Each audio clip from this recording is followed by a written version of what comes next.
On the board,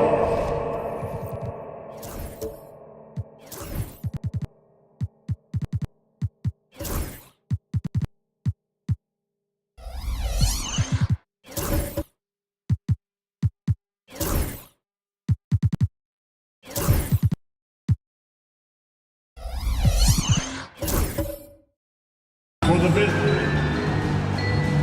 This season's still very new. A lot of excitement, Brent, in the air. Yeah, Kev, the buzz is not worn off yet. We still have a few games before everyone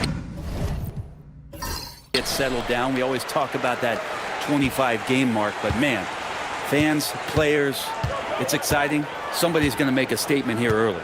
Now Sacramento starting five. They've got Vucevic. Luka Doncic out there with Tyler Hero.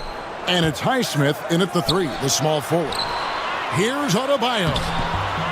No good. Great D that time from Vucevic. Here's Highsmith, guarded by Porter.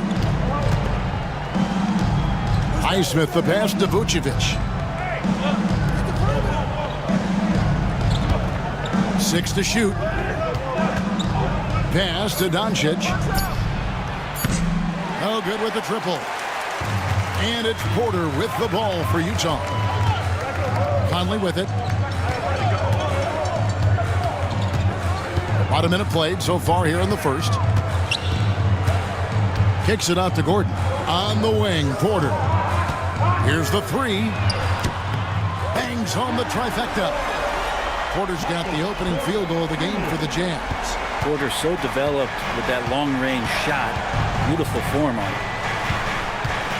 Pass to Doncic. Vucevic a screen on Levine. And here's Doncic from the arc. That one's in. His first bucket of the game. He's 1 for 2. Both teams running perimeter-oriented plays that are working. Well, both of them looking towards the three-point line. And I like to see that, especially when the results are made buckets. Now here's Conley. Gordon with a screen on Hero. He had a nice open look right there. And never one to force the issue. Kindly, smoothly knocks that down. It's time now to hear from our Hall of Fame reporter, David Aldridge. What's the latest, David? Thanks, Kevin. Talked to Will Hardy a little while ago. Now, if you think Luka Doncic is the problem, you're right. Coach told me he reads the situation as well as anyone. We'll try to give him different looks. The goal is just to slow him down and try to make someone else beat us. We'll see where it ends up. Kevin, back to you. Okay, David, thanks. Well, Branson's entering the NBA. Tyler Hero has been a constant scoring threat. Yeah, Kevin, the scoring for Tyler Hero is always going to be there. He is a bucket, but the defensive improvement and really just the physicality that he needs to play with. Those are areas that Tyler could shore up a little bit to make sure he's on the floor for some of the biggest moments of a season. Well, the Kings went from 3 seed in 2023 to out of the playoffs completely, Brent, last season. Well, it speaks to how competitive the Western Conference was. You know, you got to realize, Kevin, Sacramento won just 2 less games than they did after that magical run in 2023. The West was just better, so the Kings got to fill some holes, find some pieces, and hopefully have some guys improve upon what they did last season. Sacramento's gone 1 of 2 from long range in the first quarter. Highsmith the pass to Hero.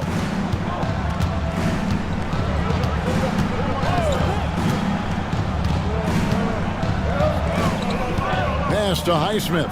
Here's Yabusele. Sacramento again missing. Yeah, not really much of a flow offensively yet. Only 1 of 4 from the field. Conley's shot is off. The Kings trailing. Doncic with it. Conley picks him up. The 3. Sacramento again missing. Really just struggling here in the first few minutes. 5 attempts with only 1 fall. That one drops for him. He's knocking down most everything, guys. 3 of 4 here. They need a bucket in a big way here to regain some confidence. Vucevic the pass to Doncic. There's Hero with the 3. Drops in the tray. Hero's got 5 now. You can tell Tyler Hero has put some hours in shooting the rock. And Will Hardy calls timeout here. He wants a minute here to get things straightened out with his team. Levine with it. Hasn't made one yet.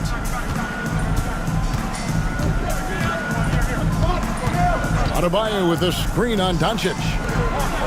And Adebayo throws it down.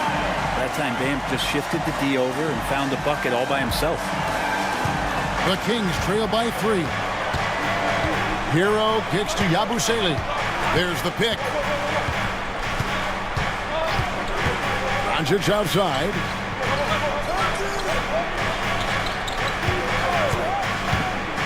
Takes a 3. He can't get that one to fall. Well, he's not very hard to defend right now. This is when the defense might step back and let him try to find his range. And that's a staple move from Aaron Gordon. And on the AT&T 5G Slam Cam, you can see how impressive that move was. Now, Doncic, coming off a solid outing against Portland. Pass to Yabusele. Some nice ball movement here by the Kings. It's not going to go for him. Great D that time from Adebayo. It's Porter outside. That's in there. Conley with the assist. Porter's got his second bucket. This is as good as it gets for a first quarter in terms of shooting the basketball. Hero kicks to Doncic.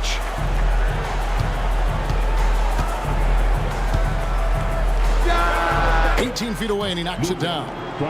Doncic has got his second bucket of the night. And when Luka sees the mid-range open up, he takes the shot, keeping things simple. Down low, a steal.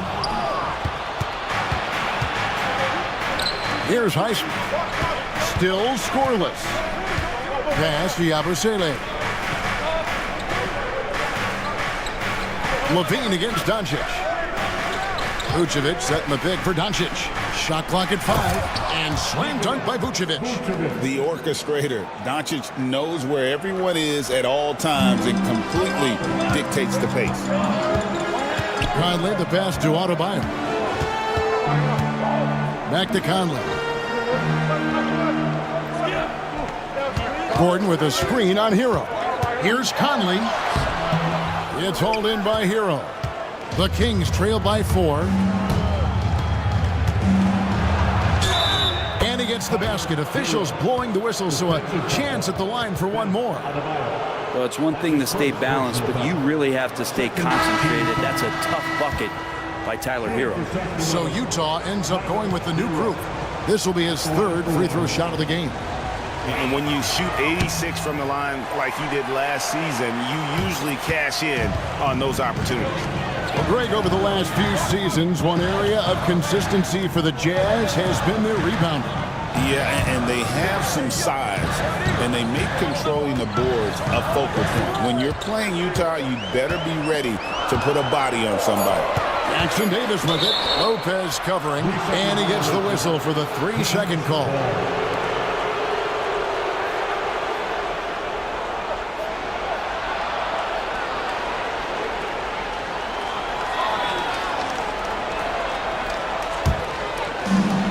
Sacramento's gotten just 2 of 6 to fall from three-point range so far in the first.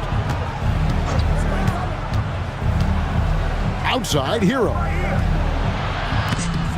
And once again off the mark by Sacramento.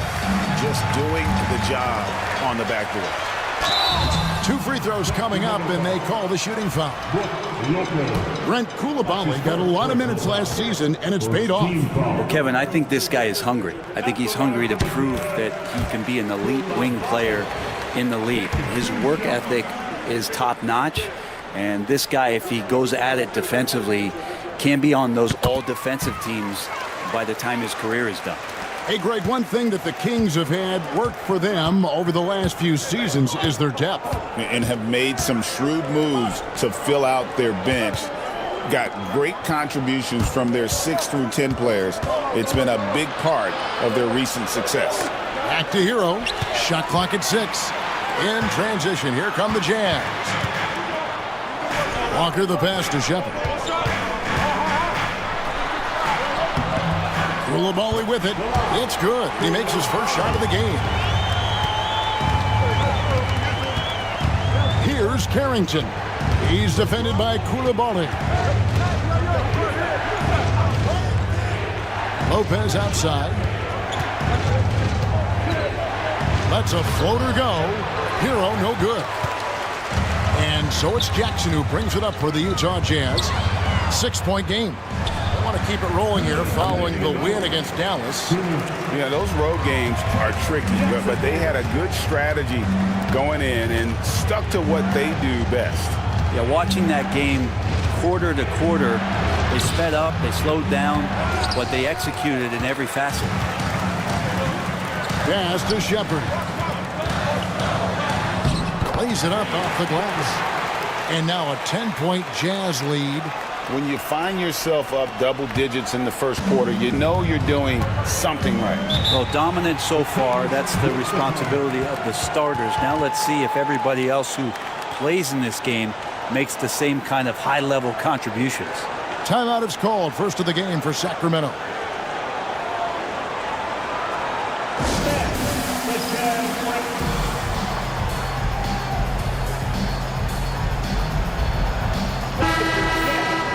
With a break in the action, let's show you the teams with the most second-chance points last year. The Jazz, number 1. Yeah, that was a huge factor for them a season ago, and their ability to attack the offensive glass and then convert those into second-chance buckets. I mean, no one did it better.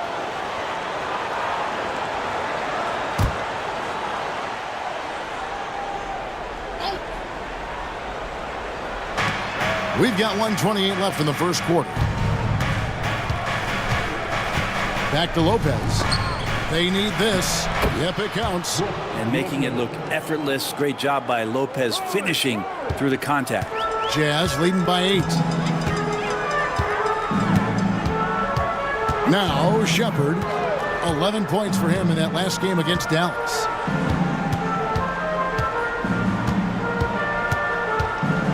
Pass to Jackson. Just 5 to shoot. Now Jackson Davis. Lopez covering. Here's Koulibaly. A three-pointer off the mark.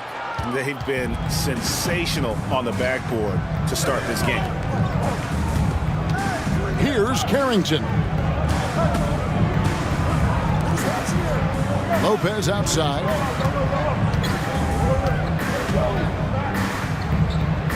Outside, Hero.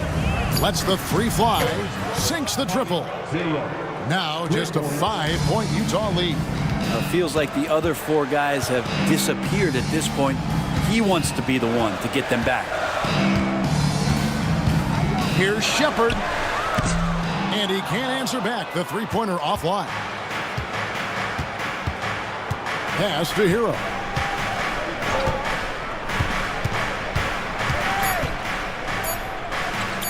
Lets it go from deep. And he was able to put it up in time, but doesn't fall. And that does it for the first quarter. Jazz out in front, up 5. From the...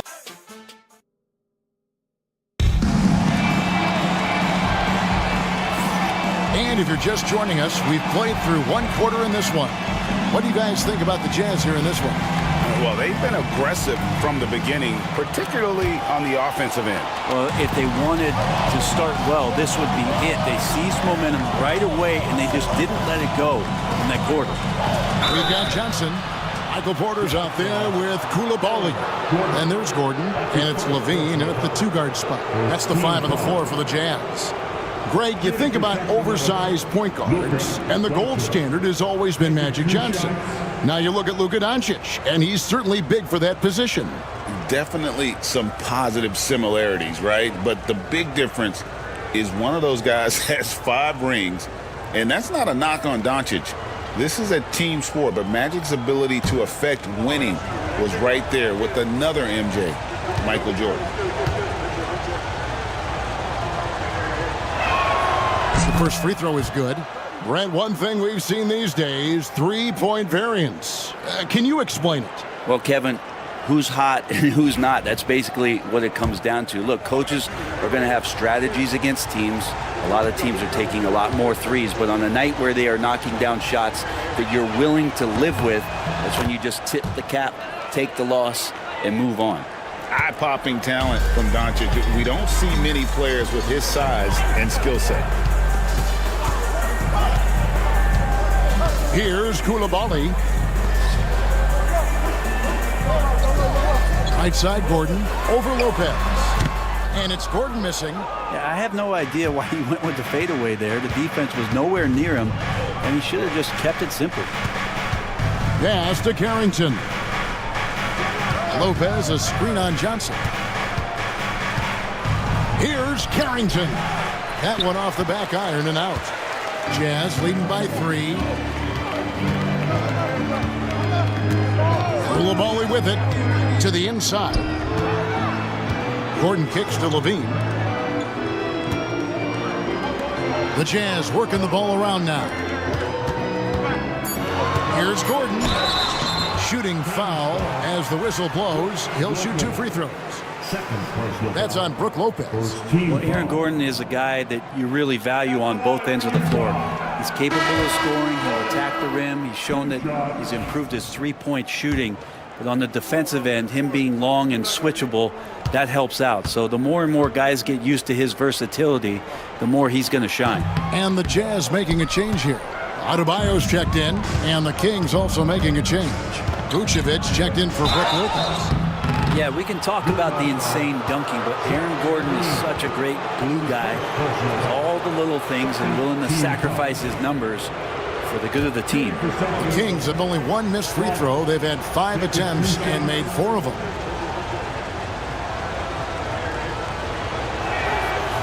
And the first one drops. And good job they're doing at the line this quarter. They'll need to continue converting those free throws.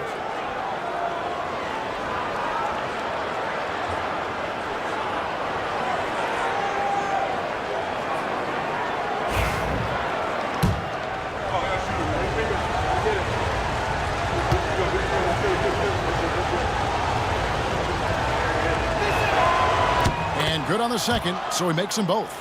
At this point, you might as well go ahead and chalk up the points when he's at the free throw line. Pretty much automatic.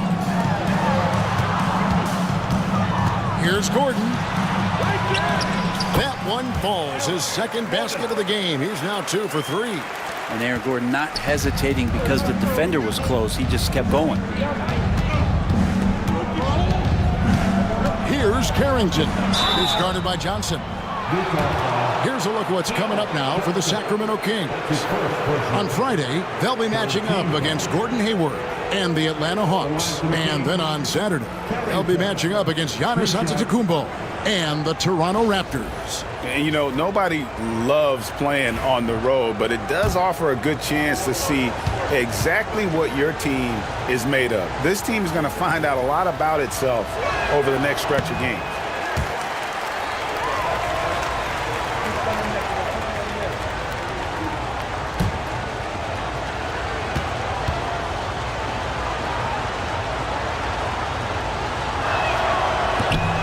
The second free throw, good. Second quarter of basketball, just over a minute and a half played.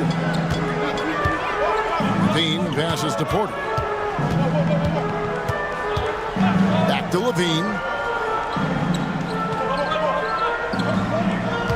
Johnson with a screen on Doncic. Levine against Doncic. Johnson, a wide open look. No good on the three. That's a look you cannot pass up. It's also one you shouldn't miss. Oh, he's going up for the alley-oop here. And Toppin throws it down. And Toppin on top of the world there. And here's Levine who brings it up for the Jazz. They've led by as much as 10. With a short break in the action, gives us a chance now to send it over to David Aldridge. Kevin, thanks. Bam Adebayo talked about how his mentality has evolved over his career. He said, shoot the ball. I feel like that's been my evolution. It sounds very simple. When I came into this league as a defender, I feel like the progression's been shoot the ball, worry about everything else later. Kevin? He certainly, DA, is a two-way threat. Doncic with it, and it's Johnson picking him up. And foul on the shot. He'll shoot 2 at the free throw line. Well, let's take a look at last year's top scorers. Number 1, Luka Doncic. And he's not going to forget that season anytime soon. And it's safe to say neither will anyone who watched him.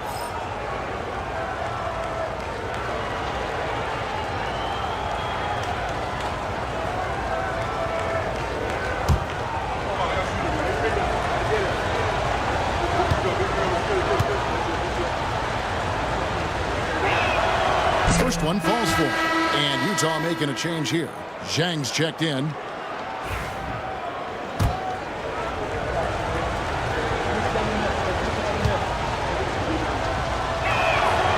All free throws good from Doncic. So it's the Jazz now. And guys, this is the first they're seeing of Sacramento. Outside, Porter. On the wing, Levine. Still without a basket. The three from Johnson. And that comes off the assist by Levine. Levine's got 5 assists tonight. Head always on a swivel. Levine making things happen with his passing. Now, here's Doncic. 9 points in the game so far. To the middle. He dents the rim with a two-handed slam. Wow. Oh, an aggressive move and fantastic finish. Trying to send a message with that slam, I think. Johnson dishes to Zhang. Back to Porter. Jazz passing it around. Adebayo. And contact on the shot, so he'll be shooting free throws here. Well, G.A. Adebayo came from very humble beginnings. Yeah, raised by his mother. And Kevin, Bam's main motivation in life was to get her out of that trailer. He worked extremely hard and now arguably a top 25 player. And he makes the first.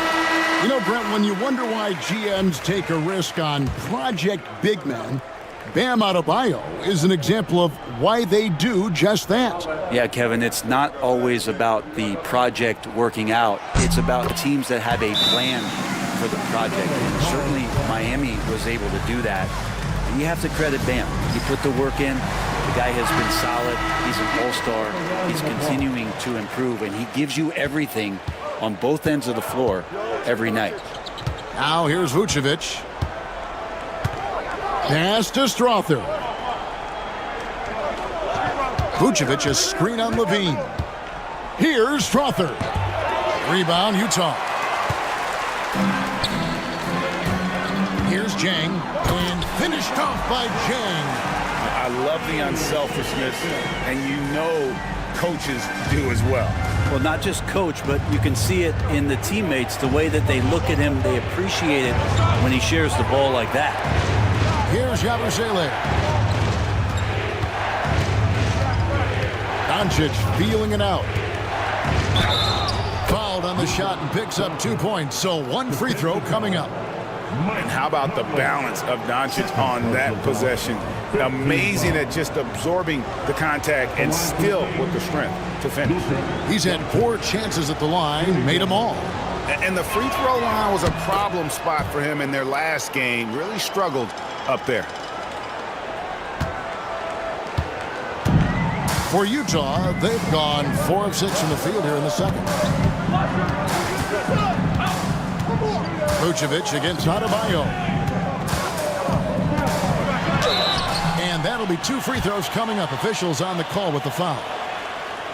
Yeah, nice job of drawing the contact and creating opportunities at the line. The Jazz shooting their 7th and 8th attempts at the foul line tonight.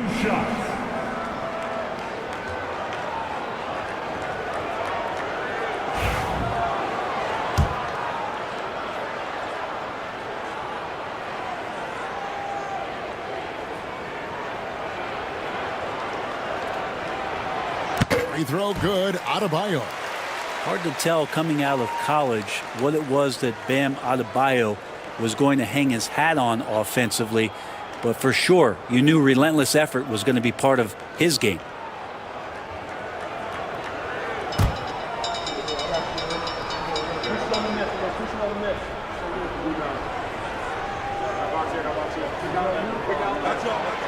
That's also good, so he hits both free throws.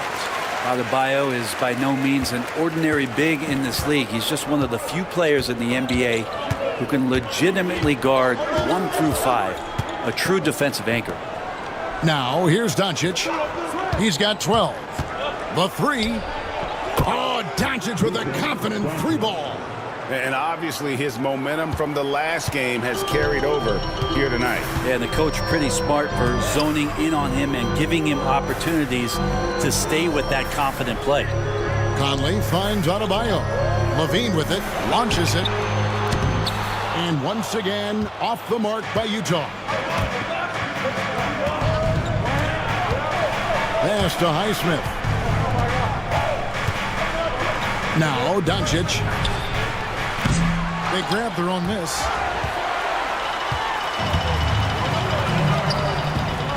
To the paint.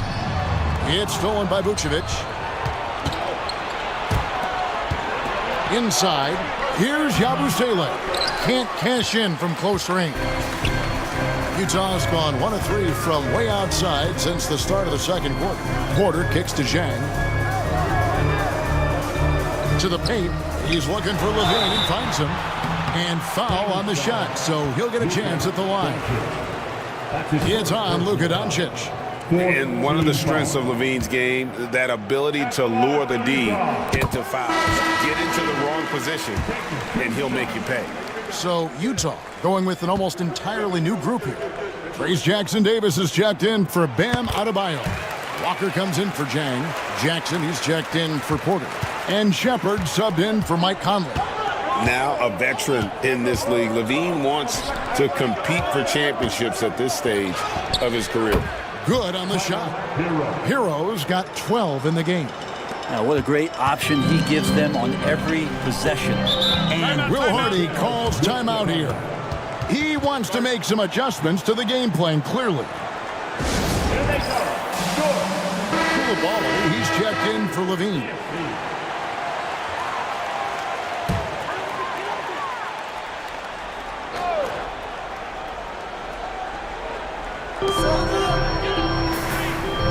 to Koulibaly. And now Sacramento on the break. Here's Doncic. That doesn't go in. Had a chance, though, to take the lead.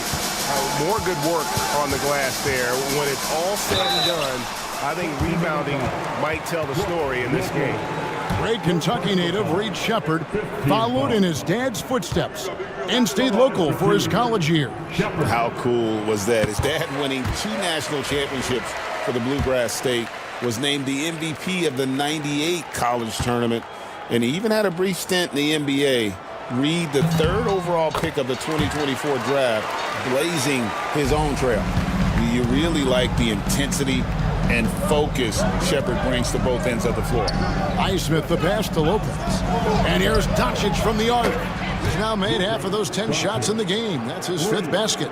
And that's his 2nd in this quarter, guys. He's made 3 so far this game and is showing no signs of slowing down. Here's Shepherd. Lopez with the block. This defense gets a lot scarier when Lopez is blocking shots.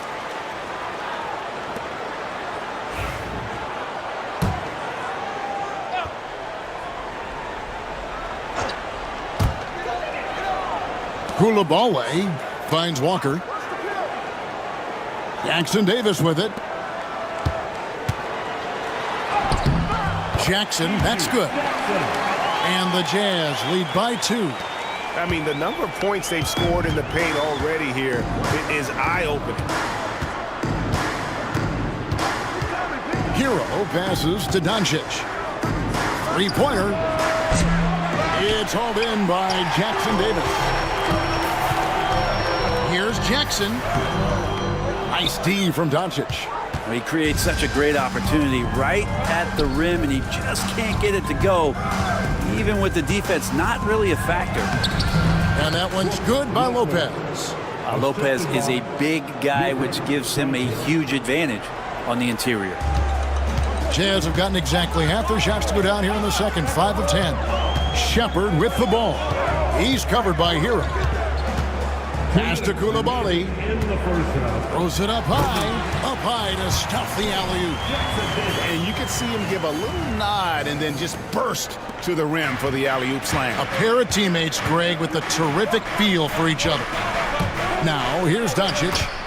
He's got 18. The skill of Doncic at 6'7", 230, it makes him an impossible matchup defensively. Now, Shepherd.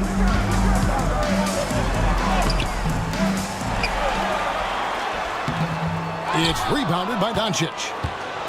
And so Doncic will bring it up for the Kings. They've got the Hawks ahead of them in their next game, and it's in Atlanta. That'll be the second on the road in the midst of this long 4-game road stand. And they've done a great job knocking down those long-range shots here in the second, shooting just over 40% from downtown. Shepherd with the ball. He's covered by Hero. Count that one, and the Kings' lead has been cut to just 1 on the basket from Shepherd.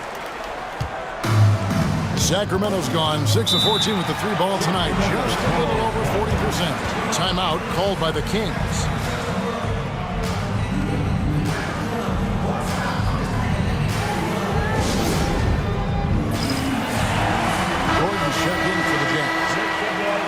Now here the 2K leaderboard with last season's top rebounding teams.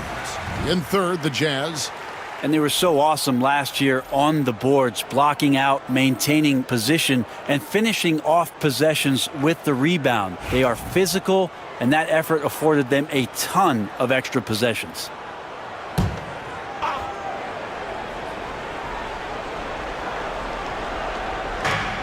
.55 seconds left to play here in the second quarter. And Toppin throws it down. And for a big guy, Obi is quick off the floor. Here's Shepherd. 6 points for him.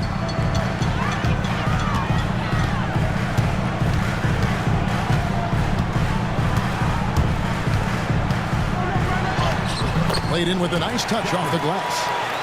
Shepherd's got 6 in the quarter. That kind of looks like a predictable shot, one that they want. The defense has to prevent the ball from getting into that sweet spot. Pass to Doncic. again, Sacramento. I love the aggressiveness. He's been on fire the entire first half and continues to strike while the iron's hot. Here's Shepard. He's covered by Hero. We've got 13 seconds left in the first half. Clock at 6. Here's Shepard. And the rebound goes to Lopez. The three for Doncic. And no luck with that time on the buzzer beater. It's been all about Luka Doncic for the Kings. He was a true standout at the offensive end, both with his scoring and his passing. And a chance now to send. Thanks so much, Dave, for the great interview. Don't go away, folks. We'll be back for the second half of basketball right after this.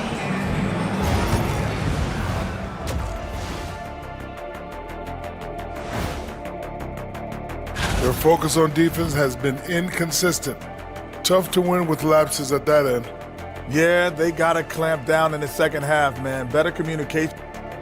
And now a subject that's always of interest, player movement around the league. Adding a top player still with upside, it's an accomplishment. Porter Jr. with great length, skill, and we know he can shoot it. Thank you.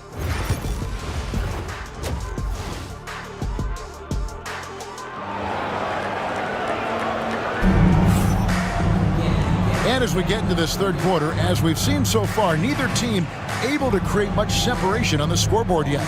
You know, Luka Doncic has been exceptional here, guys. Yeah, and through the first two quarters, he has been the offense for this team. Yeah, he's shouldering the load right now and looking really comfortable while he's doing it.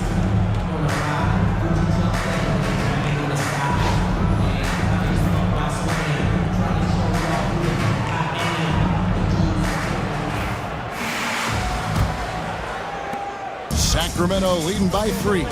On the floor for Sacramento. Abusele out there with Vucevic. Then it's Tyler Hero. Then there's Doncic. And it's Highsmith in at the 3.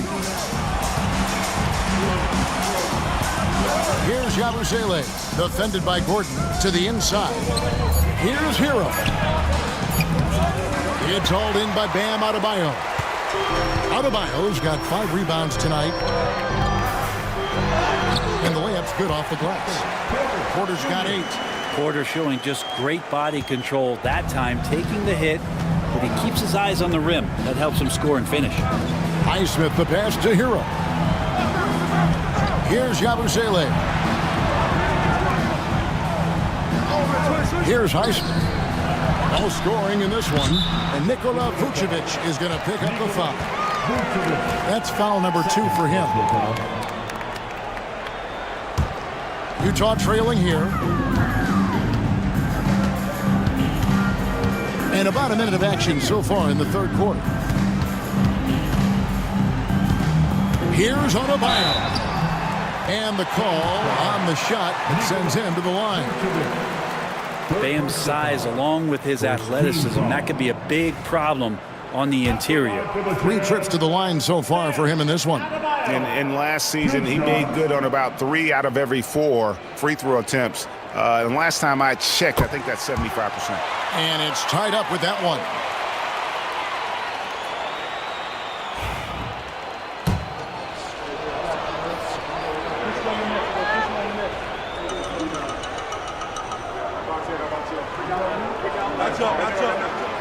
That one misses, so he goes 1 for 2. He's shaking his head moment there. Had a chance to put them out in front, but at least they're tied up. They get it again. Highsmith the pass to Doncic. Bucket is good. And that's now 24 points for Luka Doncic. Here's Conley. He's got 6. And Will Hardy is called timeout. This will give him a chance to discuss some potential alterations.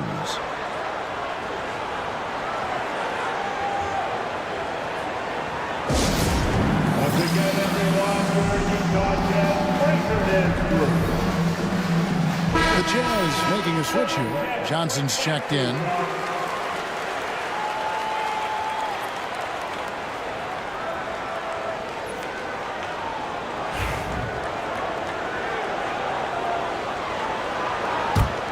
A tight game here in Utah. First minute and a half of basketball here in the third quarter. Here's Conley. That shot off. Great D that time from Hero. Doncic against Johnson. Launches a three, and that's good. Luka Doncic for three. Doncic has got the lead up to 5 now for Sacramento. Conley against Hero. Pass to Adebayo. Outside Porter. Trying to answer back, but that three is off the mark. Sacramento leading by 5. Highsmith the pass to Yabusele. Sacramento moving it around. Vucevic setting the pick for Doncic. And it's off from three-point range. The Jazz have gone 1 of 3 since starting the second half. Gordon finds Porter. And here's Gordon. To the middle. Here's Adebayo. And once again, off the mark by Utah. The third quarter has not started well, just 1 of 4. Pass to Yabusele. Now Hero. A wide open look here for Vucevic. Good on the three-point shot. And now it's an 8-point Kings lead. Yeah, that's too good a look to give him from behind the arc. Here is Conley. 6 points for him. Up top, Adebayo. Pass to Porter. Hero against Conley. Down to 5 on the shot clock. Can they get it? Nice jump shot. Good. Conley's got 8. And here's Hero. He'll bring it up for the Sacramento Kings. Since halftime, they've only allowed 5 points. Here's Doncic. Porter pulls it in. Jazz trail by 6. Pass to Johnson. Adebayo against Vucevic. And there's the whistle. 3-second violation. And taking a look now at the stats for Gordon. Last year, getting it done. Last season, put up about 14 points a game, 6 rebounds, and 3 assists. And he's a nice scoring threat in their second unit, a guy who provides instant offense. And he has really settled into this role. For some guys, maybe him, they'd rather come off the bench and do their damage. Here's what Utah's going with right now. Jackson comes in for Michael Porter. And it's Coulibaly in for Johnson. Sacramento again missing. Jazz have gone 2 of 5 shooting here in the third quarter. Gordon the pass to Adebayo. Buries the long-range jumper. And now just a 3-point Kings lead. The versatility of Adebayo, he can initiate and he can shoot off the catch. Conley against Doncic.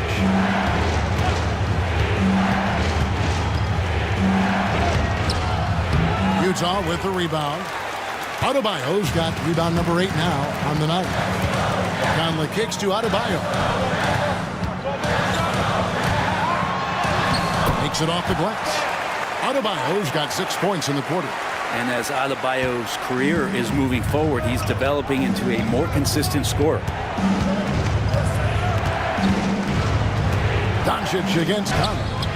Oh, an easy 2 from Doncic. Here is Conley. Pass to Coulibaly. Outside Gordon.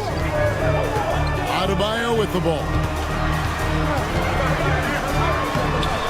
The putback controls the rebound and puts it back up and in. Well, that basket must be widening out right now. He's making almost every shot he's putting up this quarter. Vucevic with it. It's stolen by Adebayo. And they're running up the floor. Got a piece of it for the lead. And Coulibaly gets it to go. Coulibaly's got his second bucket of the night. For Sacramento, they've gone a somewhat subpar 4 of 10 on their shots in the second half so far. And here's Vucevic. He has 5. And it's out of bounds. Last touch by Adebayo. Yes, Adebayo. Timeout called by the Kings. As the teams head into this timeout, a chance for the coaches now to map out some plays for the next few minutes and a chance for the players to rehydrate with some Gatorade. That's important if they want to make sure they don't wear down later in the game. Absolutely. Over the course of a game, you have to stay hydrated. Looking at who's out there now for the Jazz. Trace Jackson Davis is checked in for Adebayo. Payne comes in for Jackson. And Shepard subbed in for Mike Conley. And let's get an update on Zach LaVine's injury. David, any news there? Thanks, guys. I got a status report from the Jazz's head athletic trainer. And unfortunately, it sounds pretty serious. But he's already back in the game. Pretty tough guy, Kevin. Thank you, David. Guys, the only thing you can wish for is that the prognosis isn't quite as bad as they're making it out to be. Yeah, that's a tough one. Was really hoping for better news than that, but that does not sound encouraging. We always think about when players go down, how terrible a blow it can be for the team. We wish him well and hope he's on the floor quickly. Sacramento's gone into the three-point range 4 times since halftime and buried 2 of them. Doncic against LaVine. Releases. Doncic, no good. Well, he's a guy that count on to produce from the mid-range. He doesn't miss too many open looks from there. And how about the incredible timing on that alley-oop? He absolutely hammered it down. The Kings trail by 4. Now, here's Doncic. He has 31. Yes! And the foul. It's on Zach LaVine. And the level of concentration that Doncic has, even under pressure, this guy is cool as a cucumber. Jang, he's checked in for Utah. Walker comes in for Shepard. That free throw good from Doncic. So it's the Jazz now. They've led by as much as 10. Koulibaly with it. 6 points for him. Down low. LaVine, that's good. LaVine's got 7 points in the game. Good touch on the interior. LaVine really crafty at figuring out ways to create space down low. Doncic against LaVine. Shakes him. Rebound, Utah.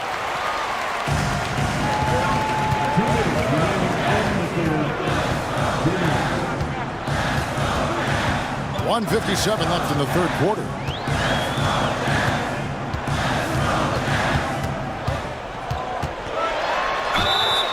Here's the 2K leaderboard with last season's best free throw shooting team. The Jazz, number 1. You know, they made that a point of emphasis a season ago. I mean, they spent a lot of time in practice drilling their free throws, and I think it really paid off with the best percentage in the league. A different look for Utah.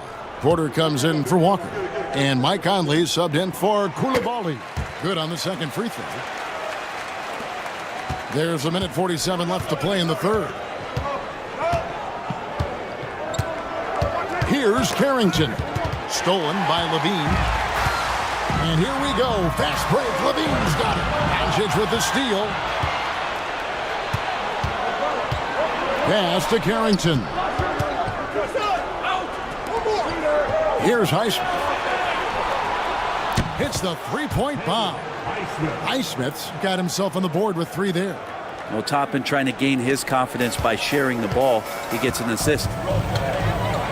Outside, LaVine. Back to Conley. Toppin pulls it in. And so Doncic will bring it up for Sacramento. They trail by 1. Here's Carrington. Jang defending for the lead. And he makes the bucket, gets the whistle, and now a 3-point play chance here for him. And despite the size disadvantage, attacking the heart of that defense. Yeah, no stopping him on that play. Sometimes even the taller defenders are helpless to stop him. Bam Adebayo's checked in for Jang. The Kings also at the sub, Tyler Hero. He's checked in for Luka Doncic.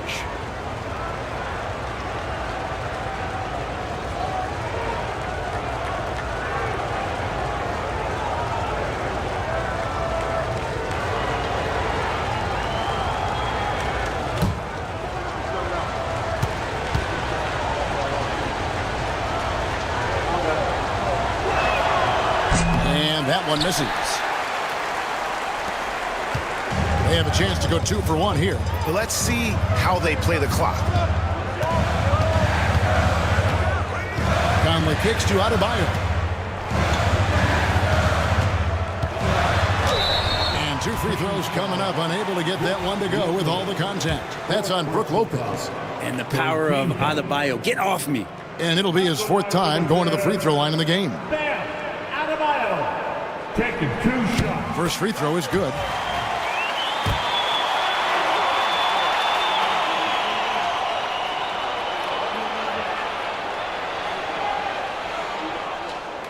And Adebayo drops them both. 32 seconds left in the third. Here's Carrington. Guarded by Levine. Lets it go from the wing. And it's Carrington missing. Shot didn't fall, but that play worked well to get a good look at the basket. Yeah, an efficient offensive possession. They found the look that they wanted, just didn't go in. Here's Highsmith. Again, the miss by the King. It'll count. That one misses. Guys, Bam Adebayo getting it done for Utah. Scoring, rebounding. He was all over the place during that quarter. They are riding his performance right now. And we'll be right back after this. And let's take now this moment to bring up our State Farm assist of the game. And the definition of teamwork right there, guys. I mean, what great communication between them, and what a beautiful feed. Well, coaches talk about it all the time, but to be able to play with that kind of feel, nice play, collaborating, improvising, and organic. And with these teams locked in a very close contest, this 4th quarter promises to be a good one. They've got Levine, Gordon out there with Adebayo. And it's Conley, and it's Porter at the 3. That's the group right now for Utah. Adebayo, rebound by the Kings. Vucevic has got his 5th rebound in this one. He lobs it up, deflects the pass. That one goes in. It's been a tight one so far. Very close game. And matchups, it's really what it's all about, and these two teams are really equal. Outside, Levine. Pass to Conley. Now, here's Adebayo. Adebayo. It's good on the putback. And the coaching staff continues to impress upon Bam to keep exploring all of his offensive talents, his confidence sky high. Hero passes to Toppin. To the inside. 4th quarter still young, just over a minute play. That's good from Porter on the assist by Conley. And it's a 3-point Utah lead. Strong work close to the rim. Porter Jr. showing he's more than just a shooter. Here's Hero. And he gets the whistle. 2 free throws coming up. Michael Conley picks one up. Yeah, the defender all over it. Off the line for the Kings, Tyler Hero. 2 shots. And the first one at the line is good. Well, you can tell that dependability on the court means a lot to Tyler Hero. He wants to be that guy for his team night after night. Luka Doncic, he's checked in for the Kings. That one is no good. Yeah, being down 2 points instead of 1 thanks to the free throw miss makes getting a stop here absolutely critical. And for Sacramento, they're shooting straight 49% from the field. Hero kicks to Doncic. Off the mark from 16 feet out.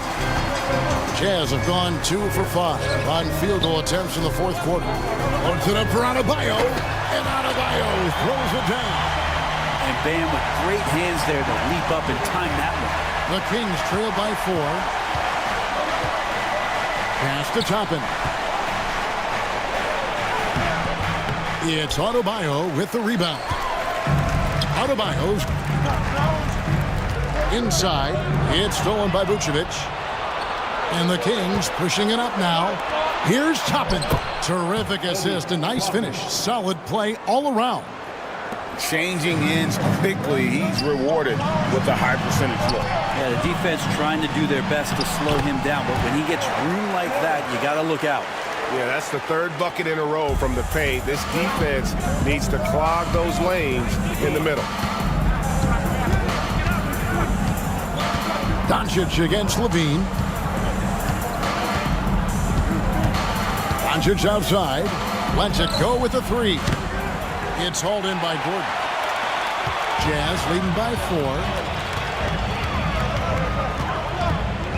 Now Porter. Outside Gordon. Three-pointer. Drills it from outside. And it just seems that every pass they make is leading to a score. Just great ball movement. And here's Hero. He'll bring it up for Sacramento. Toppin, no one around him. And they wasted no time getting those 3 points back.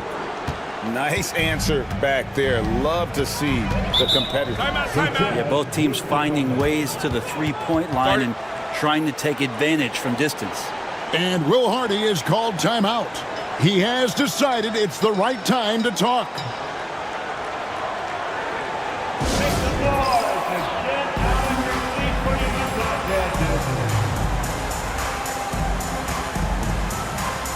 Ebfl, he's checked in for the Kings.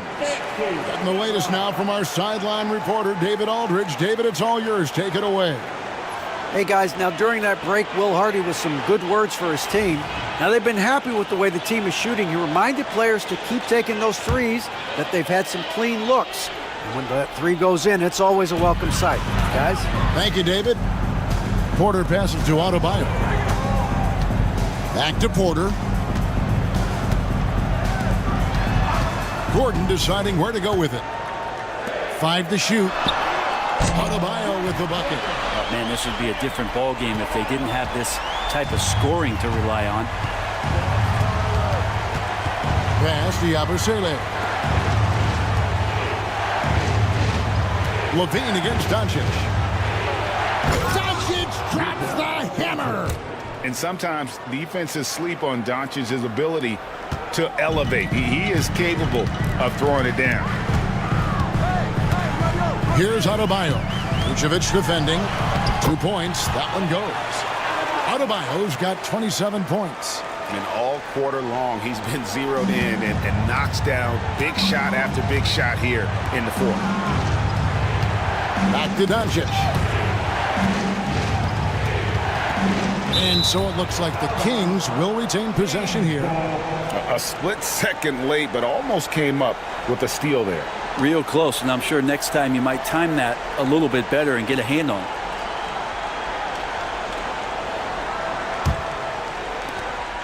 The Kings trail by 7. Pass to Ebfl. And Aaron Gordon can guard multiple positions due to that athleticism and the length. And this has been an outstanding display on the boards, and it's a big part of why they have a lead in this game, doing the dirty work down low.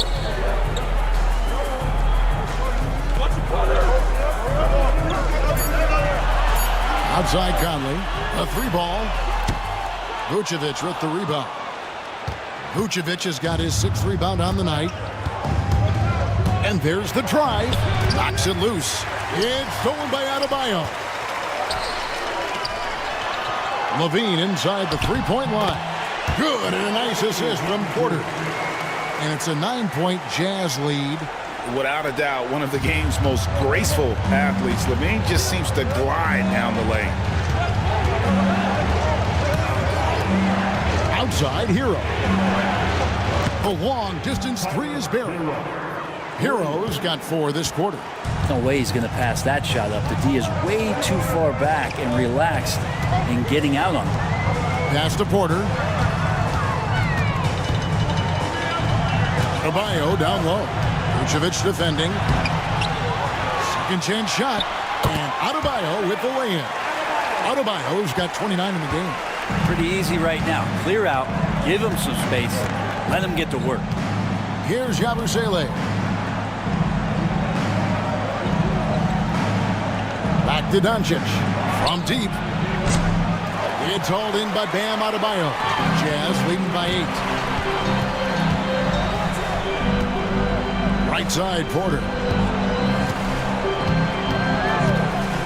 Conley feeling it out. And it's Gordon finishing it off. One of the better dunkers we have in the NBA, Aaron Gordon. Showtime. The Kings trail by 10. Outside, Hero.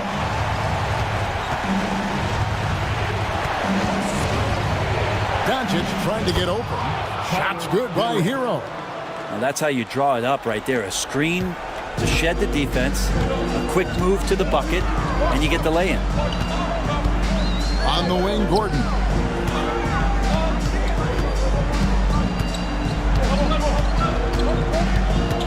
Outside, Levine. Gordon with a screen on Doncic. Levine can't hit. A key rebound there, but they can do a little better on the glass here down the stretch. From 8. He can't get that one. Great D that time from Adebayo. Well, if he's going to keep shooting, they've got to run some plays for him. Screens, pick and rolls, anything they can do to get him started. The Kings trail by 8. Takes the 13-footer. Rebound, Utah. Gordon's got his 4th rebound in this one. Here's Porter. Can't hit that one. Sacramento's gone 2 of 5 on 3-point shots since the end of the 3rd quarter. And that'll be 2 free throws coming up. Officials on the call with the foul. And Hero, one of those guys who just rely on coming in and giving you that offensive pop. Does a lot of things for his team on that end of the floor. And he knocks down the first one. And the Kings making a change here. Highsmith is checked in.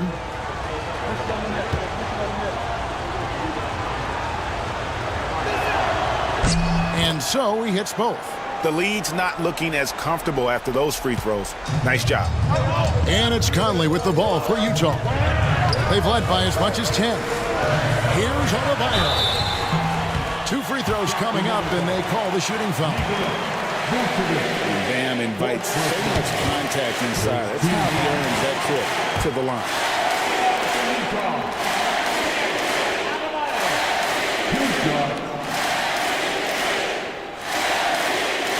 So he goes 2 for 2 at the line, and it's an 8-point game. The Kings have gone 6 of 13, so just above 46% on their field goal attempts here in the quarter. Luka on the move, lays it up and banks it in. Doncic has got 38 points. And the body control on display there. Doncic looking determined to finish no matter the contact. Adebayo against Hero. Conley for 3, and that comes off the assist by Levine. That's one of the best 3-point shooters. You got to try to scramble the Jets right here and get that guy off the sweet spot. Takes a step back. Here's Doncic. Strong drive by Doncic. And inside, Luka knows the bucket is there, so he is willing to fight for it. Jazz leading by 7. Conley with the 3. The rebound by Yabusele. Yabusele's got his 5th rebound in this one.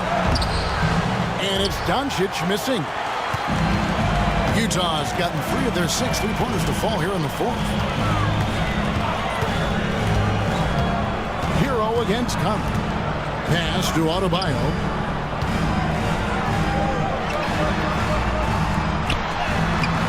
Misses the layup. He had him with that pump fake. This is a do-or-die possession. They have got to get points. Well, you can't make any mistakes right here if you want to keep hope alive. Their execution has to be precise. Outside Conley. 26 seconds left in the 4th quarter. Off target with his 3. And here are the Kings now. 7-point differential. There's Hero with the 3. It's hauled in by Bam Adebayo.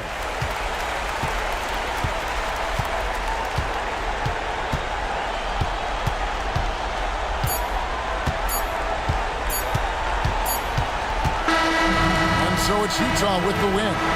They didn't make it easy on themselves or their fans, but in the end, everyone's satisfied. Well, I mean, there were some times that momentum shifted, and especially early on, but let's give this group a lot of credit for that stick-to-itiveness in terms of finishing out and executing that game plan. And now we'll send it over to David Aldridge, who is standing by courtside. David. Thanks, guys. Aaron, big night offensively. What is clicking for everyone right now? We're just moving the ball. We're moving the ball, and that's a big part of our offense, making sure the ball doesn't stick and then people making shots. It was really flowing tonight, man. Congrats on the win. Back to you. All right, David, thanks so much. And that about wraps it up.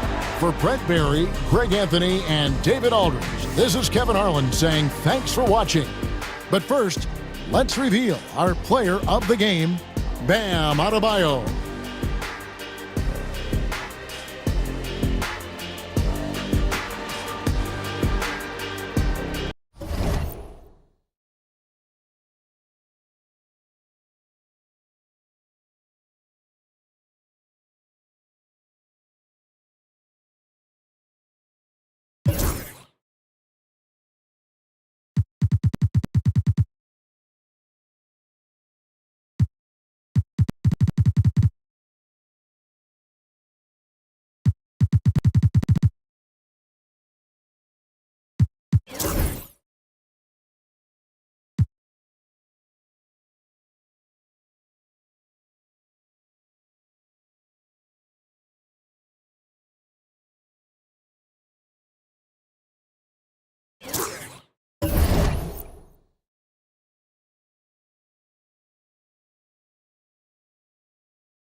after year, this early portion of the season is characterized by a great deal of overreaction, Grant. The media and fans build up a lot of expectations in the offseason. And it's not that bad, but when those expectations aren't met, watch out. Listen, we all just need to settle down and see how things play out. The season is still very young. And checking out the New Orleans opening lineup. They've got Jonathan Kuminga, D'Anthony Melton out there with Stephen Curry. Then it's Brandon Clark, and it's Oubre in at the power forward. Here's Curry, following the score by Golden State. And it's Poole with a rebound. All right, let's check in with Allie LaForce. Head coach Steve Kerr and I got a chance to talk for a bit. I asked him outright how he planned to deal with Steph Curry. How does anyone deal with him, Coach joked. He went on to say, we'll try to contest every shot and chase him off the arc, but emphasis on try. Not easy to solve a problem with no good solution, I guess, BA. And Allie, thanks. Clark. Ooh, plenty of contact on that shot. Officials call the foul, and he'll take 2 free throws now. That one on Şengün. And even from where we're sitting, you could clearly tell it was a foul. First trip to the line for him here. And the first one at the line is good. And Grant, despite the Warriors' success over the last decade, it hasn't always been this way for this franchise. Yeah, they didn't have many winning seasons before they got Steph, Clay, and Dre. And you know, BA, from 1978 to 2012, they made the playoffs just 6 times. Now here's Şengün. Outside, Brown. And the jam by Brown. Well, check out Brown getting flashy. That'll get him fired up. And how about our AT&T 5G Slam Can? Couldn't have captured that play any better.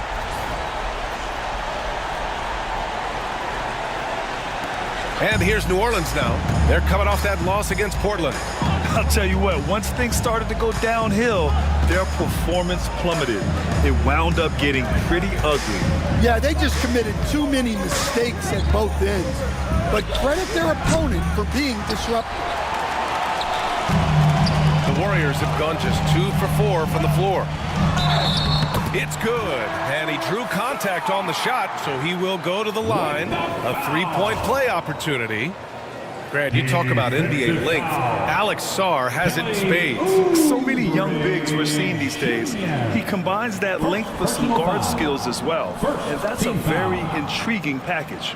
At the line for the Dubs, Sarr, shooting 1.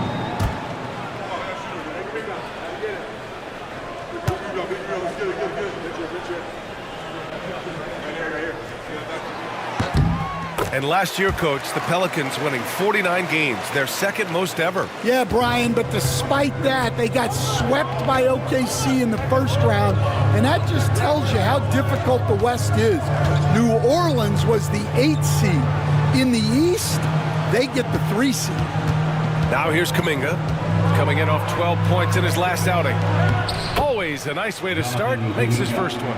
That lack of defensive intensity is not going to stop a player of his caliber from scoring. Poole with the ball. Now guarded by Curry. Here's Sarr. Sarr. It's good on the putback. Woo, hard work creating the second chance opportunity. And we've got a timeout called by Willie Green. And we might see some changes. Coach potentially looking to adjust. It's the 2K leaderboard showing the teams with the most points off turnovers last season. 5th on the list, the Pelicans. It seemed like almost every time they forced an error, they converted on it. Not just winning turnovers, but taking them to the bank. Poole against Curry. There's the 3. Gets his second attempt to go. Now he's 1 for 2. Yeah, most of the time you assume Curry's 3 ball is falling. That's how good he is. Poole, the pass to Sarr. Shoots over Oubre. And the shot no good, a bit short. Now, this hasn't been his quarter so far. He's really struggling to get going. The Warriors have gone 4 of 8 and looking in control. Here's Poole. So it'll be 2 free throws. He was fouled in the act of shooting. All right, Graham, what do you think about Jordan Poole's nickname, the Pool Party? Oh, it's very apt, right?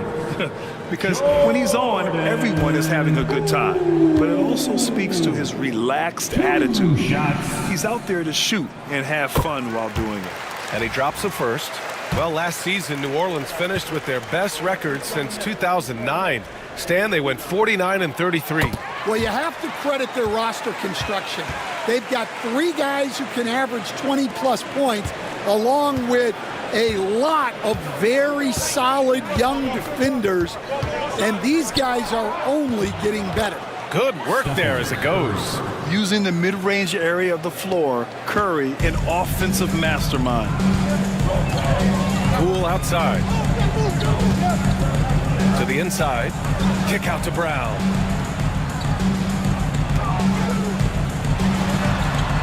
And the jam by Brown. Now, I know he makes it look easy, but it takes incredible physical tools to pull that off. Athleticism and explosion. Now here's Melton. No made baskets yet to the paint. And there's Curry on the assist by Clark. Assist goes to Brandon Clark. And it's Poole with the ball for Golden State. They couldn't put the pieces together last time out, losing to the Clippers. And it was an awful game defensively. They lost the individual matchups, and the help was slow to rotate. And being slow on your rotations is a killer. There's not a team in the league that won't punish you for that. They're calmly knocking it down. Şengün looks zen-like at times. Curry with it. Poole picks him up. Clark outside. Left side, Oubre. 5 to shoot. And here's Kuminga for 3. He's in his comfort zone. 2 for 2 to start this one. And both teams running long-range plays that are working. Well, you know it's become a three-point shooting league. Teams shooting a steady diet from outside. Brown can't hit. Well, that one should be in his wheelhouse, but just off the mark. To the middle. Here's Clark. Oh, Clark with the slam. For a center, he's maybe undersized, but his ability to get in the air to make a play balances that out. Now here's Jones. 9 points for him in his last game. Poole a screen on Kuminga. Jones from outside. It's hauled in by New Orleans. First chance of the year for them to go up against this Warriors team. And they were the odds-on favorite in this matchup last year, but actually lost the season series. And he was fouled while in the act of shooting, so he'll take 2 free throws. The defense there doing whatever they can to protect the rim. New Orleans shooting their 3rd and 4th free throw shots of the night. And the free throw is good, now leading by 1. For New Orleans, Gafford, he's checked in for Oubre, and it's Wallace in for Melton. That one misses, so he goes 1 for 2. The Warriors have got half their attempts to go, 6 of 12. Russell to pass to Brown. Here's Mobo. He's guarded by Gafford. Here's Russell. Shoots over Curry. The 15-footer is good.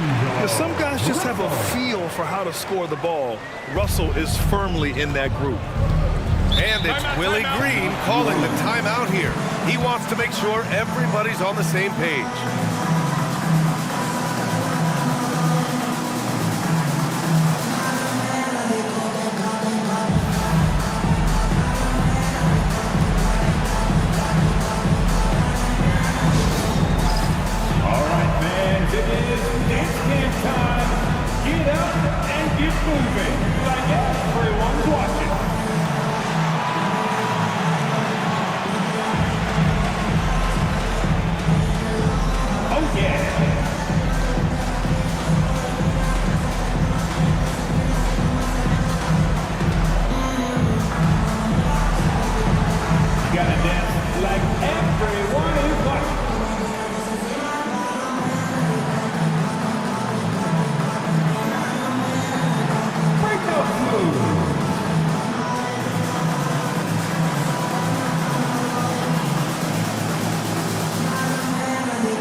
Pelican subs, number 35, Isaac Okoro.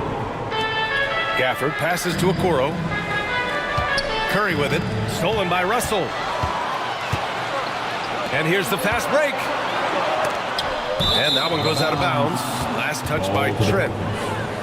Koloko, he's checked in for Alperin Şengün. And a change for the Pelicans. Payton's checked in.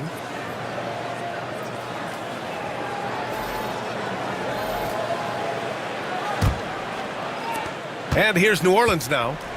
They trail by 1. Wallace outside. Pass to Gafford. Now here's Okoro. Now Wallace. Clock at 6. Over Trent. Wallace misses. Yeah, loose coverage by the defense, but he just couldn't make them pay. Down low. Mobo can't hit. New Orleans has gone 2 for 4 from range to start things off. Here's Curry. Banked it in off the glass. Curry's got 9. And I'll tell you, we see Curry working on his balance all the time. Well, I'll tell you what, it paid off on that challenging play. Russell against Curry. Here's Mobo. And the Warriors miss again. New Orleans in the lead. Inside. Here's Payton. And the officials whistle a foul on the shot. The bucket is good, and he'll go to the line. And you like the balance here. Not just falling in love with the free ball. And he's got his first opportunity at the line here tonight. Buzelis is checked in for the Warriors. Heald's checked in for New Orleans.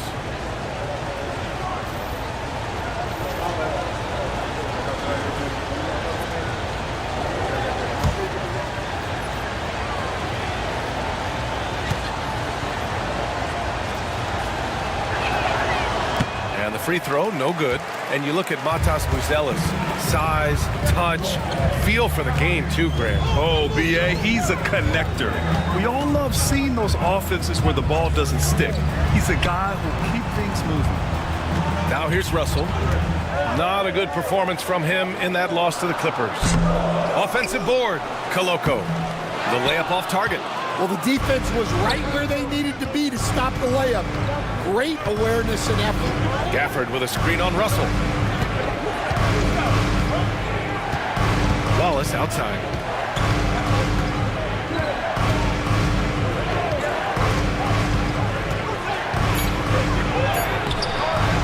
Russell with the rebound. Probably should have scored there. He usually does.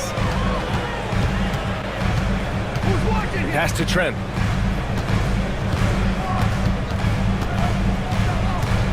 There's a screen. Gets his second attempt to go. Now he's 1 for 2. For New Orleans, they've got 8 of 13 attempts to go. Okoro on the wing. Beyond the arc. And that's good. His first bucket of the game. You don't want to let him get into a rhythm from out there. 1:43 left in the first. Gives us a chance to catch up with Allie LaForce. Well, the Pelicans are still developing their on-court chemistry.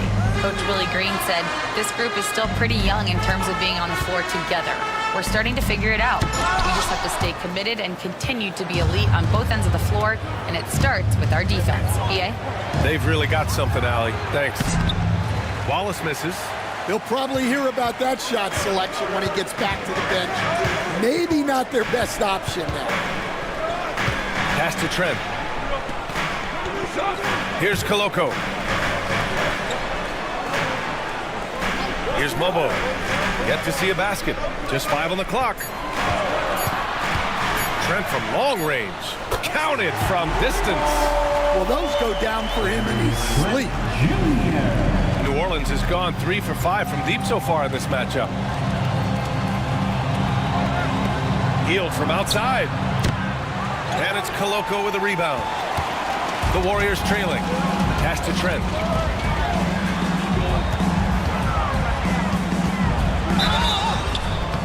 And the bucket counts. And he is on his way to the line. He'll try to make it a 3-point play. And this is his first trip to the line tonight. And the Warriors making a switch here. Oladipo's checked in. Third team foul. At the line for the Dubs, Gary Trent Jr. One shot.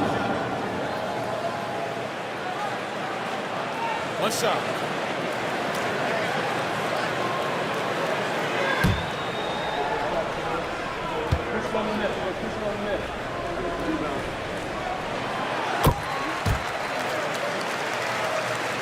Here's Wallace. We've got 33 seconds left to play in the first.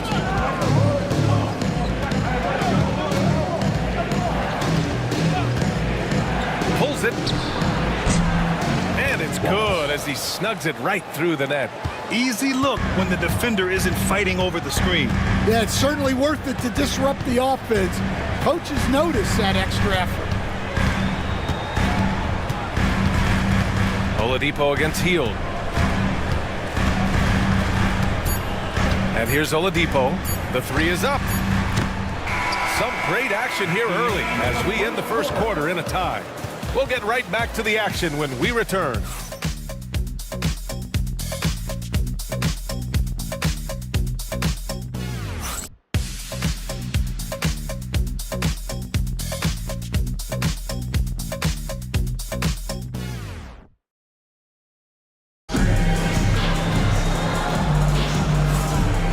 Close game underway so far. We'll see if either of these teams can jump out ahead in the second quarter. And from what we've seen here from the Warriors, what's your take so far? Well, it's simple. Rebounding made all the difference in the first quarter. They really got after it. Hey, look, it's simple. More rebounds means more possessions, and that's clearly been their priority. Alperon Şengün out there with Sarr. Then there's Victor Oladipo. Then it's Jaylen Brown, and it's Poole in at the point guard position. So that's the group out there for Golden State. New Orleans has gone 3 of 6 from deep so far. Now here's Melton. He's scoreless.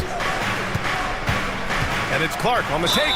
And he'll draw the foul. He'll head to the line for 2. And there's a bevy of young talent in the NBA right now. Who are you most excited to see grow into a star, Stan? Well, what I'm really excited about, Brian, is to see which of these young talents becomes true stars, transformative guys. Certainly Chet Holmgren and Wembanyama have already had this great rivalry. Scotty Barnes has become the next big point guard. We see Anthony Edwards, Paolo Banchero. There's a lot of guys that could be the guy, and it'll be fun to find out who actually develops into that play. As the torch is passed, who's going to take the mantle? Gets the 3 to fall. Well, plenty of give and take so far. The 6 lead changes already. Both teams came to play. Poole against Curry. Pass to Clark.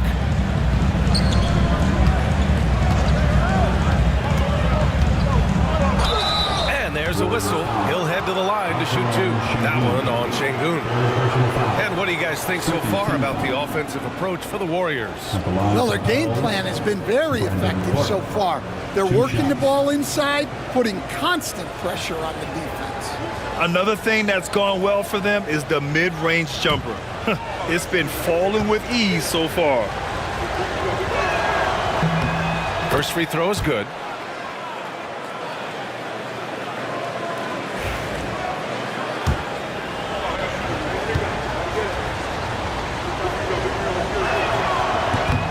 And Clark drops them both. Here's Poole. Outside, Brown. We're about a minute and a half into the second quarter. Oladipo outside.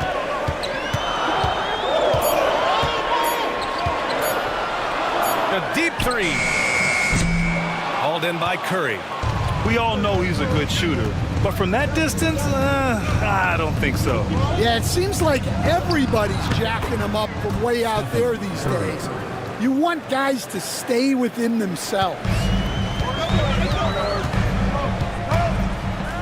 Quarter 2 and about 2 minutes in. It's Poole to drive. Good D by Clark. New Orleans leading by 3. The 3. Curry buries the triple. It's been a dominant night for him, staying productive throughout. Pass to Sarr. It's stolen by Oubre. Right side Curry. Now here's Clark, defended by Şengün. And here's Oubre. To the paint. Curry against Poole. Curry creates inside. Not afraid to mix it up inside. Curry is a crafty finisher. It's Brown on the wing. He's watched by Kuminga. Brown, that's good. Credit their discipline. They've been working for high percentage shots. The Pelicans have gotten 3 or 4 field goals in the second quarter. And you look at Jaylen Brown, Grant. Not many wings have the strength he has. Yeah, Jaylen Brown could dunk over a brick wall. And he could dunk through a brick wall, too. It's just so hard to move him off his path when he's on his way to the rim. And some stats here, guys. The scoring breakdown for New Orleans. Well, the thing about hitting early threes, it spaces the floor and makes things a lot easier offensively. They've also been consistently getting themselves to the line tonight, picking up plenty of points off free throws. Koloko, he's checked in for the Warriors. Jones comes in for Oladipo. And so Curry nails both of them. And Grant, once again, Stephen Curry hit 300 threes last season. And he's in a class of his own. Well, there have been 7 300-plus three-point seasons ever. Stephen has 5 of them. He has the only 400 three-point year ever. So, yeah, B.A., Stephen has created his own class. And checking the 2K leaderboard. These teams led the league in three-point percentage last year. New Orleans, 4th. Well, last season, what stood out about this team was their three-point shooting. They shot a very high percentage from distance. This helps build their lead. They're having a solid second quarter at the free throw line.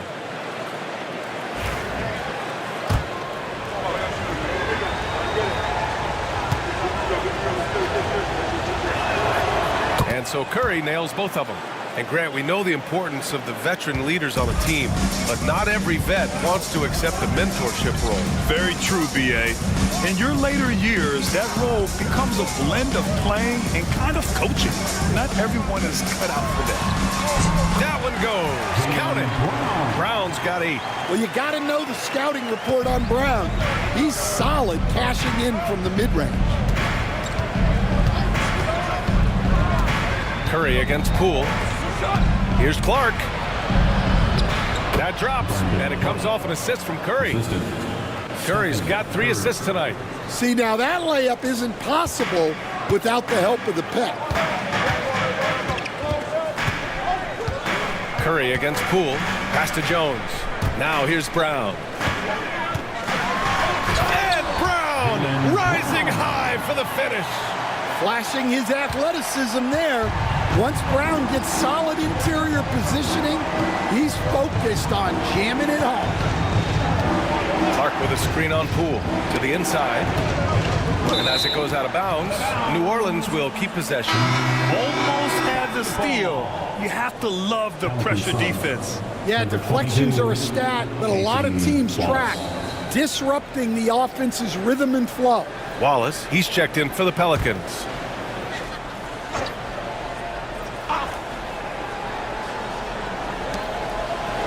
It's stolen by Poole.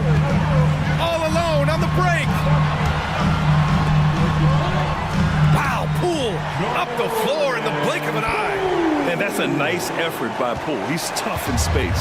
The Pelicans lead by 6. Pass to Wallace. Outside Kuminga. Curry against Poole. Down to 5 on the shot clock. And there's contact and a whistle. So he's got 2 shots coming up. And he's showing a little more aggressiveness, getting himself to the line here in the second quarter. This is his third trip to the free throw line in this game, and he makes a first. And Curry's focus at this point in his career is clear: to keep winning championships. And the Warriors make some changes. Booz Ellis is checked in for Şengün. Gary Trent Jr. comes in for Jaylen Brown. And D'Angelo Russell subbed in for Poole. Gafford, he's checked in for New Orleans. Okoro comes in for Kuminga. He does not get the second one. Warriors trail by 7. And so he draws the foul, headed to the line to shoot a pair. It's going to be on Isaac Okoro. Well, that was clearly a foul.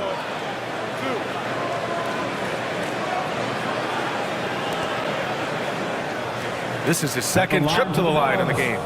Gary Trent Jr. taking 2 shots.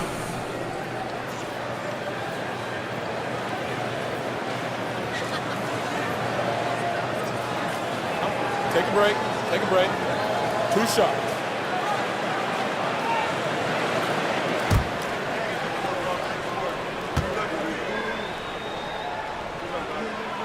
That's good from Trent.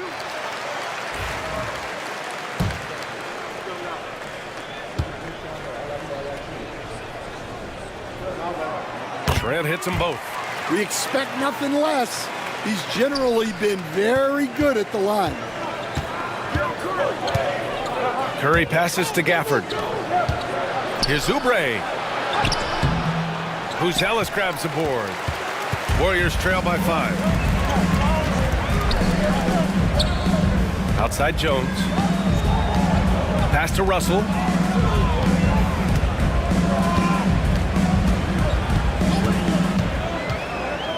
Back to Jones. Trent for 3. And again, it's the Warriors missing. The Pelicans lead by 5. Curry takes it in. Down low. Here's Gafford. And the dunk by Gafford. A shoot-first guard who also is selfless. Curry continues to add to his resume. And Steve Kerr calls timeout. He'll take the opportunity to regroup. Pate is checked in for Oubre. Here's Russell.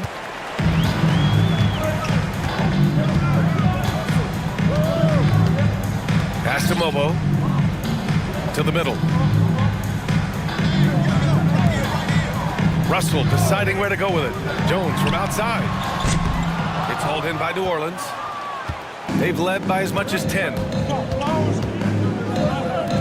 The 3 from Okoro. And the rebound goes to the Warriors.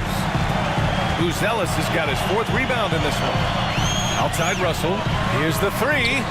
Fires, hitting the triple. Russell's got 5. An assortment of shots in Russell's arsenal. Just a quick catch and shoot right there. Wallace outside.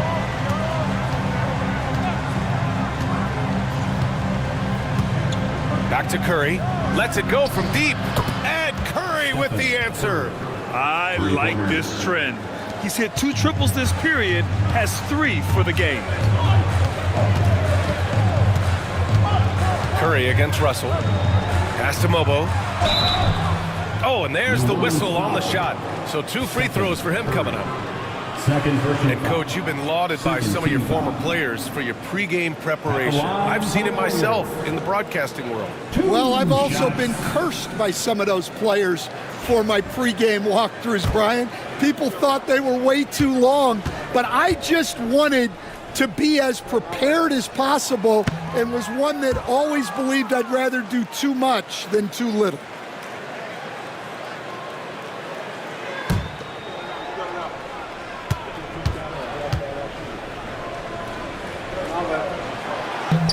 He hits the second from the line.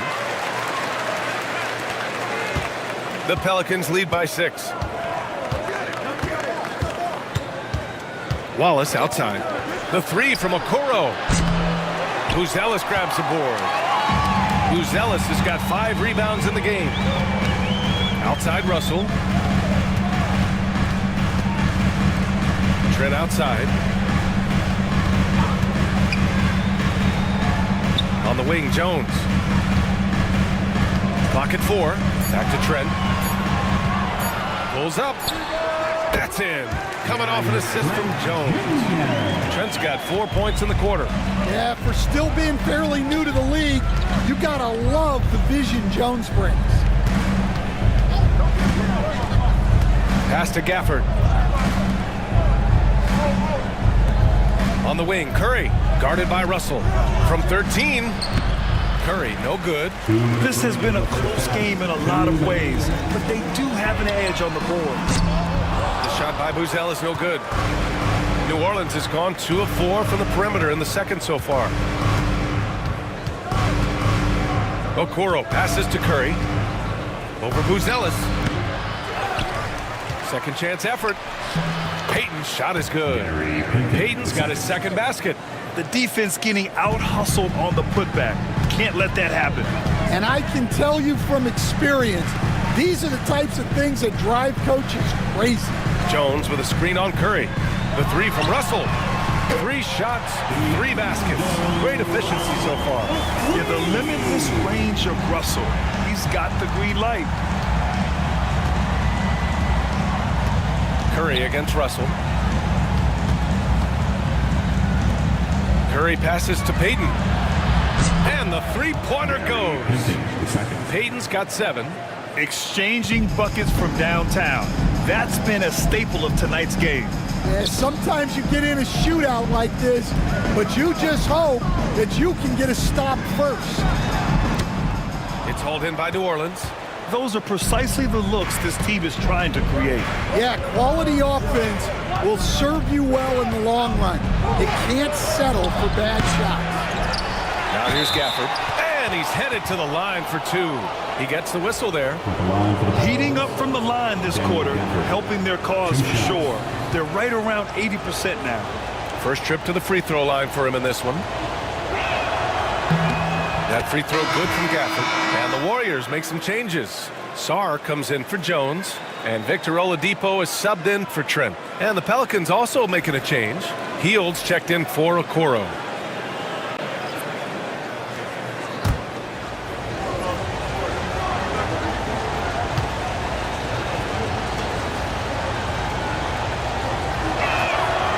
That misses, so he splits the free throws.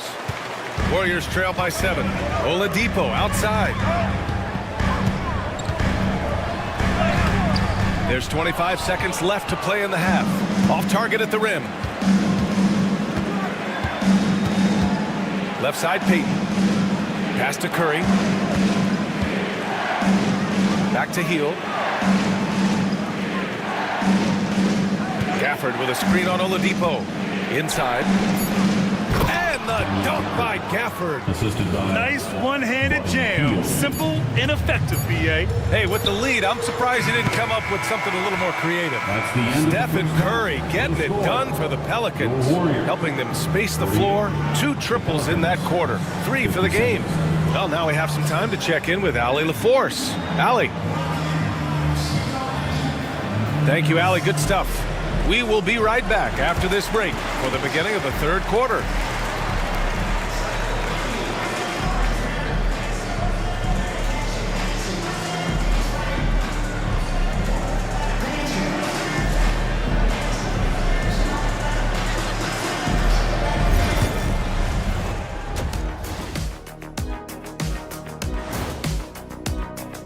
Where's the intensity at the defensive end? They need to get... And moving along, a metric for that first half.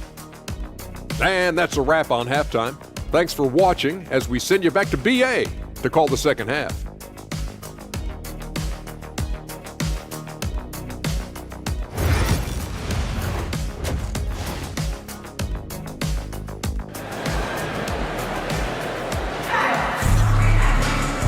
And if you're just joining in, one half is in the books. One half to go.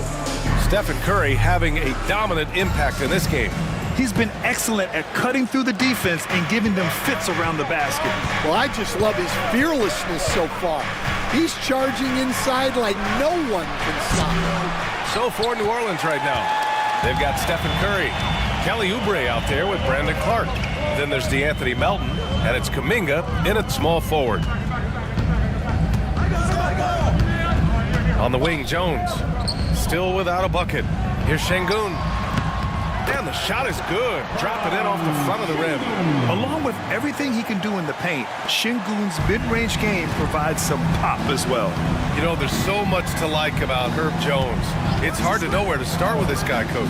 Well, Brian, I think I know where it starts. It starts with him being an all-defensive caliber defender, one of the best in the league. But then lately, he's been so efficient from three-point range, and his overall efficiency at the offensive end has gone way up. He's become a complete player. Poole against Curry. From deep three-point land. And the rebound goes to the Pelicans. Right side, Kuminga. Out to the right wing. Pass to Curry. Here's Oubre. The three ball. That drops, and it comes off an assist from Curry. Oubre's gotten himself on the board with a three there. They're getting torched on the perimeter. 4 of the last 5 buckets have been threes. Sarr passes to Brown. Here's Brown on the drive. And he's going to the line for 2. The official saw contact while he was going up. Personal foul. It's going to be on Jonathan Kuminga. Well, look, Brown is a handful. Sometimes you just have to foul. This is his first trip to the free throw line tonight.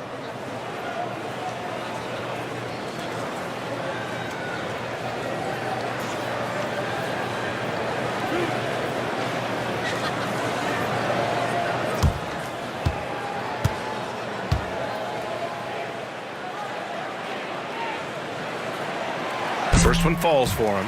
And when you talk about Jaylen Brown, you have to bring up his two-way ability. He's a pure scorer who can also guard the opposing best wing. There aren't a lot of guys like Brown in the league.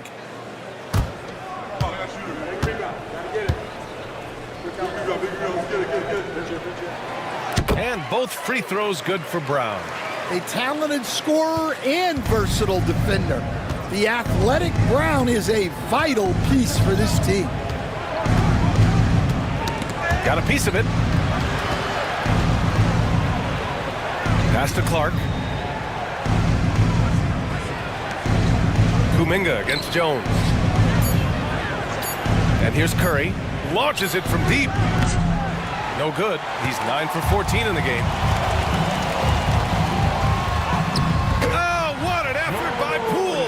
When Poole gets this close, he knows to go for it. He's not going to waste the chance at all. And it's Willie Green calling the timeout here. We might see him looking to make some tweaks to the strategy here. And looking at second chance points last year. Here were the teams that did the most damage on the offensive glass. Number 5, the Warriors. This is a hustle stat. This team pounded the offensive glass, and it shows in their numbers from last year.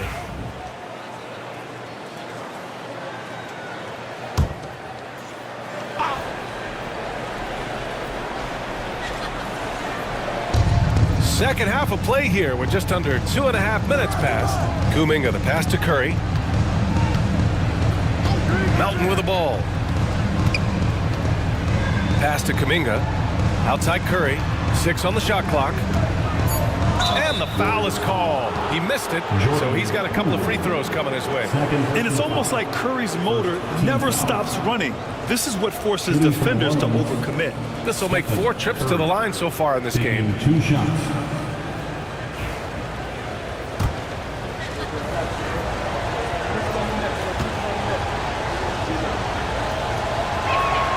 And that one falls for Curry.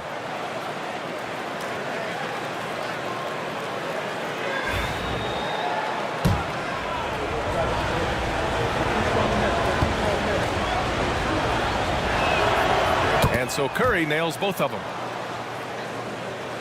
Warriors trail by 11. Pass to Şengün. 3 minutes gone now in the third quarter. Brown against Melton. Oh, nice shot by Brown. And over time, we've seen Brown ease into accepting more responsibility on offense. He's now a dangerous scorer. Curry looking it over. Here's Clark. Oh, and he got fouled on his way up. He'll head to the line to shoot 2. He's gone 6 of 6 from the line tonight. At the line for the Pels, Brandon Clark. 2 shots.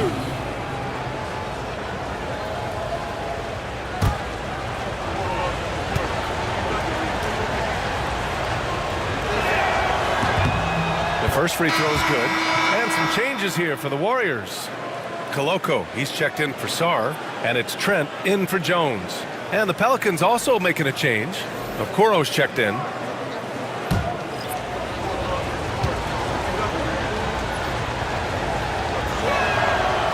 That one's no good. Since being selected in the 21 draft, Alperen Sengun has really improved. Yeah, from 9 points per game as a rookie to over 20 in his 3rd year, Sengun has averaged about 5 assists per game over a season. A huge number for a 6'11 post guy. He is so skilled. He's made all of his free throws to this point. 3 of 3. 2 shots.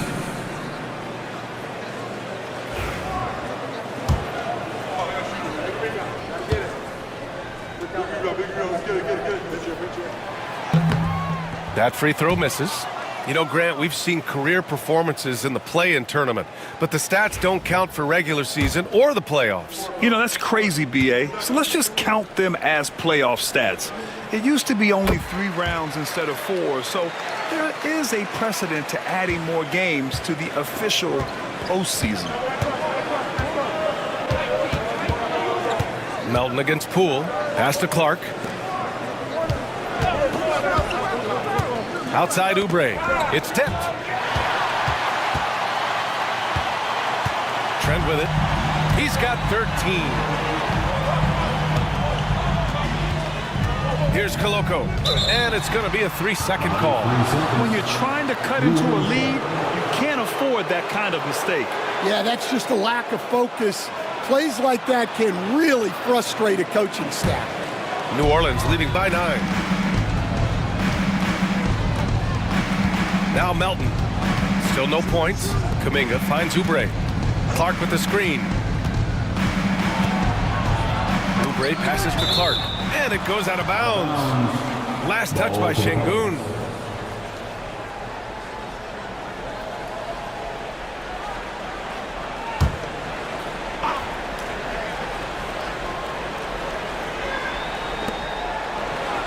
Pass to Melton. Just 5 to shoot. Clark with the screen. 3-pointer. Offensive rebound. He's off on that one. And so it's Brown with it. He brings it up for the Golden State Warriors. Sengun with it. And Oubre comes to help. Poole outside. Sengun, the screen. Poole shot is off. And this is exactly who you want taking that shot. You just missed it. Okoro outside. Pass to Oubre. Clark with it. Here he goes. Nice D from Brown. Shoots over Kuminga. Here's Koloko. Nice work on the boards, paying off with a basket. Good things come to those who hustle. He creates the second chance opportunity. And it's Willie Green calling the timeout here. He's going to talk it over with his guys. Dub Nation, time to make some noise and welcome out your Warriors this team. And New Orleans will go for a different look here. Gafford, he's checked in for Clark. Payton comes in for Kuminga. Heald's checked in for Okoro. And it's Wallace in for Melton. Wallace, the pass to Hield. From outside the arc. Sinks the tray. Heald's got his first 3 points of the game. They are unconscious from outside. And so far, the defense has had no answer. Look, when the 3 is falling like this, there's not a whole lot you can do defensively. And Gafford with the block. Outside Payton. There's the triple. Warriors with the rebound. They still have time to make this a game. But they really need to focus in because they let this game get away from them a little bit. Lobo can't hit. New Orleans has gone 3 of 7 from deep so far in the third quarter. Pass to Gafford. It's good. Gafford's got 7 points. That's a fantastic feed right there. Kicking it out for the good look. Plays like this really help team chemistry. Here's Koloko. No good that time. Nice D from Gafford. Now here's Wallace, guarded by Russell. Hield, a screen on Russell. Outside Hield. This one for 3. On target from range. Hield's got 6 in the quarter. The assist numbers certainly stand out. They've really emphasized ball movement here today. Pass to Koloko. And here's Brown for 3. And Brown knocking down the triple. Well, they're behind, but it's certainly not because of him. He's doing everything he can. He just needs more help from his teammates. Now Gafford. And here's Oubre from the arc. And the rebound goes to the Warriors. Koloko's got 5 rebounds tonight. Hield against Trent. Here's Russell. Yep, that one goes. 10 points for him. Yeah, inside the paint, Russell stays so nimble, helping him get such a high percentage look. Left side Hield. Back to Wallace.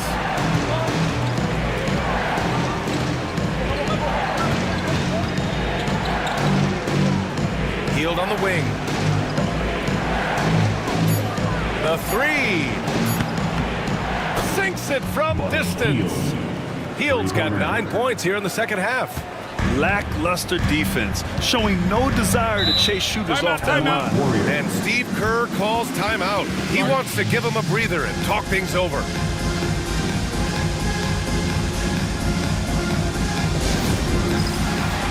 And New Orleans making a change here. Curry's checked in. And here's a look at the top shooters last season. No wasted chances among this group. Daniel Gafford on top. And last year, he led the league in field goal percentage, allowing the game to come naturally and taking whatever opposing teams gave to him.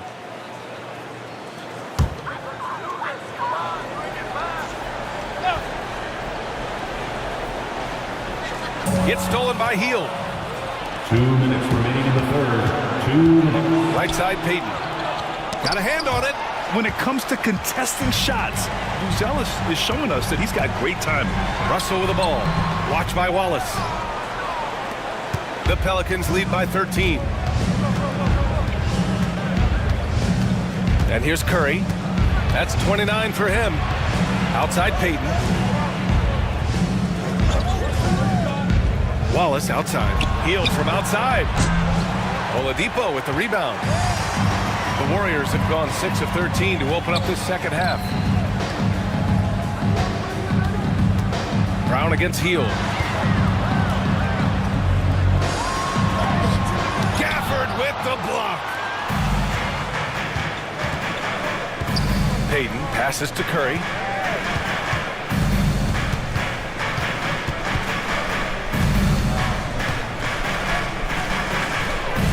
To the wing, right side.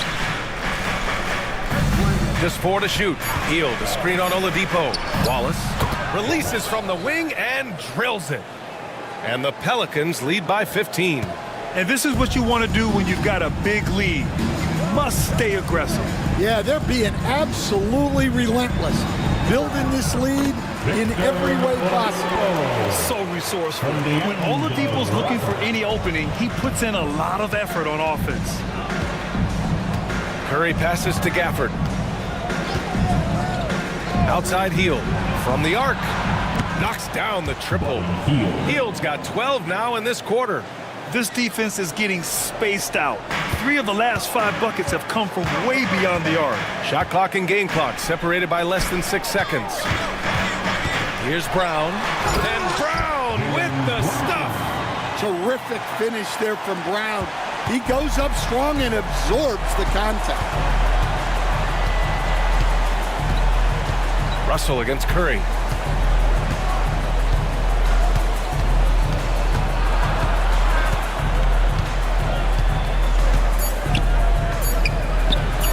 Again, the Pelicans good for two. You really have to question the defensive effort on that possession. Yeah, I got to agree. Their defensive commitment's got to be a lot better. And so it's New Orleans with an impressive 16-point lead. And now we have a moment to reveal our State Farm assist of the game. Yeah, just shredding the defense with that feed. Zero chance to stop that. Now that is an elite level dish. What a great pass. And there have been two very different performances from these teams today as we get going in quarter number 4. Jordan Poole out there with Victor Oladipo. Then it's Herb Jones. Then there's Sarr. And it's Şengün in at the center position, locking down the middle. That's the Warriors 5. Clark with a screen on Poole. To the paint. Şengün with a steal. Now here's Oladipo. And there's the screen. Poole, the pass to Sarr. It's stolen by Kuminga. Wallace with it. Now Oladipo defending. Pass to Clark. Curry with it. Hield, a screen on Jones. Curry from deep three-point land. No good on the three. Warriors trail by 13. Sarr passes to Poole. Here's Sarr. Poole outside. Here's Sarr. He's watched by Kuminga. And down it goes. 2 points. Hey, they're just getting pushed around inside. And so it's New Orleans with it. At one point, they led by 16. Pass to Curry. About a minute and a half into the fourth now. They get it back. Here's Clark, and he banks in the layup. And the Pelicans lead by 13. And attacking a somewhat helpless defense right now. Just a relentless effort. Well, you love the dedication. This is how you have to play. Don't let up just because you're out front. Trent, he's checked in for Oladipo. Melton, he's checked in for New Orleans. The Pelicans lead by 13.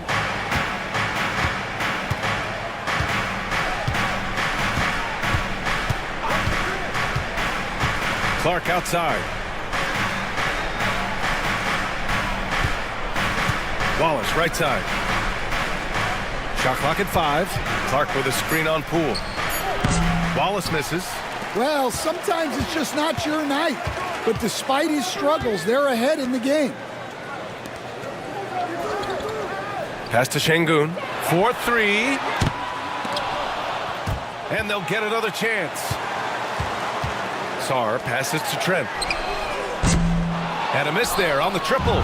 And he probably thought he was going to bury that one. Now here's Hield. Wallace outside. And here's Kuminga.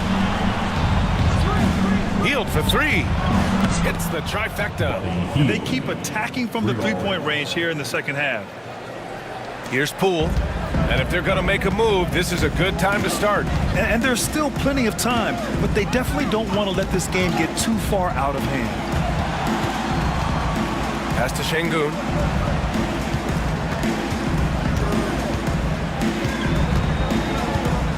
Trent outside.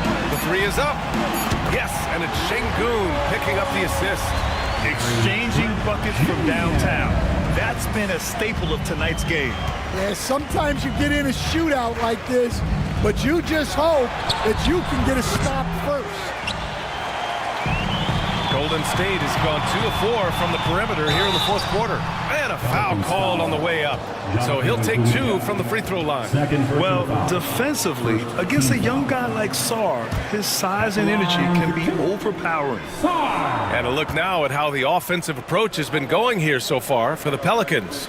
Well, they've been absolutely on fire from deep. And until the defense offers more resistance, the coaches are going to keep encouraging them to let it fly. And also, I just love how they've been moving the ball side to side on the perimeter. Great passing, unlocking their offensive potential.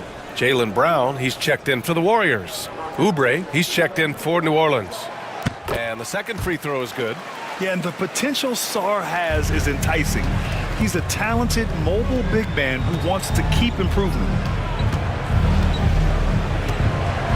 Pass to Clark. Clark with the screen.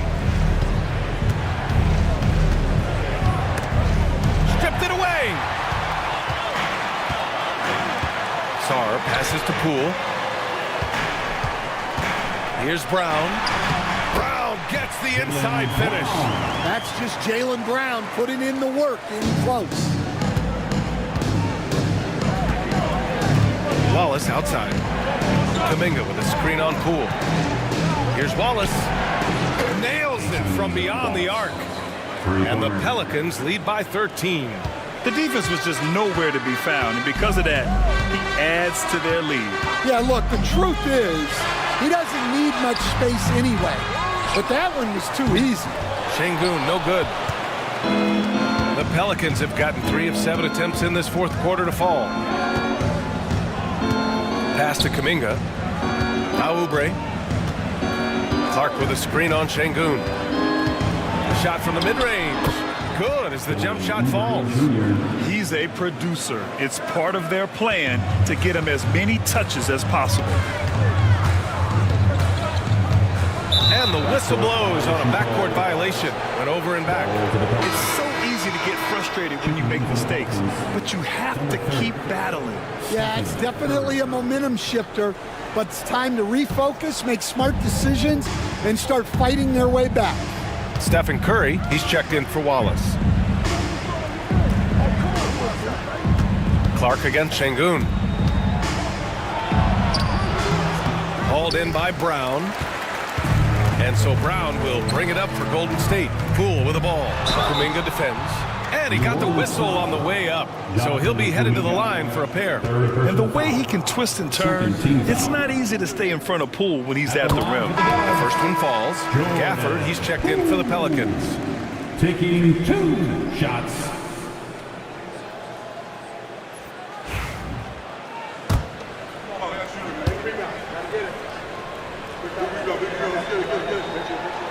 And both free throws good for Poole. Yeah, you have to admire the confidence that Poole plays with. He wouldn't be where he is without it. Oubre on the wing. Outside Curry. Jacks up with 3. Sarr pulls it in. Sarr's got rebound number 7 tonight. Brown against Melton. Poole outside. From downtown. Good. And Brown gets the assist. Brown's got his 4th assist in this one. No waiting around from Poole.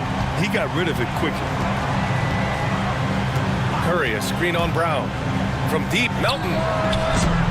And again, New Orleans no good. Warriors trail by 10. Brown with it. And Melton picks him up defensively.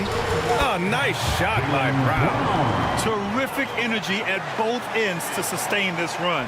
Yeah, it's normally the defense that fuels a comeback, but let's see how much they have left in the tank. Gafford passes to Melton. Kuminga against Jones. And here's Oubre from the arc. It's rebounded by Şengün. Şengün's got double-digit rebounds now in the game. It's impressive how they've overcome his cold streak tonight. Everyone stepping in to fill the gap. Poole shot is off. And the shooter had very little space on that attempt. There's no air space there whatsoever. That's as close as you can get without foul. Gafford in the post, defended by Şengün. And the call will be against Alperen Şengün. That's his 5th foul. First team foul.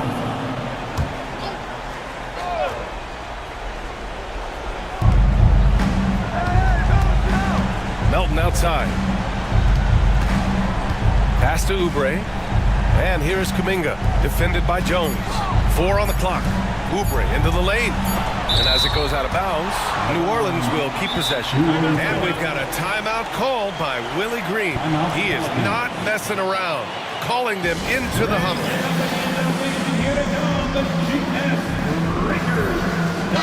And from the sideline, let's catch up with Allie.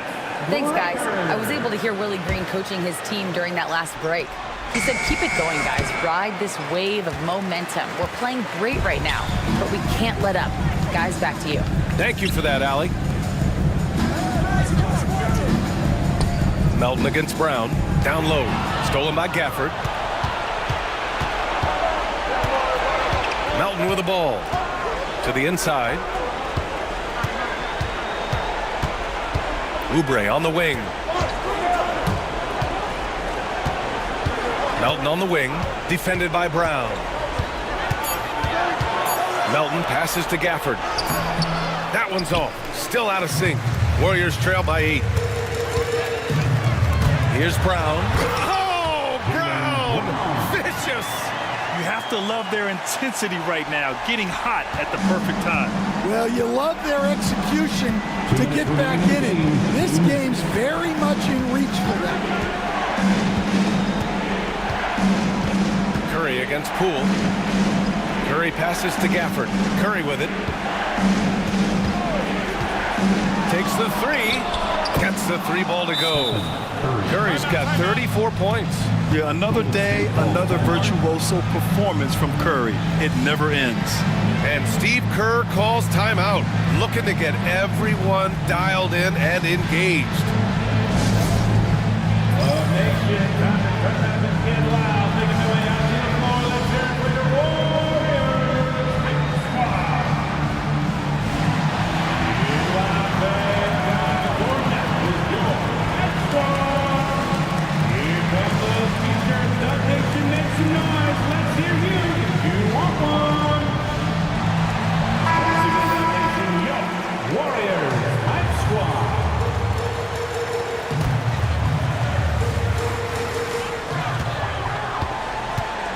Here's Brown.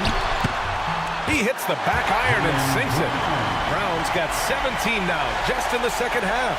You know, Brown is just a really good jump shooter. Plus, his J looks good, too. Gafford with a screen on Poole. Buries it from 3. Curry's got 37. He's really finding his rhythm here. I mean, smart move to keep feeding him the ball. Yeah, when you have a guy playing like he has been recently, he's got to be the first option on every possession. Yeah, taking over this one in effortless fashion. When Brown is cooking like this, keep working the ball to him. Pass to Melton. Now Gafford. Now Curry. Guarded by Poole. Poole against Curry. The Warriors pull it in. Jones feels it out. It's stolen by Kuminga. Curry with it. Poole picks him up. Melton against Brown. And here's Curry for 3. Jones grabs the board. And so it's Jones who brings up the ball for the Warriors. 8-point game. Launches a 3. No luck on that one. Curry against Poole. Melton outside. Back to Curry.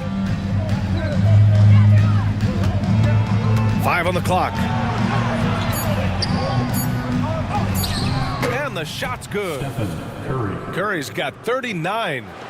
Yeah, they blocked out the noise, blocked out the distractions, kept on grinding, and this is their reward. It is always a special feeling winning on the road. The degree of difficulty adding to that sense of accomplishment. And so it's the Pelicans taking care of business in this one.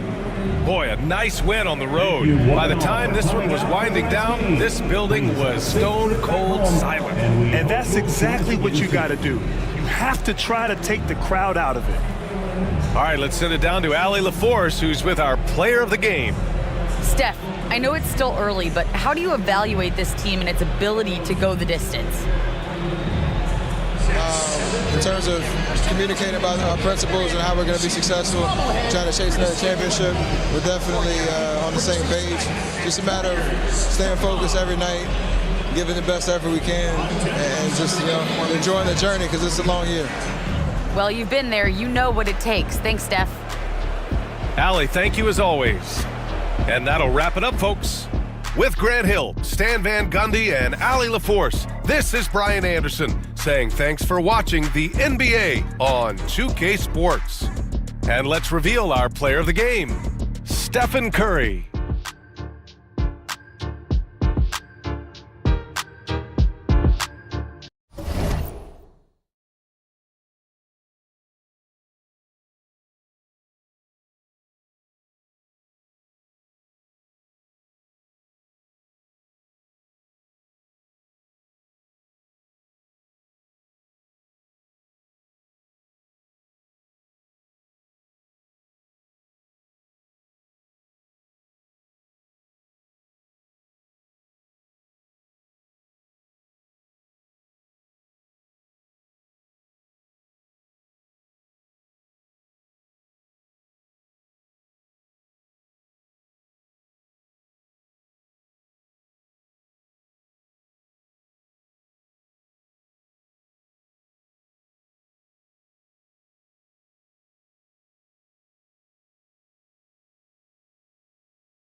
Hi, everyone. We're coming to you live on 2K Sports.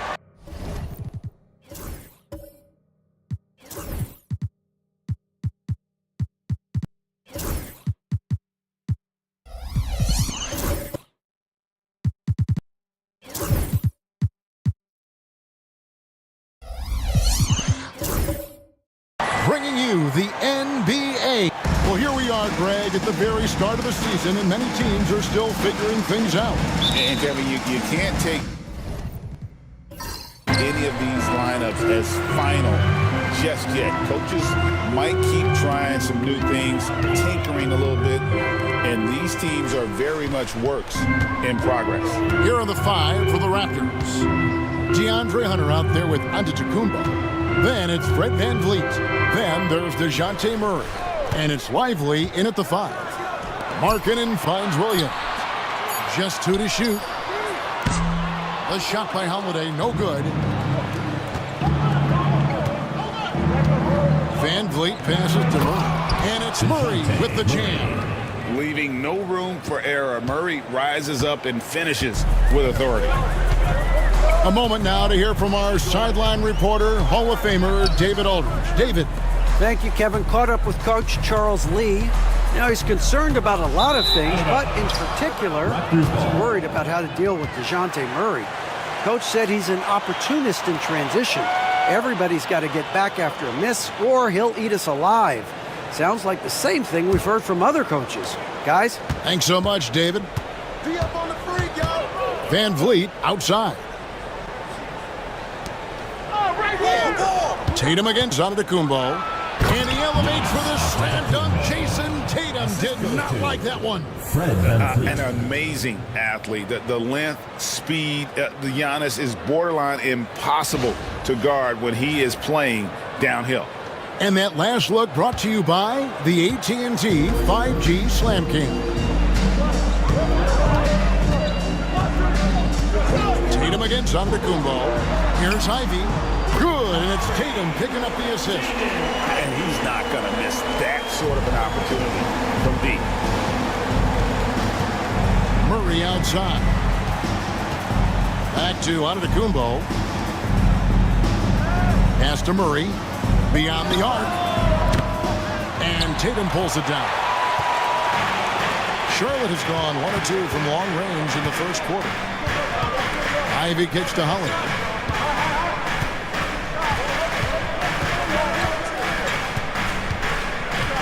Tatum setting the pick for Holiday. Fouled in the act of shooting. Gets the bucket anyway, so a 3-point play chance for him. We know that Jason Tatum is a gamer. This guy willing to take punishment on his way to the cup. And you watch Jason Tatum year to year. He is a model of consistency across the board. The numbers are pretty similar, and the effort never wanes. Mind the lanes. Mind the lanes. One shot.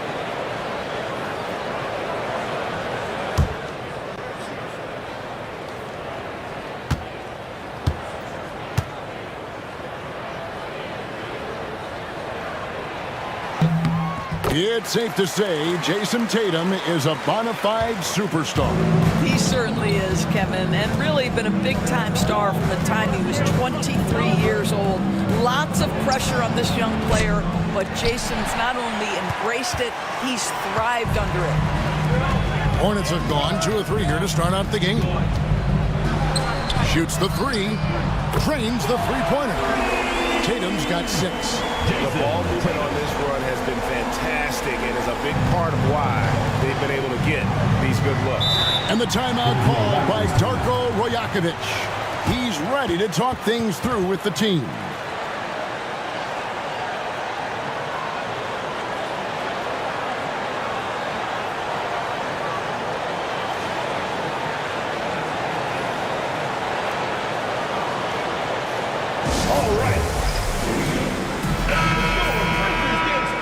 And now it's a look at the 2K leaderboard with the list of the NBA's best fast break teams from a season ago. Number 1, the Raptors. Do they love to run? I mean, nobody did it better. They would get out in the lanes and push the ball even after makes. Here's Hunter. And he's fouled pretty hard on that shot, but he's got the chance to pick up the points at the line. Looking at the Hornets, Greg, they're still in pursuit of their first trip to the NBA Finals. And Kevin, I hope it happens soon because their fan base deserves it. They've stuck with this team through some difficult years. It's about time they get rewarded.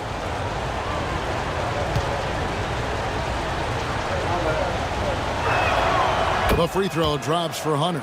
An athletic forward with a versatile skill set. Hunter has also proven he can come up big in big moments.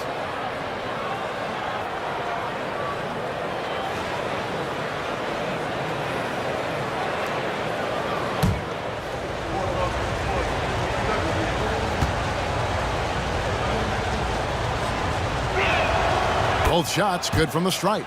An efficient night from the line. This is a guy who puts in the work and it pays dividends. Van Vliet against Holiday. Outside, Tatum takes the three. It's good. The assist that time from Holiday.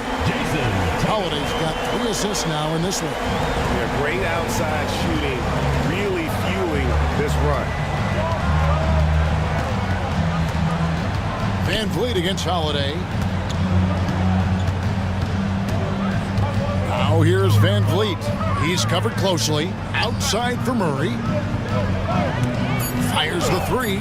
Up and in. Off to an efficient start. 2 for 3 from the field. And guys getting into a nice groove here, starting to feel it.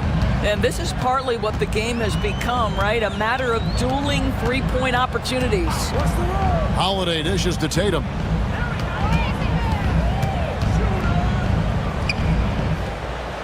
Back to Holiday. Pass to Ivy. And stolen by Murray. Now the Raptors moving it up. And it's Hunter with the jam. And one reason why Murray racks up the steals, he has incredible hands. Charlotte has gone 3 of 4 on 3-pointers in the first quarter. Doing well from long range. Holiday the pass to Markkanen.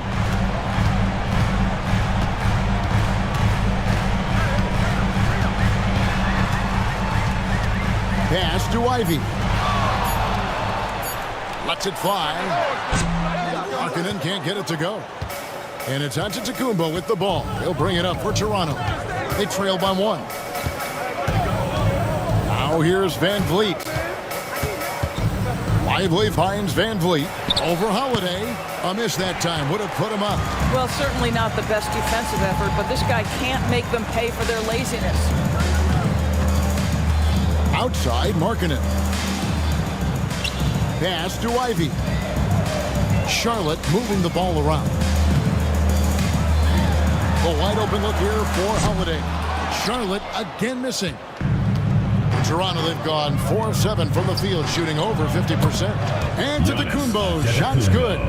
And when Giannis is sinking that shot, he is impossible to guard. And here's Ivy. Tatum with a screen on Murray. Antetokounmpo against Tatum. Well, Jason Tatum forces that defender with the up fake to get off his feet, and he does a tremendous job drawing contact. And let's get your take, guys, on the scoring breakdown for the Raptors. They have started this game looking to push the tempo, and it's working for them. Great job of scoring in transition. Yeah, they've also been alert and active on the defensive end, creating turnovers and turning those into points on the offensive end.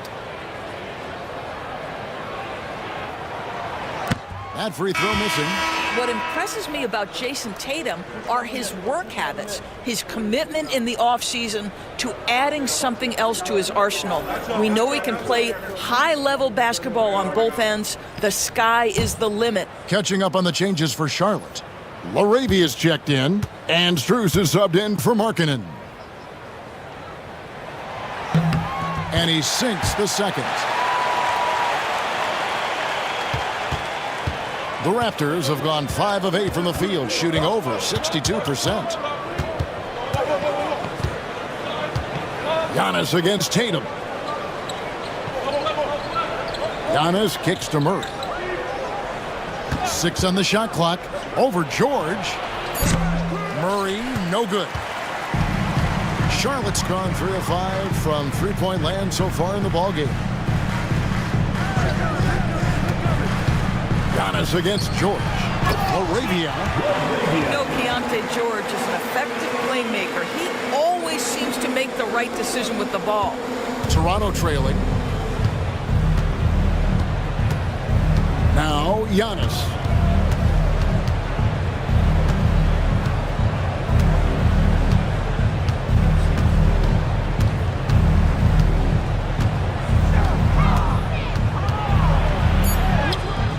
Rebounded by Tatum. Tatum's got 4 rebounds in this game. To the middle. Here's LaRavia. A shot off that time. Nice defense from Wagner. Outside, Dort.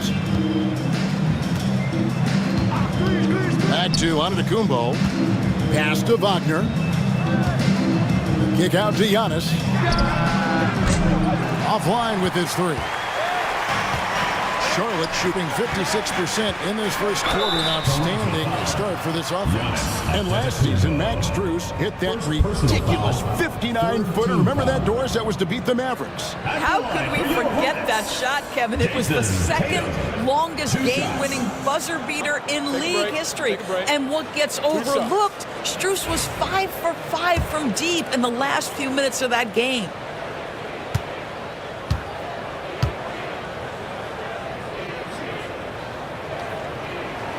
The first one falls. Delano Baines checked in for Charlotte. Then for the Raptors, Santi Aldama's checked in for Antetokounmpo. Williams comes in for Hunter. And it's T.J. McConnell in for DeJounte Murray. You got this. You got this.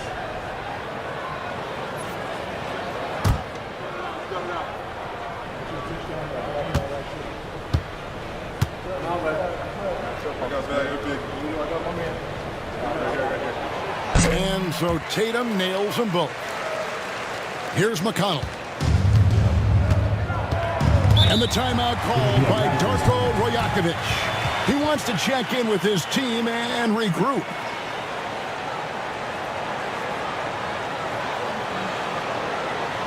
Fans, please give a big round of applause for your Youth Squad.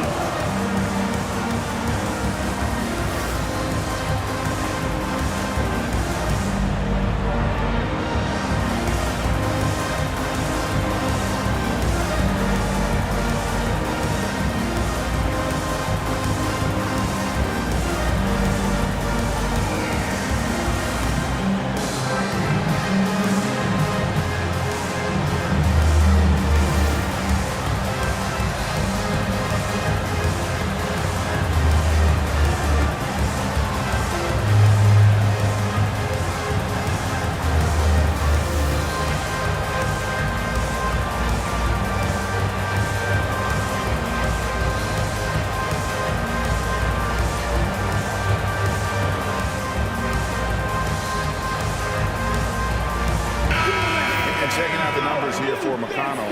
Last season's performance for him. Averaged 10 points per game, 5 assists, and 2 rebounds.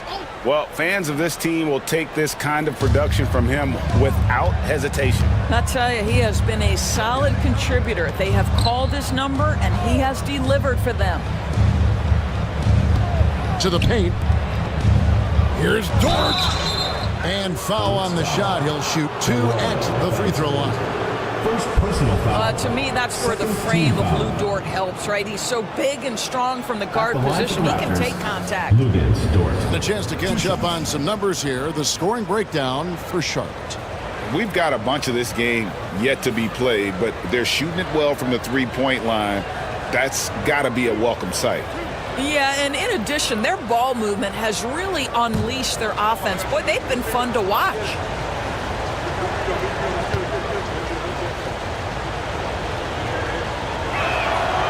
And he knocks down the first one. Lou Dort earned his way into the NBA because of what he brings on the defensive end. He is stout. He's not going to back away from a challenge, and now he's knocking down threes. Those players in high demand.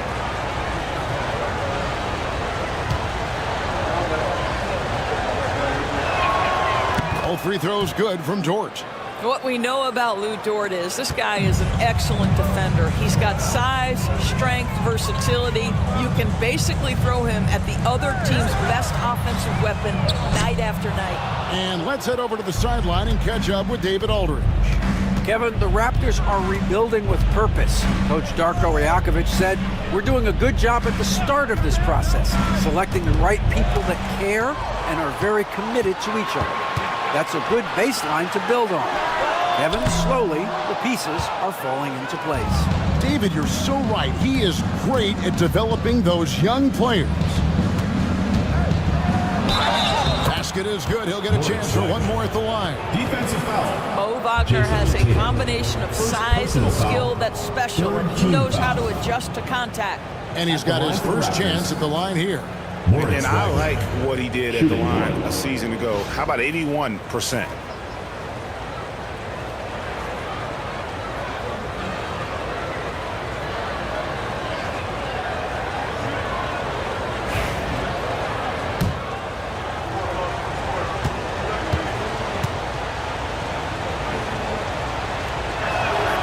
And that one falls, and that puts him up by 1 point. Well, what we know about Mo Wagner is that he has consistently grown over the course of his NBA career. This guy has versatility as a scorer. He has tremendous energy that he brings nightly, and he wants to get better. He's back and forth this first half. And this could continue to go back and forth the entire way. McConnell kicks to Wagner. 1:46 left to play in the first quarter. Battles through traffic and lays it in. Wagner's got his second basket of the night. Mo Wagner will never back down from physical defense. Never. It's not in his DNA. George against McConnell. And George, here we go. And the shot is good. And the Hornets lead by 2. And nice touch inside. George can finish from all 3 levels. Wagner outside.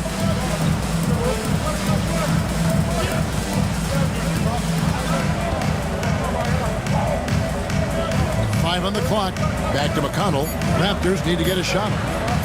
There's Williams with the 3. Connects from three-point range. So far, both teams scorching the nets. You gotta love it. Well, you love it when you can get off to a fast start offensively. You hate it, though, when your opponent does the same. And it's Strus missing. Normally, he'll drill that shot, and I'm sure they'll look to find him in that spot again. No doubt. Very good play call, good execution. Sometimes it just doesn't fall. George passes to Banton.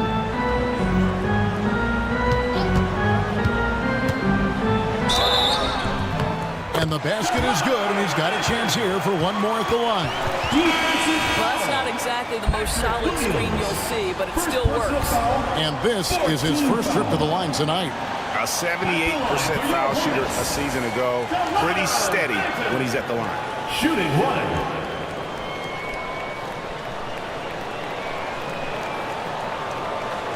Mind the lanes. Mind the lanes. One shot.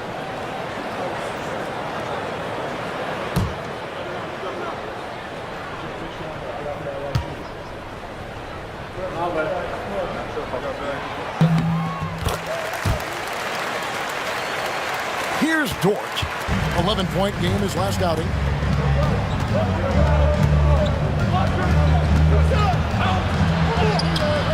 The Hornets pull it in. They come in fresh off a win against the Heat. Yeah, in that game, I thought they took advantage of some sloppy play, but give them credit. They turned mistakes into points. So you have to capitalize when your opponent has miscues. And give this team some credit. Every time that opponent turned it over, they capitalized. At the end of one, a closely contested game so far. It's Charlotte up 2. We'll be back shortly live from Spectrum Center.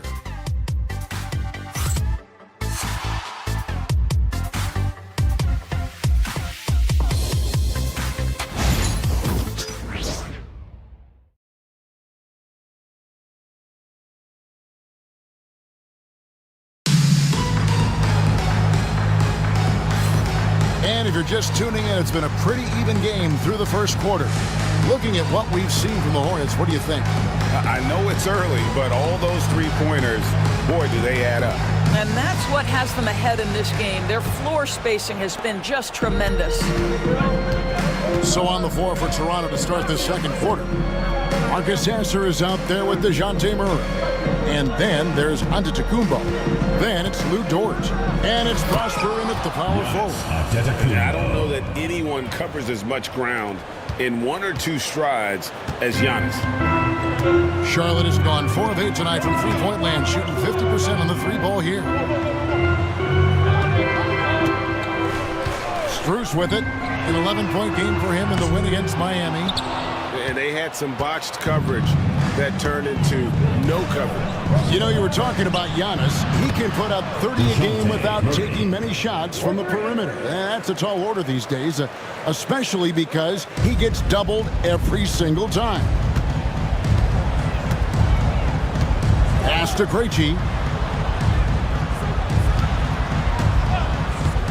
Quarter number 2. We're about a minute in.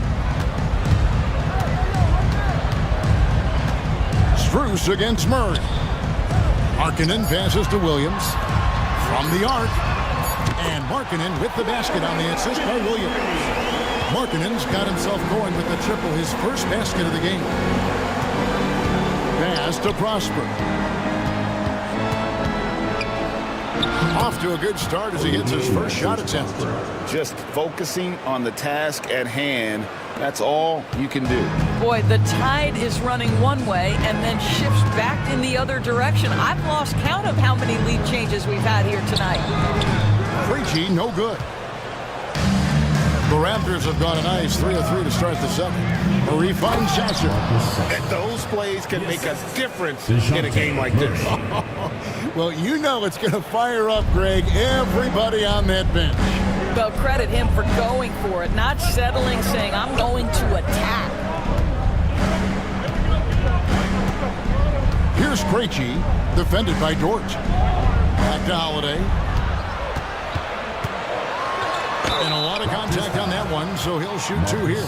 And we all hear talk about Drew Holiday's defense. But you know, Doris, he is much more than that. You've said it countless times. Kevin, this is a guy who's a tremendous rebounder for a guard, a very willing playmaker. He can carry a scoring burden if you need him to, but he's also willing to take a very limited number of shots. It's all about the team with him.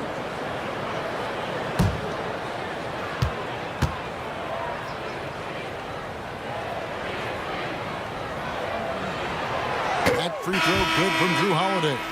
Every year, Greg, we get a new batch of rookies into the NBA, and sometimes we're all guilty of judging them too early. Oh, absolutely. I think we need probably 3 years to evaluate a player. You know, fans and media can be a little harsh at times, but not everybody develops at the same rate. And he can't hit the second. It's no coincidence, guys, that wherever Drew Holiday has gone, the team gets better, and it's about the way he leads by example. Murray for 3. Cans it from downtown. Murray's got the lead up to 6 now for the Raptors. Well, this guy has been efficient and effective all night. That IQ has been on display. And so it's Charles Lee calling timeout. He wants to regroup and go over the strategy.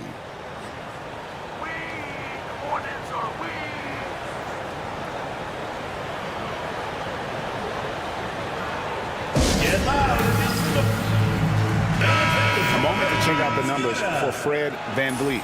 He's coming off an excellent season, and he ended up in the top 15 in steals as well. Some of the quickest hands in the league. And his floor awareness was impeccable last season. As you mentioned, top 10 in assists. Just does a great job of getting everyone involved. Holiday gets the bucket. You can just sense the confidence Drew Holiday has, ready to shoot off the catch. Murray surveying the D. Pass to VanVleet.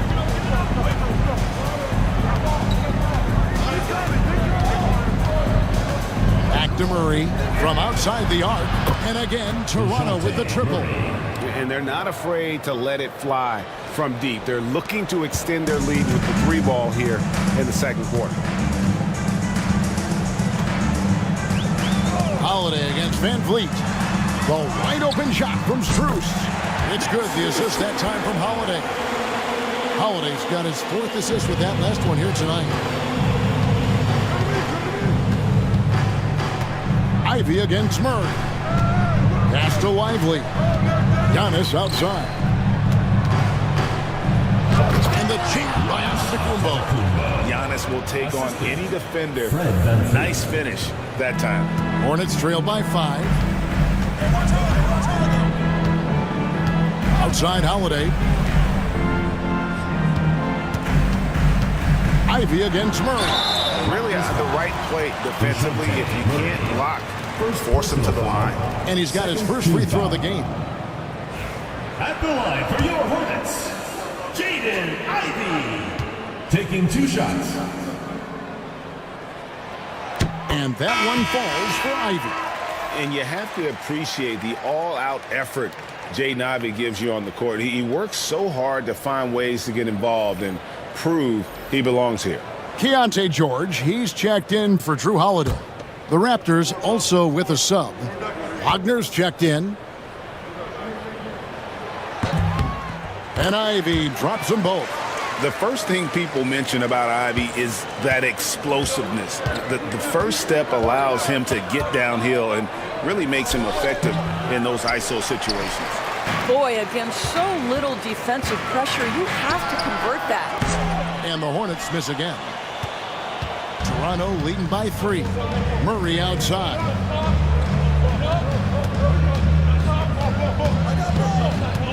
Back to Antetokounmpo.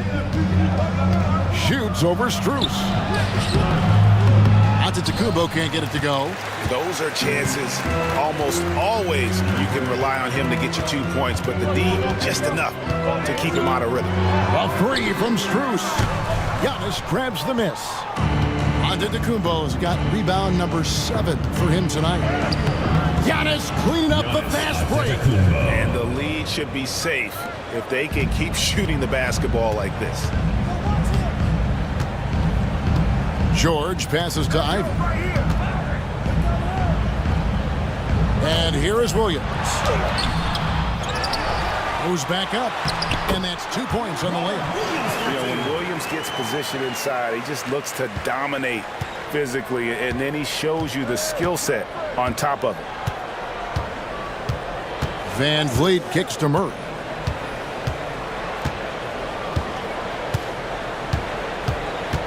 Pass to Antetokounmpo. Excellent D there from Markkanen. Hornets trail by 3. Strus with it. Defended now by Wagner.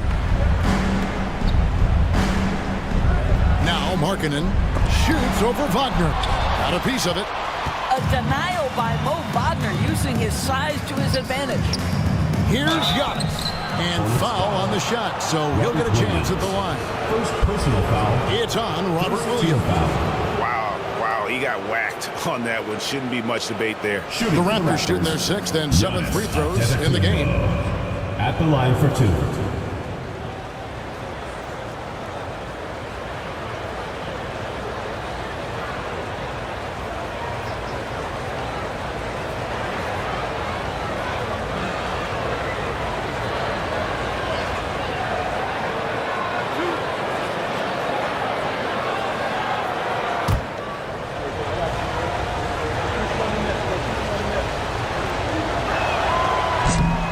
That's good from Antetokounmpo. And what I love about Giannis, yeah, he's a superstar, an MVP, a champion, but best of all, Giannis is an incredible ambassador for the game. Looking at who's out there now for the Hornets. Laravia's checked in, and it's Tatum in for Markkanen. Raptors also changing it up. Santi Aldama's checked in for Wagner. Williams comes in for Hunter, and it's T.J. McConnell in for Murray. Tatum with a screen on Van Vliet. And it's George missing. Raptors leading by 4. Here's Antetokounmpo. 11 points in the game.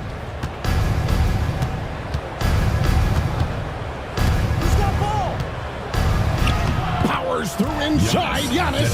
And defensively, guys, they've been unable to shut down the middle. Now, here's George. Tatum with a screen on Van Vliet. Here's George. Charlotte no good that time either. Toronto's gone 5 of 8 from three-point land. 15 points and a deep ball for them tonight. That's where Giannis wants the ball. I'll tell you, the team is simply riding the hot hand. This guy has been lights out. George passes to Ivy. Back to George. It's tipped. And here we go. Van Vliet heading to the hoop. Lays it in off the breakaway. And it's a 10-point Raptor lead. Boy, how about Fred Van Vliet? Defense doesn't even have a chance to catch him. What anticipation, what transition opportunity. And I thought that was going to drop. It looked good from here. And the wide open shot from McConnell. And a great assist by Antetokounmpo as that one goes in. Well, the defense daring him to shoot, and he makes them pay for their disrespect. And so it's Charles Lee calling timeout, looking for a breather, and maybe just one or two things to talk about.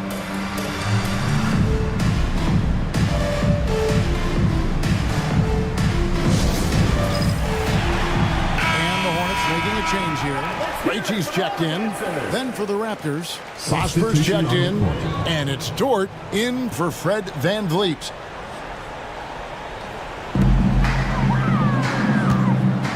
Here's Banton. He's covered by McConnell. Pass to Krejci. Here's Tatum. Looking to end the run. Tatum from three. And that gets him going here in the second after hitting 2 from long range in that first. And here's McConnell. Outside Williams. Krejci with the rebound. Hornets trail by 10. 2 minutes. Ivy on the wing. Defended by Dort. Back to Ivy. Tatum setting the pick for Ivy. Shoots over Dort. Toronto grabs the miss. 13 points was their biggest lead in the game. They'll face the Lakers after this one. That'll be at home. That'll be the first of 2 straight at home. They are just killing them on the interior. And here's Tatum. He'll bring it up for the Charlotte Hornets. This, their first look at this year's Toronto squad. And they won the season series against this club last year, but, then again, so did a lot of other teams. To a certain extent, you like the aggressiveness, but that's 2 fouls already. Take a step back.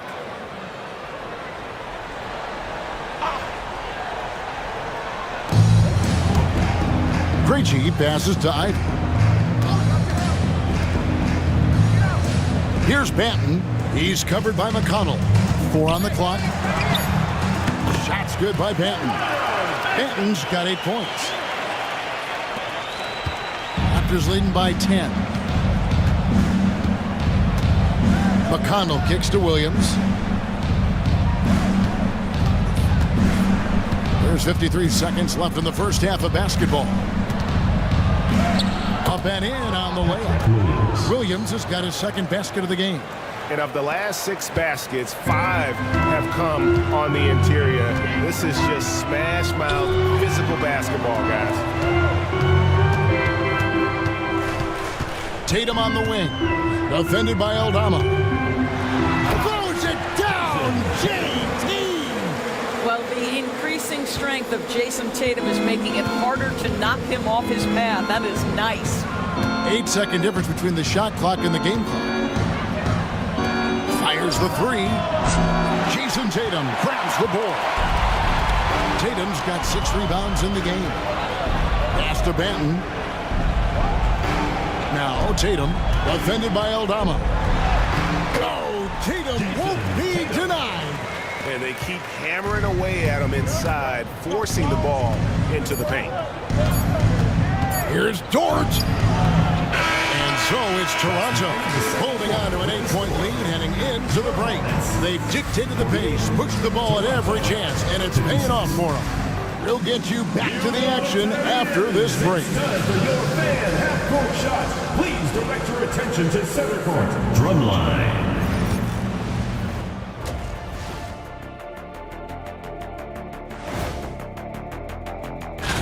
Let's face it, Giannis was just unguardable. His length, his strength, ability to get to...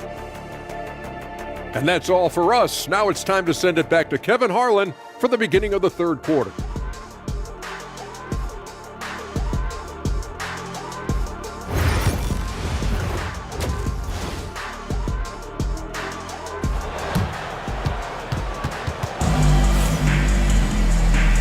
And happy you could join us. We've got 2 quarters left to go in regulation.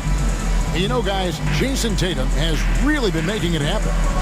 And you know he's going to put up points every time out, but boy, he made it look so easy in that first half. Now let's see if he continues that trend the rest of the way. He certainly has the talent and the endurance to do just that.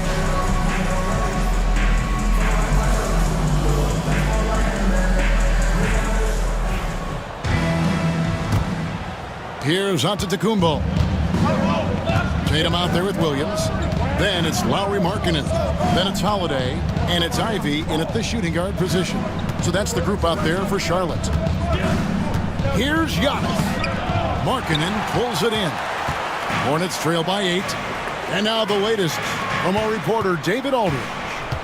Kevin, well, like a lockdown corner in football, teams just try to keep the ball away from Jrue Holiday. He says, I feel like they're not afraid of me, but like, okay, get him off the ball. To me, that's respect. I don't need other people telling me how good I am. You can see it by their actions. Kevin?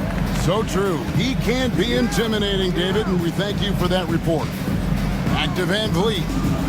And he uses the glass on the layup. Van Vliet's got the first points to start out the third quarter for the Raptors. The Hornets on offense. It's a 10-point game.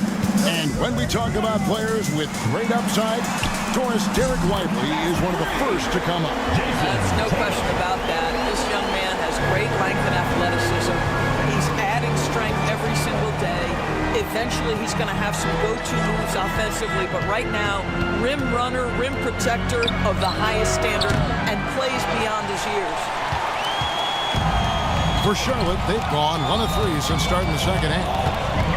Markkanen dishes to Tatum.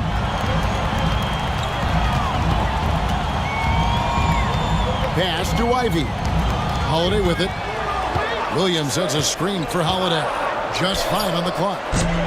Off the mark there with the three-point shot. Not quite enough defense that time around. Just lucky he was off. And the call on the shot that sends him to the line.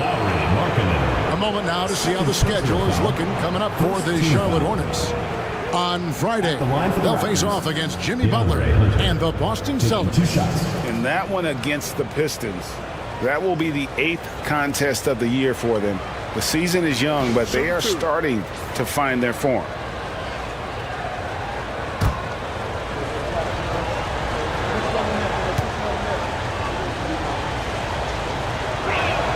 First one falls for him.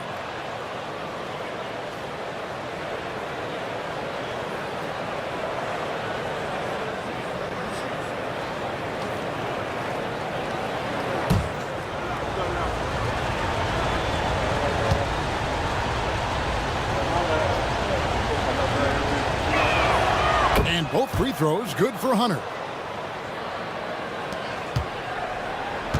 And so Holiday will bring it up for the Hornets. 2 minutes into the second half of play now. Tatum on the wing. Latrey. Rebound by the Raptors.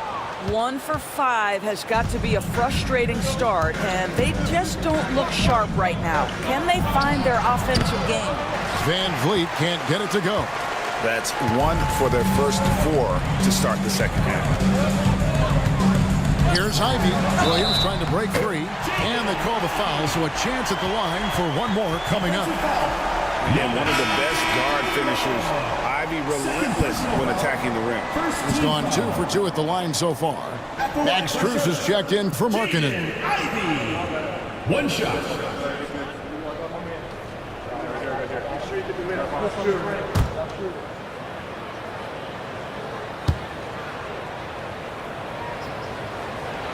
And that one falls for Ivy. The 7th pick in 2017, Lowry Markkanen. Almost a throw-in that Donovan Mitchell trade. That's incredible to think of now in the context of this guy becoming an all-star in his own right, Kevin. I mean, Markkanen is a 7-footer who's got efficient offensive numbers, like 50, 40, 90 type numbers. He is an uncommon talent. Outside Holiday. Murray against Ivy. Back to Holiday. And stolen by Hunter. Off they go on a 3-on-1 break. Here's Antetokounmpo. Finish off the break.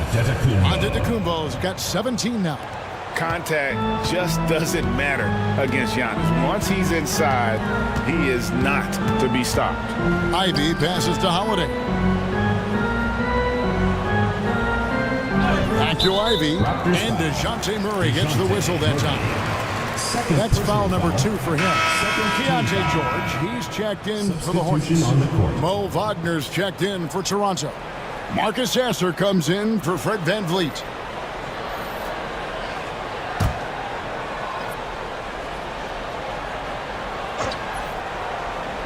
Third quarter action and just under 3.5 minutes have gone. George against Murray. 5 to shoot. Pulls it up. And again, the Hornets missing. Raptors leading by 11. Pass to Hunter. And he drops in the layup off the glass. 8 points for DeAndre Hunter. With a number of moves and shots to choose from, Hunter is scary. Nice bucket there. It's Strus on the wing. And here is Tatum. Sinks the three-pointer. Tatum's got 25 points. Well, offensively, this guy has been cooking. They're definitely not losing because of him. And Torko Liakovic calls timeout. He's made the decision. He wants to huddle up with his guys.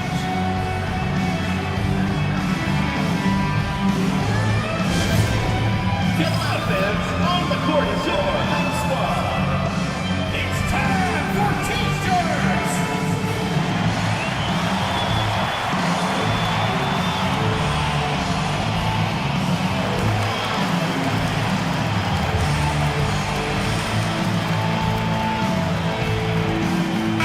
And taking a look here at some numbers for Tatum.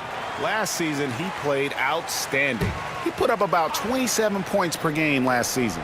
8 rebounds and 5 assists. And what is crazy is that these numbers might not even do his game justice. He's been phenomenal. Feels like every night this guy does something that just blows your mind. So fun to watch. Someone the other players look up to.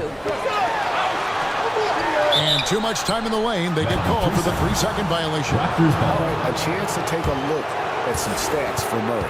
Great showing for him last season. And he also finished in the top 20 of the assist rankings, making plays for others and making his teammates better. And like a thief in the night, he will pick your pocket clean. Top 10 in steals, as you said last year, always a threat to cause a turnover. And the Hornets making a change here. Arabia's checked in. Pass to Hunter. Shoots over Strus. Fast break, here they come. For the 3. That falls. Nice feed that time from Jordan. Strus has got it back down within single digits for the Hornets. Murray, the pass to Wagner. Shooting foul as the whistle blows. He'll shoot 2 free throws. One thing you know about Mo Wagner, he will attack when he's on the interior. And what do you guys think so far about the offensive approach for Toronto? They've been playing some really physical offense, just attacking the paint as much as possible. And I tell you what, they have been very successful with that strategy. And you also have to love the way they've gotten out and run in transition. A ton of good chances tonight simply from being willing to run the floor. Delano Banton's checked in for the Hornets. Santi Aldama's checked in for Toronto. Dort comes in for Murray. George passes to Banton. Outside, George. And here's Strus for 3. And Lively pulls it down. Aldama passes to Dort. Boy, that's a savvy move by Lou Dort on the inside. Gets himself the whistle. These are his 3rd and 4th free throw attempts of the game. At the line for the Raptors, Lucas Dort. And the first one at the line is good. Patrick Williams, he's checked in for the Raptors.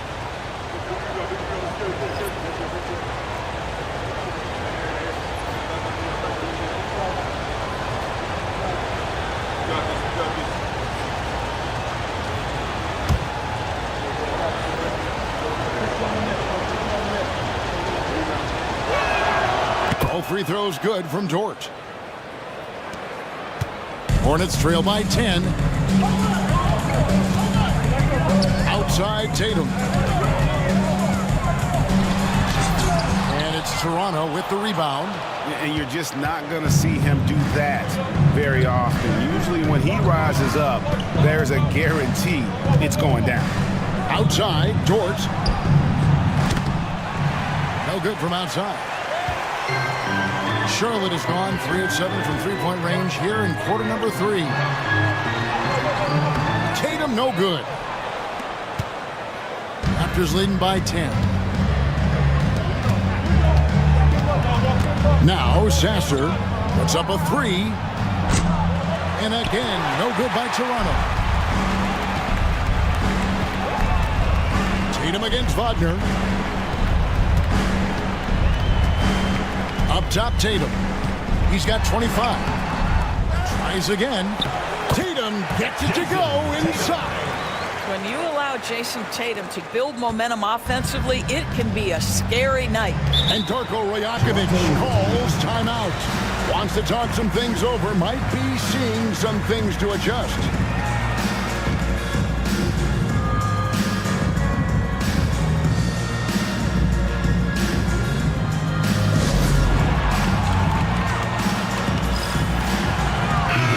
For the Raptors. Prosper's checked in, and it's T.J. McConnell in for Marcus Sasser.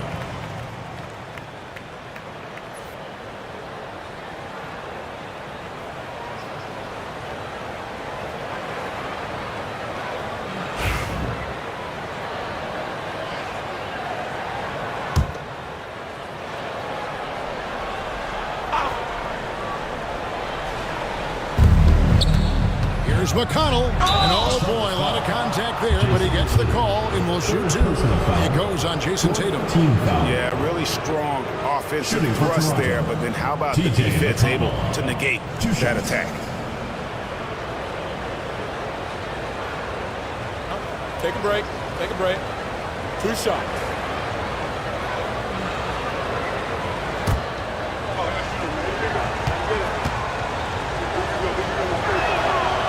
That free throw, no good.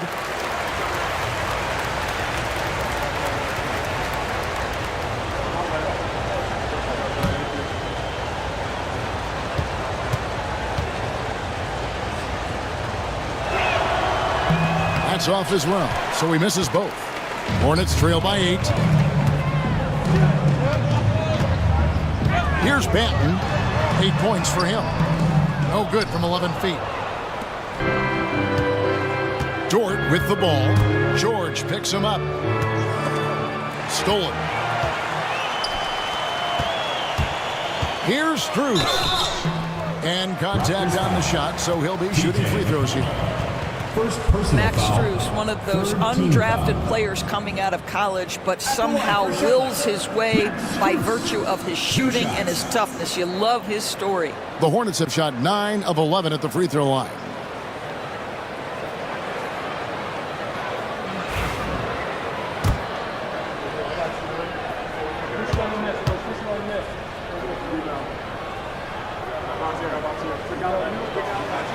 And the first one drops.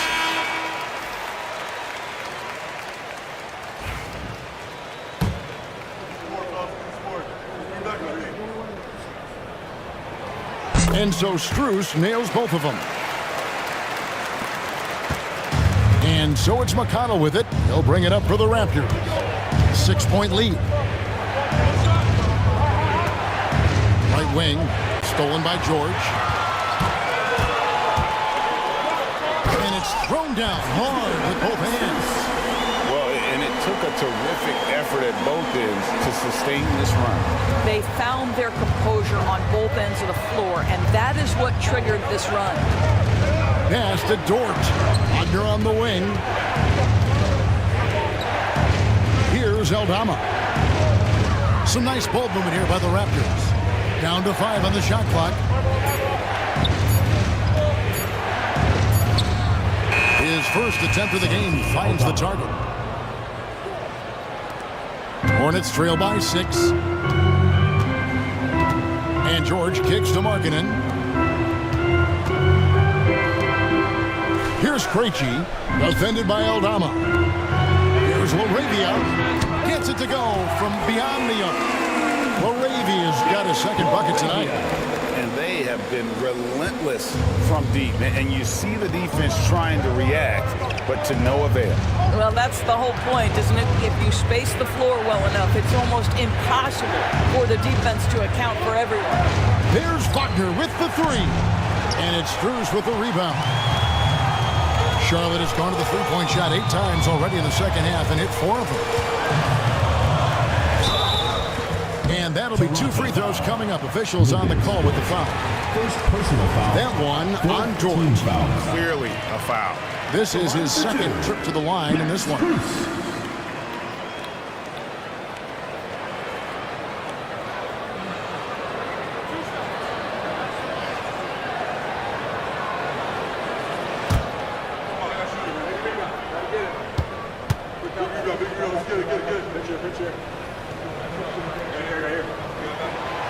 That free throw, no good. The Raptors making a switch here. Antetokounmpo's checked in.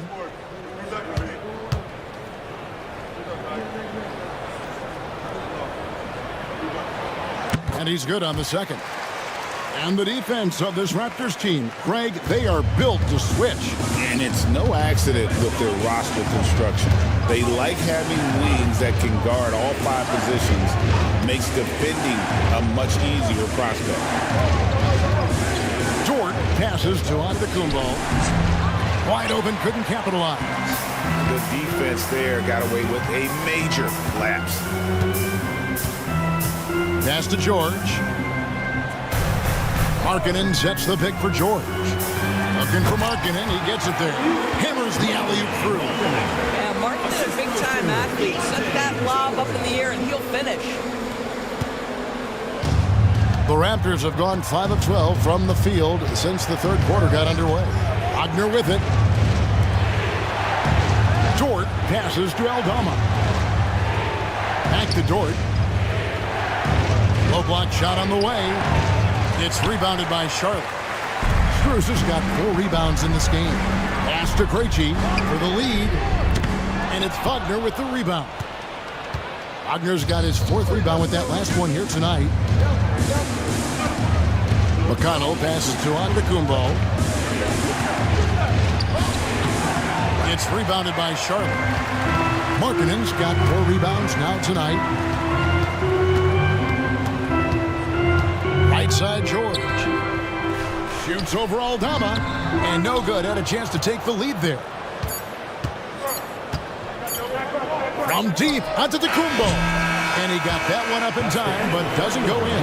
What a performance for Jason Tatum. He has been the story so far for Charlotte. He keyed their comeback.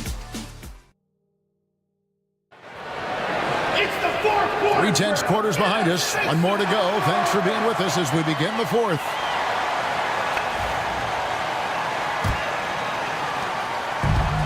The Hornets shooting at 44%, pretty reasonable.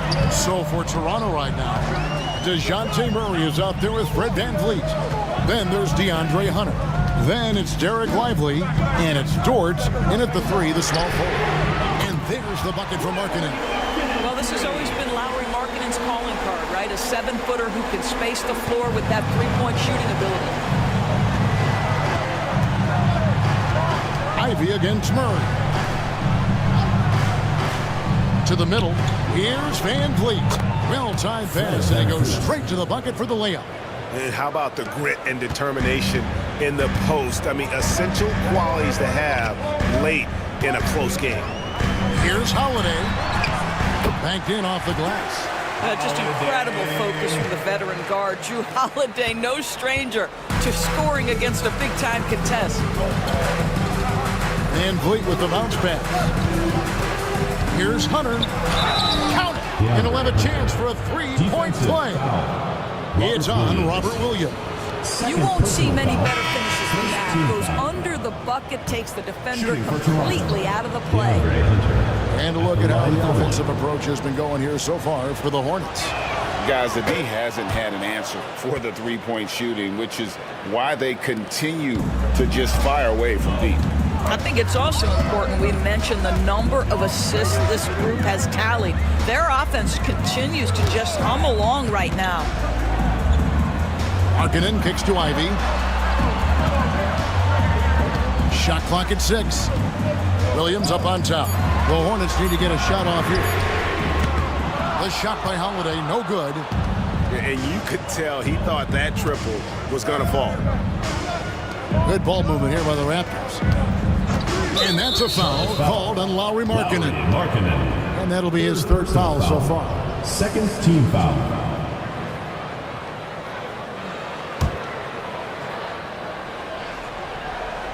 We're just over a minute and a half now into the fourth. Dort against Markkanen. 6 to shoot. To take the lead. And again, no good by Toronto. And so it's Holiday with it. He'll bring it up for the Charlotte Hornets. The Celtics will be coming into town for the next game. And that's the third of 4 straight played at home.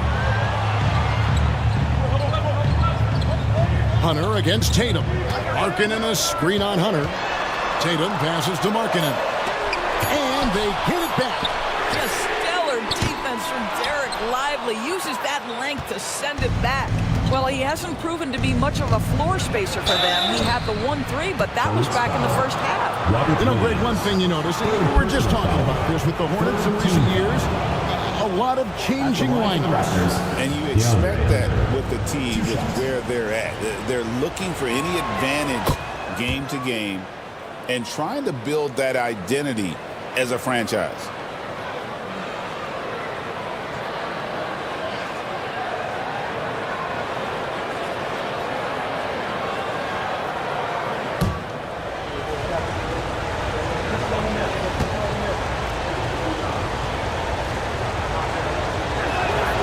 Good on both. Just a little under 2.5 minutes have passed now here in the fourth. Tatum passes to Ivy. Charlotte no good that time either. Toronto's gotten the three-point shot off 16 times tonight. 7 times they've hit it, 9 times they've missed. And there's the bucket for Markkanen. Boy, at 7 feet, Markkanen can really move. This guy very tough to stop on the dribble drive. Van Vliet outside. Back to Murray. Good, and Van Vliet gets the assist. Assisted. Van Vliet's got 6 assists now in the game. And that was the right call. When you need a basket, go to the guys you trust the most. Well, you've got to earn trust and equity by making shots. Nice delivery there. And here's Tatum for 3. Nailed from three-point land. Well, you love that they've been able to rely on him time and time again. You love the effort here late. The Raptors have gone 3 of 4 in field goal attempts since getting things started here in the fourth. Van Vliet passes to Lively. Pass to Hunter. The rebound by Ivy. Charlotte's gone 2 of 5 on three-point shots since the end of the third quarter. Offensive rebound. Count that one. Now it's a 3-point Hornets lead. That's a little bit about grit right there. Drew Holiday not one to back away from a challenge. Van Vliet passes to Lively. Now here's Murray. Outside, Dort.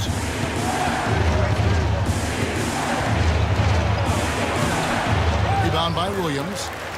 Williams has got 6 rebounds in the game.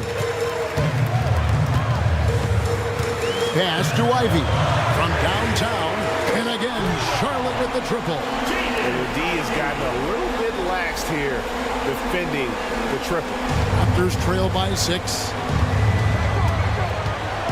Outside, Dort. Now Hunter. Will it go? And again, no good by Toronto. And that's the battle they haven't been winning today. Their work on the glass has been porous, and that's got to change. Giannis Antetokounmpo's checked in for Dort.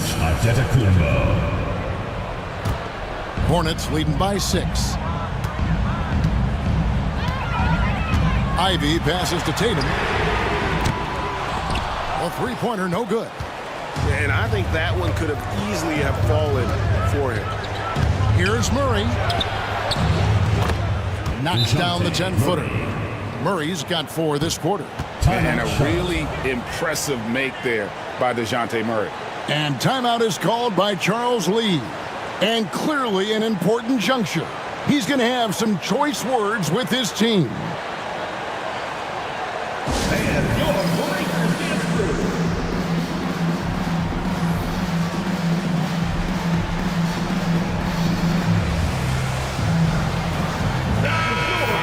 Turn to our sideline reporter, David Aldridge. David. Hey, guys, during the break, listening with Charles Lee and his team. Now, he reminded his team, keep looking for the deep ball. If the 3 is there, take it. You've done a good job getting those looks, so keep taking them. Back to you guys. All right, David, thanks. Here's Ivy.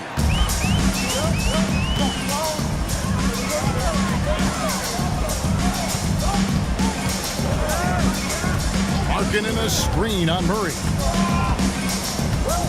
Here's Ivy driving to the basket. And that one clearly a foul. Gets the whistle and 2 shots coming up. An absolute juggernaut on the drive. Once Ivy gets a step on the D, you're about to be compromised. Taking 2 shots.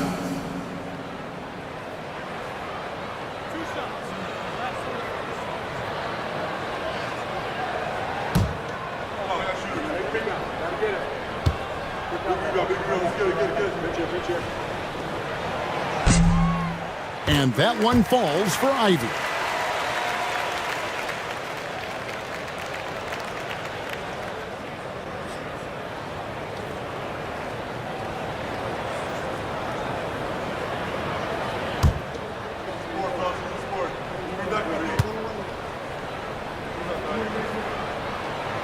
And Ivy drops them both.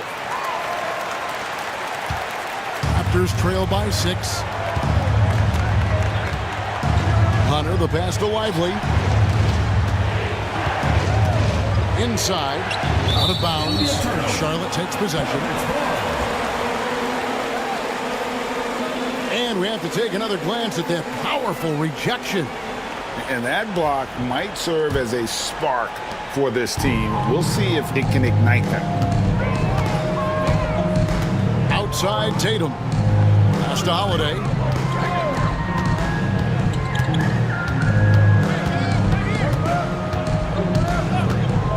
Now here's Markkanen. Covered by Hunter. 5 on the clock. Here's Tatum. Antetokounmpo pulls it in. And it's Antetokounmpo with the ball. He'll bring it up for the Raptors. They trail by 6.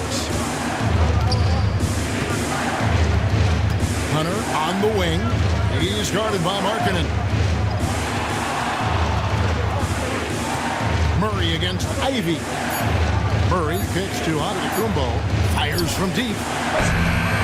And the rebound goes to the Hornets. Tatum's got double-digit rebounds now in the game. Pass to Ivy. Good, and it's Tatum picking up the assist. Ivy's got the lead up to 9 now for Charlotte. Oh, how about the quick thinking by Ivy? I love when he goes right at it with the shot. Back to Murray.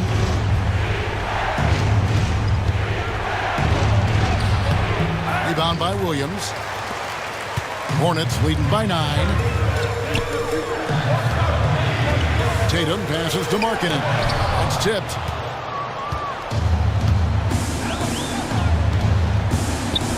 Floats it up for Giannis. There's Giannis taking flight. And if you're looking to make a big play with the pass, you've got to love Giannis. He's a big target on those alley-oop lobs. Outside, Markkanen.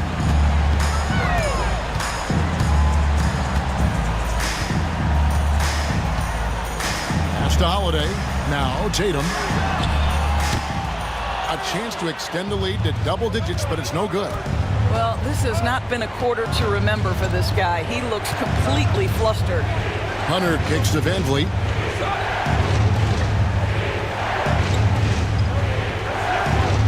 Murray with it. Fires for 3. And Tatum pulls it down. Simply put, a bad shot, guys. They all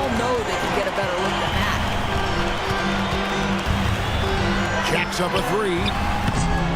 Rebound by the Raptors. Well, whether it's a defensive adjustment or he's gone just a bit cold, that efficiency has really fallen off this quarter. And Antetokounmpo with the jam. There is no question Antetokounmpo is a star in this league. This team trusts him to make the big shot. Ivy finds Tatum. Over Antetokounmpo. And he buries that one, drilling the rim on the way down. Tatum's got 5 points in the quarter. Raptors trail by 7. Murray with it. And he gets the whistle. 2 free throws coming up. And I like to see Murray dictate the action like that inside.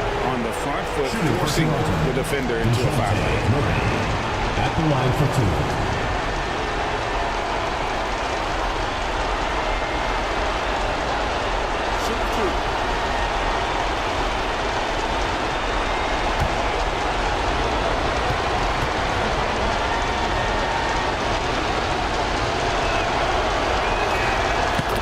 The first, that trims the lead to 6. And you know, one look at Murray's game, and you can tell he's been well coached over the course of his career. His awareness, his work ethic, this guy is just always bringing it. Max Strus is checked in for Markkanen.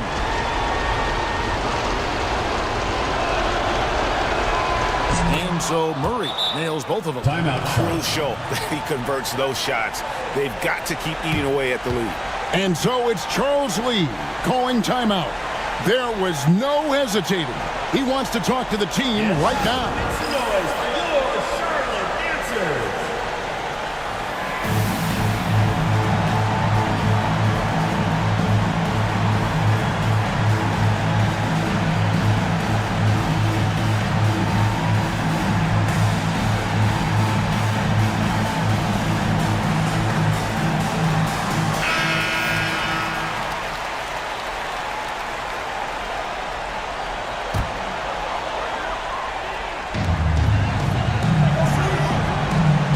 Against Antetokounmpo. There's the three. And it's Jason Tatum with a three. Tatum's got a pair of threes here in the fourth quarter for Charlotte. Heavy incoming from beyond the arc, a key part of their initiative this entire fourth quarter. It feels like they have worked their perimeter game to perfection. Swinging the ball, cashing in from the outside. What a performance. Well, you can count on Murray to push the action and make something happen. DeJounte Murray taking 2 shots.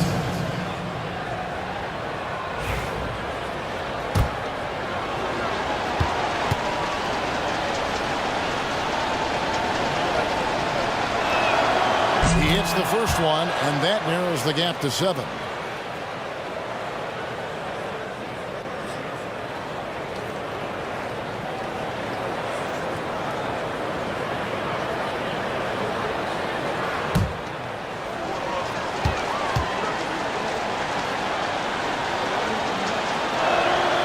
And so Murray nails both of them. Now here's Tatum.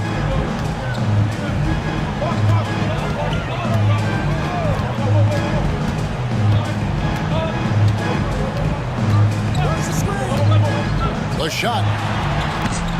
He doesn't hit that one. And so Van Vliet will bring it up for the Toronto Raptors. 6-point game. Murray for 3. It counts. What a beautiful shot to bring him to within 3. Coming up clutch. Murray loves having the spotlight on him. Tatum looking around. Tatum's shot is off.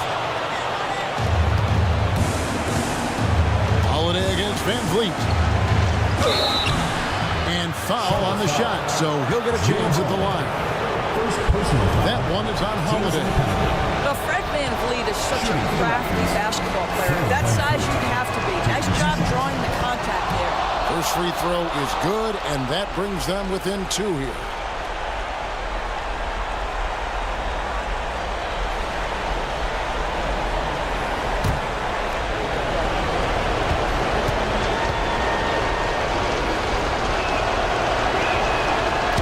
So Van Vliet nails both of them. There's 37 seconds left here in the fourth quarter. I think we'll see them burn the clock a bit here. Yeah, smart move. Tatum against Giannis. There's the triple. Tatum no good. And Darko Rajakovic calls timeout. No doubt he is feeling the importance of this moment right now. Guys, what's your take on how they maximize their opportunities now? Yeah, always intriguing to see what a coach draws up in this situation. What you want is to create a clean, high percentage look if that's at all possible. What an opportunity here. Yeah, chance to take the lead. This is huge. Ivy against Murray. Oh, off target. And they commit an intentional foul. See another one of those so they can get into the penalty. And you know what? Smart foul. You got to try to extend the game. And so it's Charles Lee calling timeout. And he knows there's no room for mistakes and wants everyone on the same page. Attention fans, now on the court is your high squad. Get loud.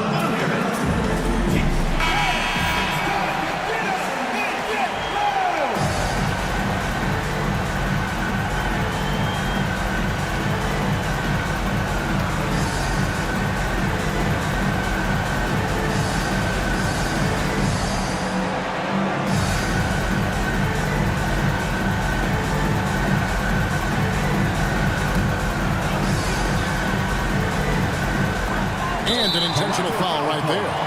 Fred Van Fleet. First personal foul. Fourth team foul. At the line for your Hornets, Drew Holiday. 2 shots.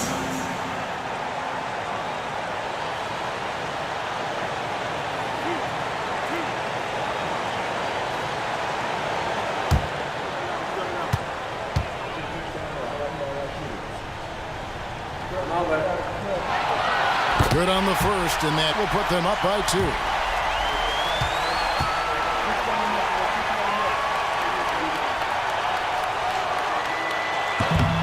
He's off on the free throw, unable to get that second one to drop in. Murray outside to tie it up. Oh, he had a chance there to send it to overtime, but they come up empty-handed. So a close game sees Charlotte taking this one. That was a fun night of basketball and fabulous finish as they continued to wait out until the very last moment to seal. And there are so many times when you see these tight games won at home, that advantage of having that crowd behind you oftentimes is the ultimate X factor. And now we'll go to David Aldridge, who's standing by with our player of the game. Take it away, David.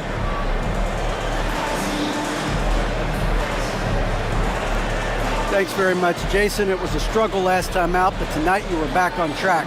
What was the difference? Just got to have a short-term memory. Sometimes shots just go in, but you always got to be aggressive and just make the right play. You're like a cornerback in basketball. That's weird, but it got you a win tonight, man. Congrats. Back to you. David, thank you as always. Thank you for joining us. That'll do it for now. For Greg Anthony, Doris Burke, and David Aldridge, this is Kevin Harlan saying thanks for tuning in. And as we leave you, let's take a look at our player of the game, Jason Tatum.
Welcome, everybody, to another presentation of the NBA live on 2K Sports. Brian Anderson here, alongside Grant Hill and Richard Jefferson, with Ali LaForce joining us from the floor. And for an idea of how the league is shaping up right now, take a look at these latest power rankings. They fall in the latest rankings. Not at all a good sign for this team. Well, right now for the Cavaliers, they are showing some progress. Little by little, they're becoming a better team. Now, they just have to maintain this positive momentum. Here are the five for the Lakers. They've got Isaiah Hartenstein, Mitchell out there with Grayson Allen. Then it's Chris Middleton, and it's Ware in at the center position. And for Cleveland, they've got Jose Alvarado, LeBron James out there with Mason Plumlee. Then it's Desmond Bane, and it's Green in at the three. Richard, what do you expect to see from this guard matchup? These guys are lethal one-on-one, but I think the key is to keep their teammates. –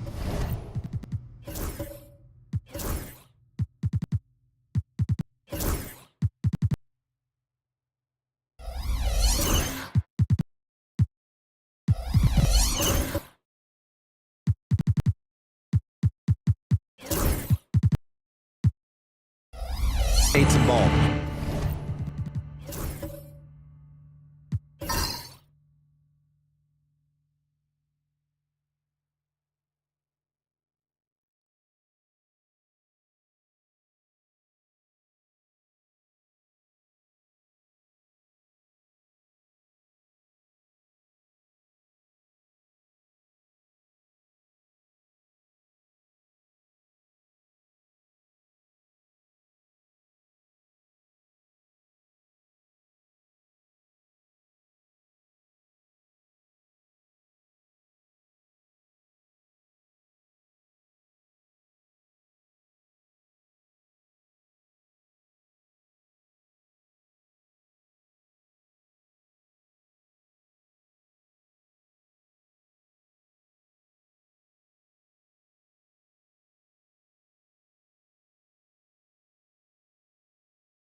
Playing unselfish basketball.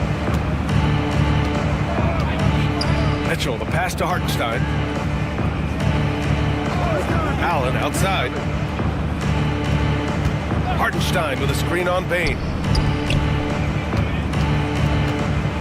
Hartenstein against James. Rejected by James. Now here's Alvarado. James outside.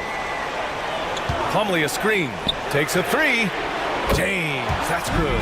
If you're the defender, what do you do there? How do you really play LeBron in the pick and roll? Allen outside. Outside Mitchell. Pass to Hartenstein. Back to Mitchell. Here's Ware.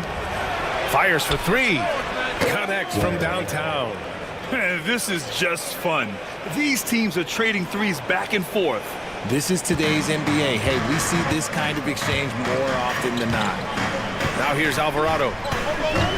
James outside.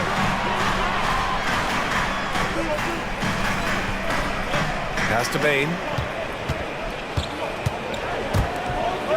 James against Hartenstein. 4 on the clock.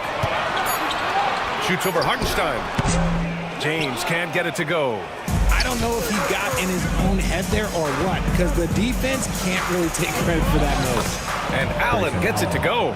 Just taking it right to the rim, and no one was there to greet him. Easy possessions like that literally are just a gift. You just dream of them. He'll gladly take those. Now here's Alvarado. Plumlee a screen. On the attack, Green. Pass to Plumlee. And rejected. Bain against Allen. Middleton, left side. Uses the glass on the layup. With how well he shoots it, you can forget Middleton is 6'7". That size and high release point helps him close in. Now here's Alvarado. James deciding where to go with it.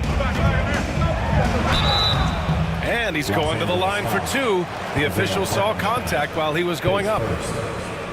And how about LeBron? Even if he's no longer the clear-cut best player in the league, he can still take over a game, RJ. Oh, make no mistake, he is still the best when he needs to be. Absolutely has a switch that gets flipped when he needs it. It's not on for 48 minutes, but he can definitely turn it on for a few. Both free throws good from James. Well, Grant, even though it looks like LeBron could play forever, he stated that he doesn't have much time left. Well, it's unbelievable that he's sustained this level of excellence for as long as he has. I would be surprised if we see this type of longevity ever again. And we've got a timeout called by J.J. Redick. A moment to rest and confer on the game plan. All right, let's take a quick pause and look at the best shooting teams from last season. Los Angeles, second. They were so consistent with their shooting. Maybe not lights out, but they played smart and didn't let good looks go to waste.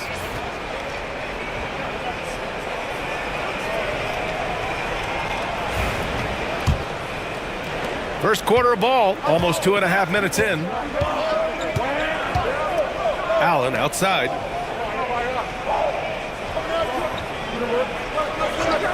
Back to Mitchell.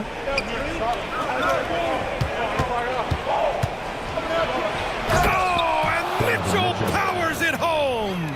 Oh, man, and that is why Mitchell has won a dunk contest before. He knows how to get a few style points. Ooh, a great look there. Brought to you by the AT&T 5G Slam Cam. Cavaliers trail by 4. A chance here to catch up with Allie from the sideline. I was able to talk with Kenny Atkinson for a minute. And guys, Coach stated the number of different ways that Donovan Mitchell can be productive. The emphasis for this defense is going to be limiting his touches throughout the game and trying to trap him when they can. It's a tall task for the defense. B.A.? Great work, Allie. Thanks. Here's Allen after the basket by Cleveland. And there's the lob, and it's stolen by Plumlee. 14 feet away, and there's Bain. That one's good. The assist from James. High percentage look for Bain. He gets to his spot and just nails it. Oh, got a piece of it. Out of bounds. It'll be Cleveland ball.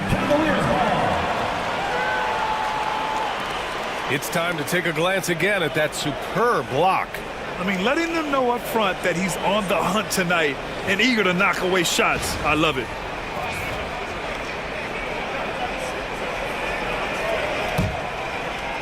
And here in the first quarter, a little over 3.5 minutes played.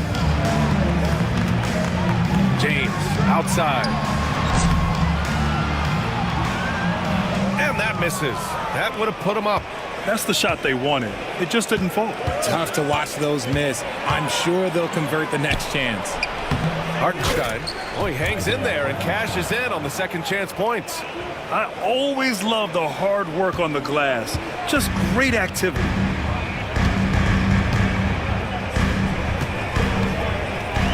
Now Alvarado. No points so far. James can't get it to go. Just terrible defense. I don't know how he missed that shot.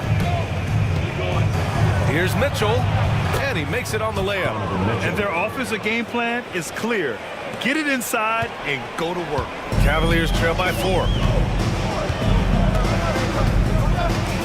Alvarado with it. In his last outing, he had 11 points. James, a screen on Allen. Bain with it, picked up by Allen.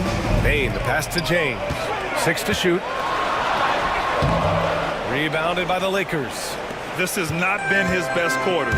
Yeah, he needs to mix things up on the offense. He simply just can't keep missing shots at this rate because he's destroying his teammates. Here's Alvarado. And a foul called on the way up. So he'll take 2 from the free throw line. It's on Isaiah Hartenstein. Grant, the Cavs making the playoffs for the last 2 years. A big deal in Cleveland. Well, outside of years with LeBron on the roster, they hadn't made the postseason since 1998. But this group of Cavaliers are making their own history now. Harrison Barnes, he's checked in for Hartenstein.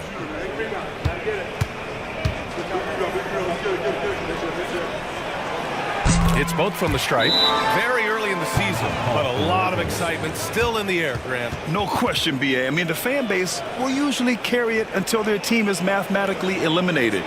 Fans in this league are so passionate about their teams, and that's one of the things that makes the NBA so great. And we've got a timeout called by J.J. Redick. I think right now he must be looking at some adjustments. The Lakers in the lead. Outside Mitchell. Pass to Barnes. Mitchell deciding where to go with it. Back to Barnes. Now here's Mitchell. Down to 5 on the shot clock. For 3, Allen. Plumlee pulls down the board.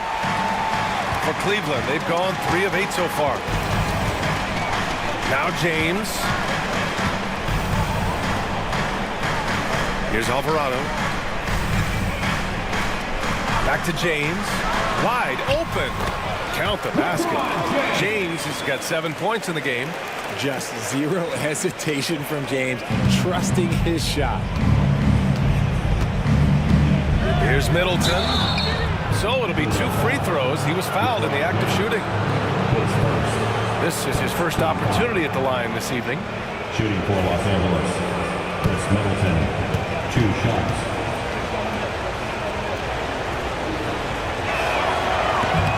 He misses the free throw. A proven champion. Middleton is someone any team would love to have. A great player and a great locker room presence as well.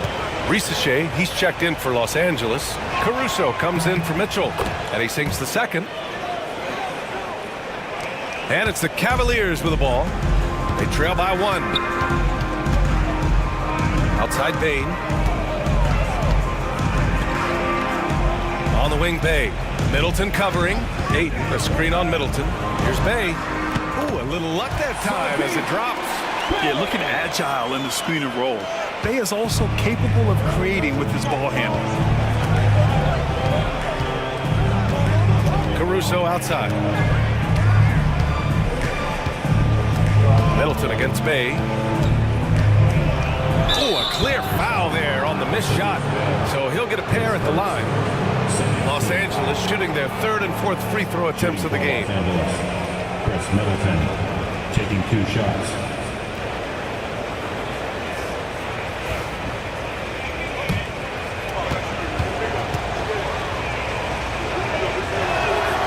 And he knocks down the first one. And Cleveland making a change here. Avdia's checked in. The Lakers also with a sub.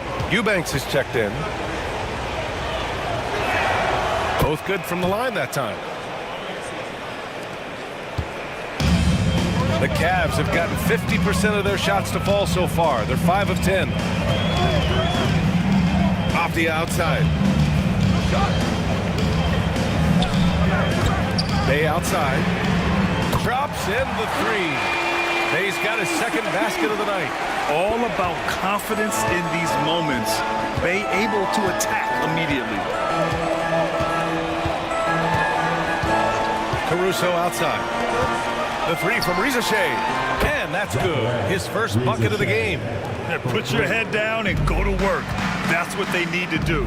Yeah, when the game is up for grabs like this one has been, it's all about the attention to detail. Now here's Avdia. 9 points for him in his last game. Oh, and there's the whistle on the shot. So 2 free throws for him coming up. The officials were right on top of that one. And let's take a moment to get your take, guys, on the scoring so far for Los Angeles. I've really been impressed with how aggressive they've been inside, looking to capitalize from the paint whenever they can. And from the jump, they've also clearly been focused on running effective plays here tonight. And there's been a lot of high-quality distribution from them on the floor. And the Lakers making a change here. Lowry's checked in. Not afraid to throw his big body around. Ayton good at keeping plays going. Avdia against Lowry.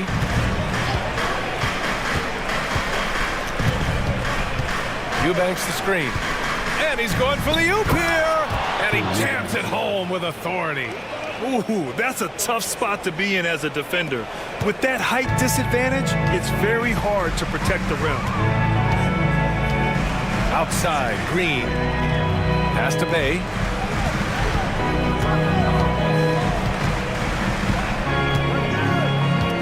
Two minutes remaining in the shot clock at 6. 2 minutes. Cleveland needs to get off a shot, and it's good. 2 points. Ayton's got his second basket of the game. Yeah, when you let Ayton get the ball close, it's over. DeAndre is just too skilled. Here's Reza Shea. And here's Barnes. No points yet. Pass to Reza Shea with the fadeaway. Avdia pulls it in. Maybe he thinks he has that type of range, but I don't think his coaches will agree. Yeah, and you're not going to just have the green light for long if you're chucking up bombs like that. Hey, no good. The Lakers have got 8 out of 12 shots to fall. Lowry outside. Pass to Reza Shea. Barnes against Green. Pulls it from the top of the key. And the rebound goes to Cleveland. Alvarado outside. And here's Ayton. Green with the ball. Ayton, a screen on Barnes. Here's Green. And it's good. Fought through contact. Hit the shot and will go to the line. The Lakers making a switch here. Rubio's checked in. First trip to the free throw line for him tonight. At the line for Cleveland, Draymond Green. Free throw no good for Green. Grant, when you look at Draymond Green's career, you think he's going to the Hall of Fame? You know, B.A., I believe so. He's won multiple titles, and we know how impactful he has been as a defender and distributor especially. I think we'll see him in Springfield one day. Knocks it down from distance. He's got 8 points. And excellent perimeter offense so far. Their shooters are clearly in a great rhythm. The three from Reza Shea. He can't hit that time. Credit to him for trying to get that 3 right back. Missed the shot, but that's a fighter's mentality. Avdia from outside. That misses. Would have counted had it gone. It's been all about Sadiq Bey for Cleveland. 8 points in the quarter, showing how effective he can be. Time for a quick break, then back to the action.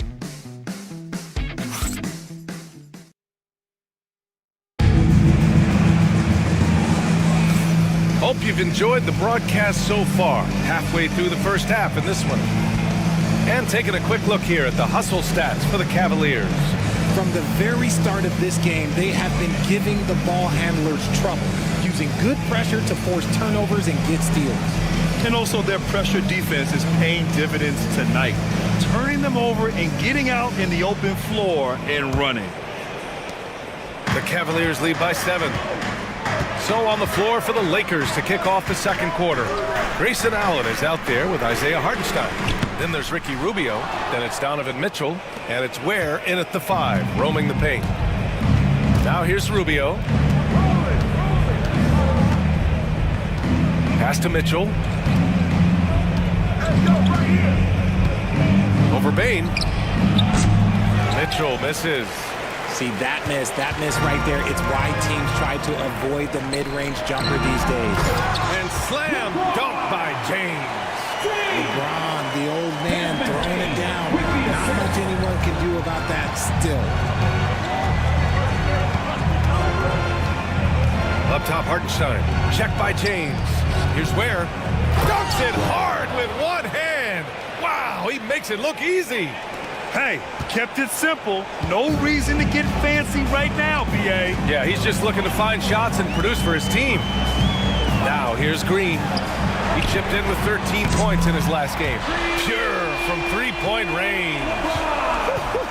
The three-point shot LeBron has added to his game over the last few years. Well, look, like the guy needed any more help. And it goes out of bounds. That one off Allen. And always interesting to look back at last season. These were the NBA's best transition teams. In the third spot, Los Angeles. You know, it really made for some exciting games the way this team ran the floor. Always maintaining impressive energy in transition. Fontecchio's checked in for the Cavaliers. And so it's Bane who brings up the ball for the Cavaliers. 10-point lead. This is their biggest of the game. Ayton, the screen on Rubio. Here's Green. Out to James. With the floater. Deflected. And the ball out of play. Lakers will have it. And here's the upcoming schedule for the Cleveland Cavaliers. On Friday, they'll defend home court against the Orlando Magic. And then on Saturday, they'll be facing Kevin Durant and the Milwaukee Bucks. And for their matchup with New Orleans, that's number 9 on the season for them. They should start feeling in the full swing of things by then. And Cleveland making a change here. Plumlee's checked in, and the Lakers also making a change. Caruso, he's checked in for Rubio. To the middle. Here's Ware, and he dunks it down. I'll tell you, he is so tough to keep down once he gets near that rim. Yeah, he can get up even a few notches higher. Now, here's Green. Hasn't gotten one to fall yet. Pass to James. And that's a foul called on Donovan Mitchell. That's his first foul.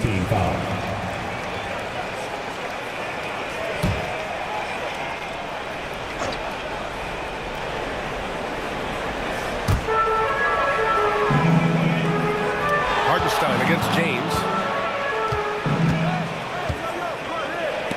And stolen by Hartenstein. Overall, though, they've taken good care of the ball. That's their first turnover. A good athlete. Caruso can really get up and down that floor. And we're just over 2.5 minutes into the second. Outside Bane. Pass to Plumlee. The basket drops, and he gets fouled on the shot. One free throw coming his way. That was just great work to battle through contact and will in the shot. Richard, you played for great teams and rebuilding teams. How different is the atmosphere between those types of organizations? The expectation to win from everyone top to bottom, that's what stands out to me. Everyone takes their role seriously and professionally. Lakers trail by 9. A moment to hear from Allie LaForce. Well, LeBron James last season set the record for most All-Star nods in NBA history. He said, quote, "I'm blessed to do what I love and just to try to give back to the game that's given to me over 2 decades. Long ago, I exceeded anything I ever dreamed of being in the NBA. Everything else is just extra credit." Brian? Thanks, Allie. Let's hear it for you.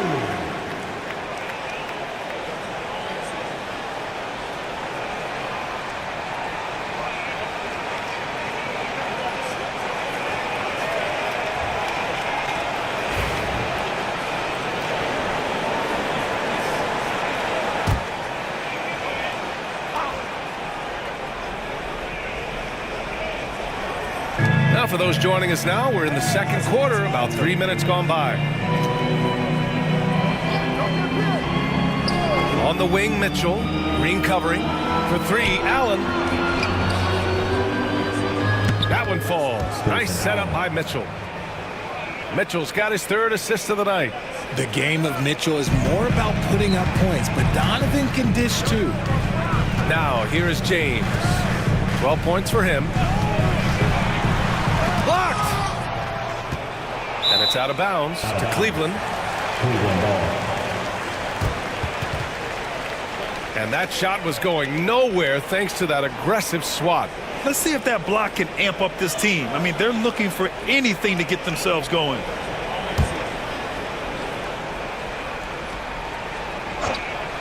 Here's Green. Yet to see a basket. Fontecchio outside. Pass to Bain. 6 on the shot clock. James, a screen on Allen. To the paint. He hasn't had his best game, but they've gotten enough production elsewhere, so it hasn't really mattered. Caruso with it. Fontecchio's there. For three, Allen hits a three-pointer. Allen's got 8 points. After failing to knock down anything from deep in the first quarter, he's got 2 to go here in the second. Fontecchio outside. Pass to Plumlee. Outside for Green. Lets the three fly. They get it again.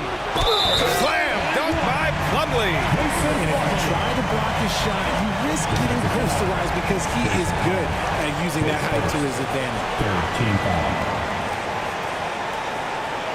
And this is his second attempt at the line tonight. Mason Plumlee. Find the lanes. Find the lanes.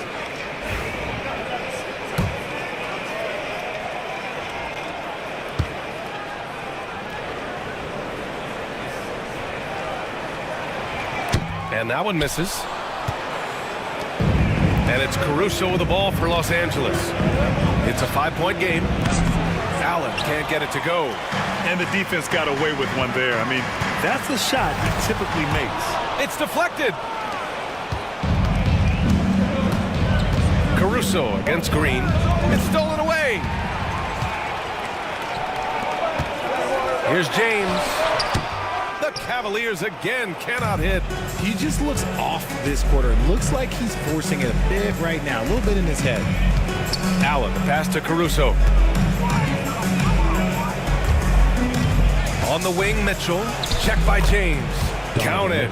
It is not an easy thing to body up to Mitchell. He is built like an absolute brick. Fontecchio outside. Here's Bain. It's rebounded by Los Angeles. They couldn't put the pieces together, losing that last matchup with Phoenix. Defensively, they weren't up to the task. Didn't play as a cohesive unit, and it really hurt them. Boy, they looked like they were asleep on that end of the floor. No one was talking. No one was paying attention. Yeah, it was rough. Here's Ware. And Fontecchio pulls it down. The Cavaliers lead by 3. James finds Green. Allen against James. And that comes off the assist by Green. James has got 7 now in this quarter. The minute that man walks into the gym, LeBron James is in his range. Back to Middleton. Pass to Caruso. No good on the triple. Cleveland has gone 1 for 3 from downtown here in the second. Green against Mitchell. Now here's Plumlee. Just 5 to shoot. Goes up on the wing. Bain, no good. Lakers trail by 5. And Richardson's bursting onto the scene. Bain has been nothing short of spectacular. Bain was a steal with the 30th pick. He's added to his game each year. And now, look, he's one of the better two-way wings in the league. And he was fouled in the act of shooting. Opportunity for a three-point play here. That'll put Donovan Mitchell on the line. It goes on Mason Plumlee. And this is his first trip to the line tonight. And it's a completely new group for the Cavaliers.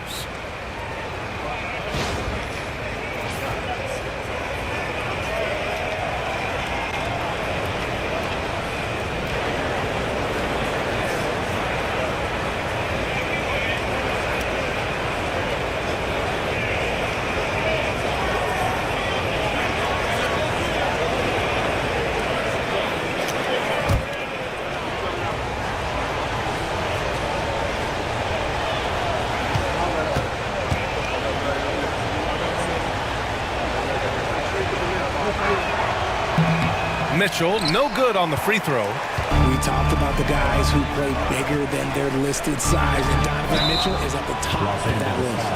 Hey, if you can't block it, sending him to the line can be the next best thing.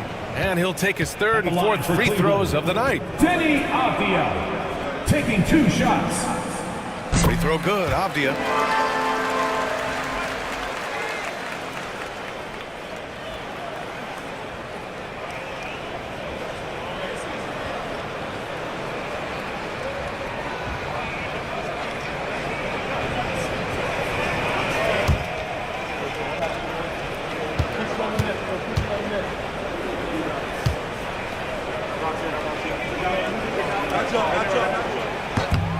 And both free throws good for Avdia.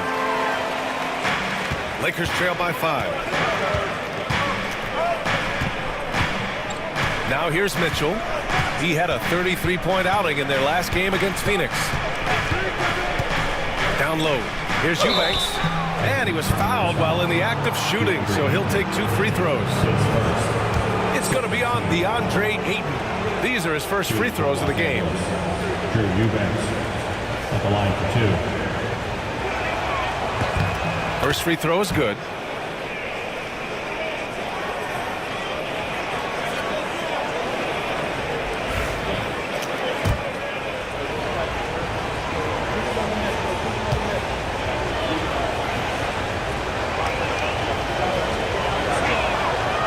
And so he hits both.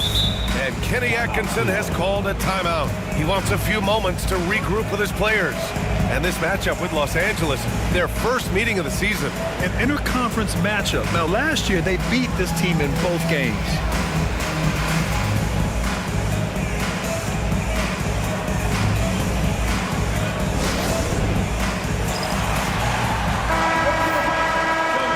All right, let's go to the leaderboard and see the top passing teams last season.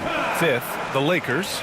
Ball movement was one of the keys to what they did last season. Every squad talks about teamwork. These guys backed it up.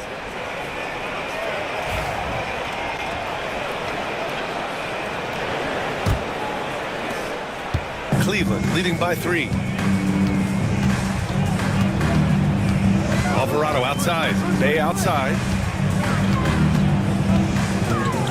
Pass to Green. Ayton, the screen on Barnes.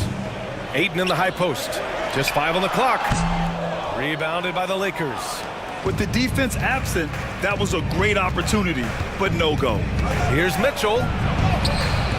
Mitchell bullies his way inside. We've seen that more than once today. An effortless basket inside. And so it's Avdia with it. He brings it up for the Cleveland Cavaliers. They've led by as much as 10. Bay finds Avdia. Ayton, the screen on Barnes. A clear look for Green. Cash money on the open jump shot. Green's got his second bucket on the night. Over the years, we've seen that Draymond can shoot, but for him, it's just about finding consistency and confidence in his jumper. And so he draws the foul, headed to the line to shoot a pair. His second, third team foul. And these will be his second and third shots at the line here. Donovan Mitchell, 2 shots.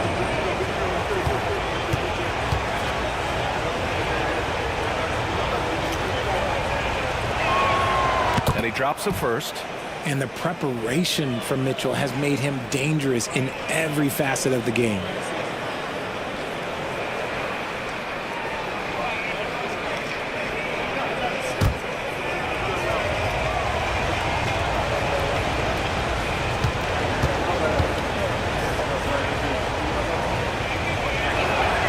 And he makes both free throws. Well, here in the second quarter, he's starting to dial up his aggressiveness as far as working himself to the free throw line. Avdia outside. 2 minutes remaining in the first half. Alvarado outside.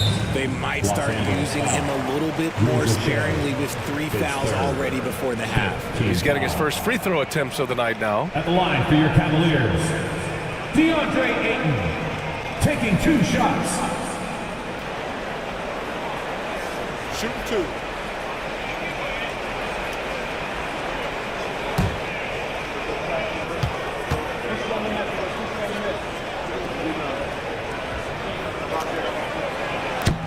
good from Ayton. And I love the footwork Ayton possesses. It's what makes him so dangerous close to the rim. Rubio's checked in for Donovan Mitchell.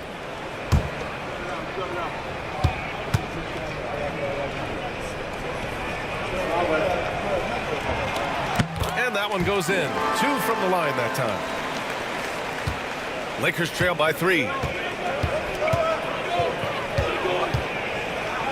1:52 left in the second period. The 3 from Reza Shea. And Ayton pulls it down. Ayton's got his 6th rebound on the night. One reason this game is so tight is because both teams are hitting the boards with reckless abandon. Oh, had a nice open look right there. Alvarado's got 5 points. You can't lose a shooter like him on the court. The ball will find its way to him, and he will drill a 3 each time. Rubio passes to Lowry. Back to Rubio. Here's Reza Shea. That one falls. His 2nd make in 5 attempts. And there's the ability to finish for Reza Shea. Nobody scares him at the rim. Alvarado, the pass to Bay. There's a screen over Reza Shea. And the Cavaliers get another bucket right there. Adds to their lead. They've been able to rely on him all night. Here's Reza Shea. He's covered by Bay. And Reza Shea gets it to go. And force feeding the ball inside. I mean, no reason to go away from what's working. Cleveland leading by 4. Avdia passes to Bay.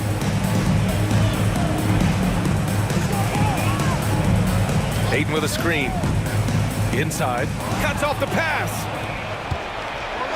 Now 8 seconds separating the 2 clocks. Here's Reza Shea. Again, the Lakers. And after struggling out the gate, he's looked more confident. And it's why his teammates have continued to feed him. Now here's Bay. Defense is right there. Green finds Bay. Clock at 6. Fires the 3. No good on the shot.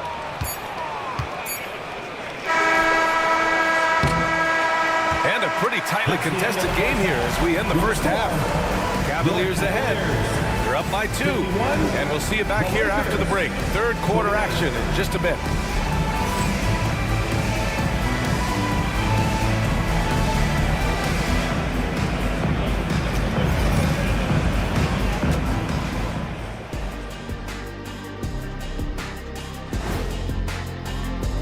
Guys, I want to talk about something else for just a second.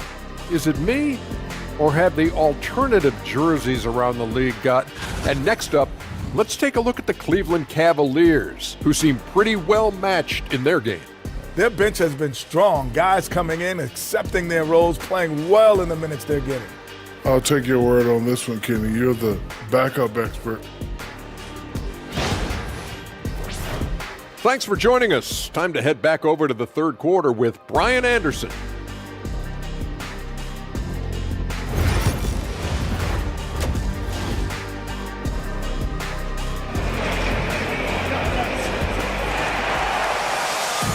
And if you're just joining us, we've played through the first half in a game that's been fairly even so far.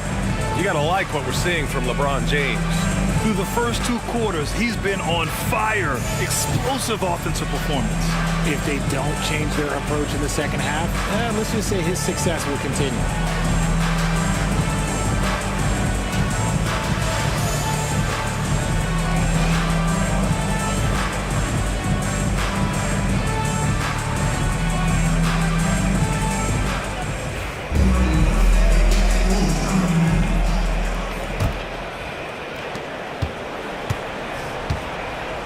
Now Alvarado. We've got Mason Plumlee. Josh Green out there with LeBron James. Then there's Jose Alvarado. And it's Bane in a 2-guard. So that's who's on the floor for the Cavs.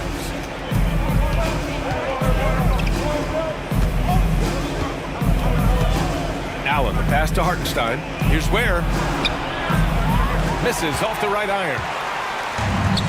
Cleveland has gone 5 of 12 from three-point range tonight. James finds Green. Here's Plumlee.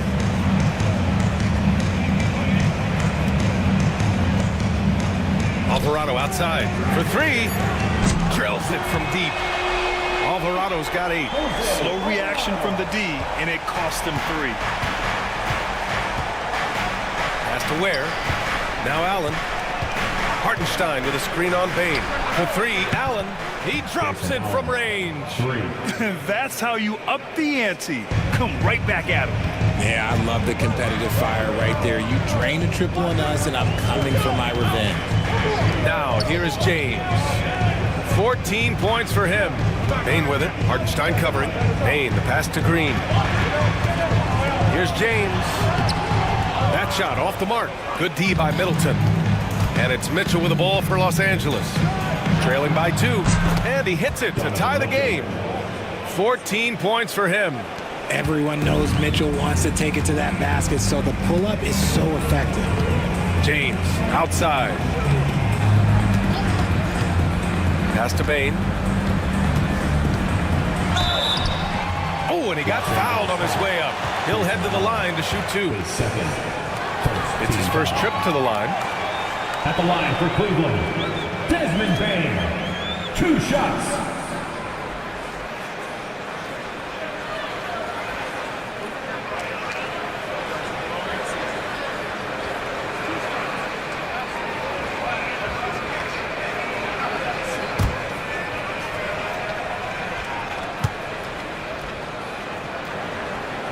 And he makes the first. At the offensive end, Bain has put in the work, and he is a true force.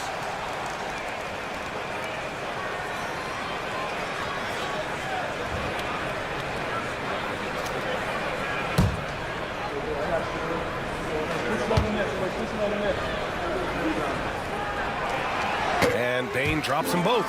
He's making the most of every trip to the line, providing for his team. Outside Mitchell. Pass to Hartenstein. Middleton looking around. Shot clock at 5. It's rebounded by Cleveland. Plumlee's got 6 rebounds now in the game. Green against Mitchell. And here is Green. Now Plumlee.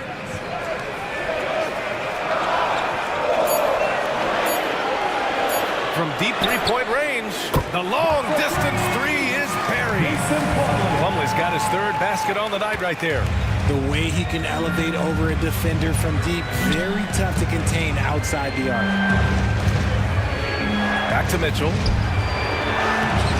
Plumlee pulls down the board. Plumlee's got 7 rebounds in the game. Green, the pass to Alvarado. Now James. Back to Alvarado. James outside. And again, it's Cleveland converting. And look, a coach is going to trust LeBron James to just put up monster numbers because that's who he is. But it is nice to see him get into a nice groove like this. Now here's Allen. 11 points in the game. And it's Mitchell, the miss. James with the ball. Outside Bain. And there's the rejection. Outside Mitchell, looking to end the run. And once again, off the mark by Los Angeles. Bain finds James. Ooh, stolen by Allen. Here's Mitchell. Yep, it finally drops after rolling around the rim. Mitchell's got 16 points. So prolific. Mitchell's a guy who can put up 50, 60, and he's even proven to put up 70. Sheesh. Now here's Alvarado. Give him 8 points now. James inside. He's guarded by Hartenstein. And a foul called on the way up. So he'll take 2 from the free throw line. Second team foul. It's on Isaiah Hartenstein. That's a good drive by James, making sure to get the whistle by still getting the and one. And a moment to look at the scoring approach in terms of where the points are coming from here for the Cavaliers. All game long, they've been making it rain from the arc. And look, they've done it by feeding the hot hands. But they're also really getting it done at the free throw line. They've earned a lot of good calls and are making the most of every trip they get to the line tonight. And he can't get the first one. What I appreciate about LeBron is how much he loves being a leader. He knows how much his teammates count on him. Fontecchio's checked in for Cleveland. Risache, he's checked in for Los Angeles. Caruso comes in for Allen.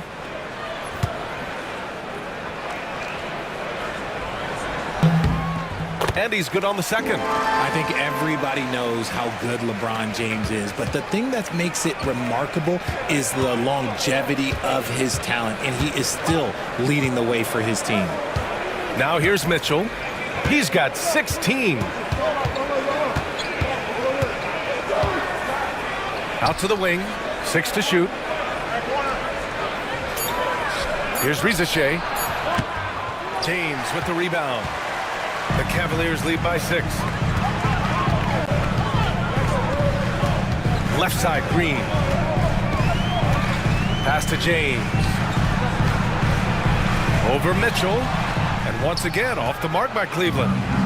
And here's Mitchell. He'll bring it up for the Los Angeles Lakers. Caruso with it. Here's Risache. 9 points in the game. Mitchell at close range. Effortless. Right now, this is what you want to see. Mitchell playing without hesitation and just taking quality shots.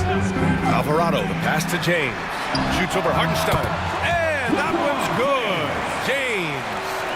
James has got 19 points. Lakers trail by 6. Pass to Ware. Here's Risache. He's guarded by Fontecchio. Beautiful setup on the alley-oop. Great catch, great flush. The Cavaliers have gone 4 of 8 in the third. James outside. Ooh, and he took a hard foul on the shot. So he'll head to the line to shoot a pair. It's on Isaiah Hartenstein. Now, nobody spends more time in the paint than LeBron James. He knows he's going to get the contact, and he still goes in there. 3 trips to the line so far for him in this one. That free throw, no good. And the Cavaliers will go for a different look here. Ayton, he's checked in for Plumlee. Green comes in for Alvarado. Bay, he's checked in for Fontecchio. And Denny Avdia subbed in for Green.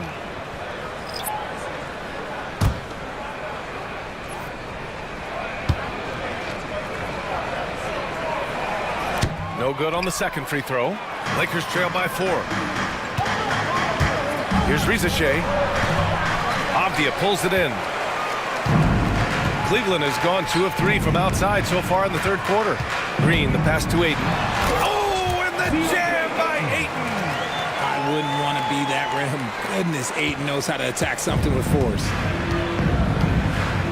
And we've got a timeout call by J.J. Redick. Coach wants to speak to his guys, maybe alter some of the game plan.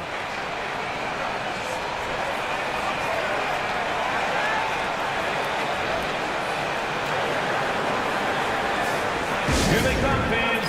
It's your Cavs Powerhouse Dance Team.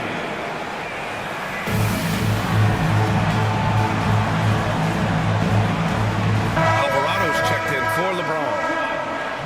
And let's use this time to have a look at last year's steals leaders. And you look at Caruso, he's been a real pest on defense. 4th in steals right now. Last year, he was really opportunistic defensively, creating havoc. That's good. And so Lowry with the assist. 3 points. Caruso's got 5. How about the quick trigger from Caruso? Love the assertive approach there. Avdia finds Bay. Ayton, a screen on Caruso. Here's Bay. Here's Ayton. Oh, and the jam by Ayton. And I just love how he's making the effort plays that everyone around him appreciates. It is certainly making an impact tonight. Offensive rebounding is about hustle and determination. Huge putback, making a statement there. Here's Lowry. And the rebound goes to Cleveland. Avdia's got 4 rebounds now. to the paint. And so the ball out of bounds. Ayton touched it last. And we have to take another look at that block. Yeah, obviously he had the shot well anticipated, able to shut it down with authority.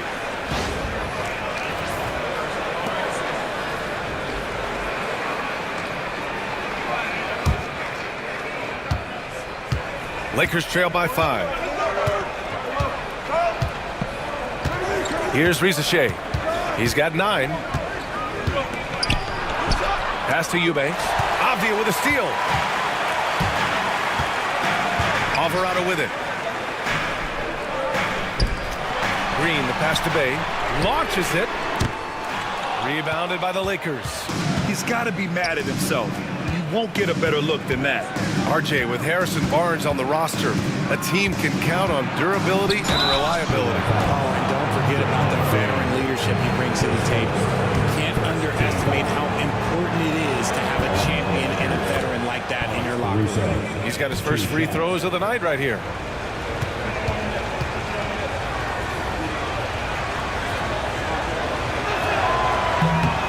So he gets them both.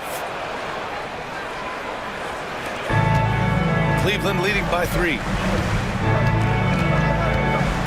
Outside, Green. Let's go with a 3. They get it back. Given his range, you'd expect him to capitalize on that open. Lowry outside. Eubanks with it. Avdia picks him up. Pass to Caruso for the tie. And Ayton pulls it down. Ayton's got rebound number 8 now. They outside. Now Green. Ayton with it. He's guarded by Caruso. Fader on the way. And Ayton gets it to go. Ayton's got 12 points. Smooth shooting from the mid-range. Ayton knows when to look to score from there. And here's Lowry. He's scoreless. Poke loose. And stolen by Alvarado. Lakers foul. Kyle Lowry, face first. 14 foul. And this is his second trip to the line tonight. Jose Alvarado taking 2 shots.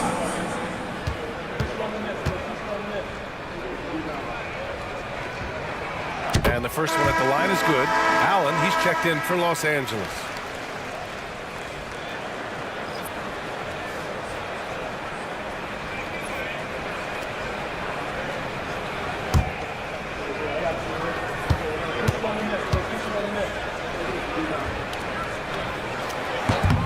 That one falls, so he hits both of them. Lakers trail by 7. Lowry, the pass to Barnes. Here's Rizachet. Eubanks the screen. Fires the 3. And Rizachet, the bucket on the assist by Barnes. 12 points for him. Yeah, get used to seeing that. Rizachet will be nailing threes for many years to come. Bay passes to Ayton. Oh, and the jam by Ayton. Feed the interior. Good things will happen. And so Lowry will bring it up for the Los Angeles Lakers. Pass to Eubanks. Here's Rizachet. Stolen by Ayton. Allen against Green. And he'll draw the foul. He'll head to the line for 2. The game of Green, it's about testing the defense, finding their weak spots. And when we talk about players who impact winning, Draymond Green is high on that list, RJ. And the amazing thing, his career scoring average is in the single digits. Draymond does it with his passing and directing the defense and gives his teams energy.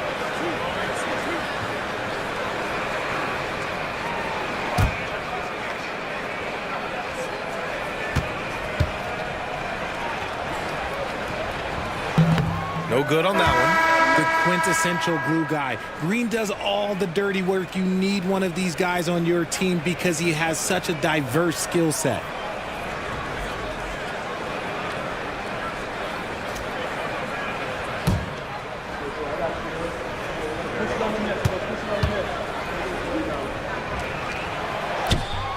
Good on the second one. A vocal leader both on and off the floor.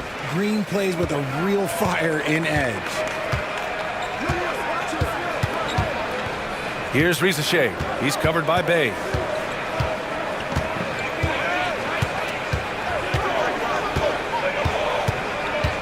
Here's Rizachet. He's got 12. Clock at 4. Three-pointer. And the Lakers hit again from deep. Gotta fight harder to get over those screens. Yeah, as soon as these guys feel contact, they are just disappearing like they're not even there. You gotta show some fire and keep defending. And we've watched 3 so far in this one. The Cavaliers on top. They're up by 4.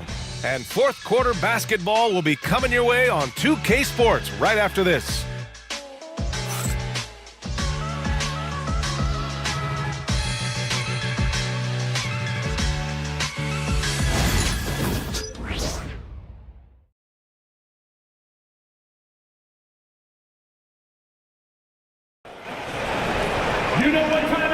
Well, this has been a great contest so far. I imagine the fourth quarter could have more action in store for us.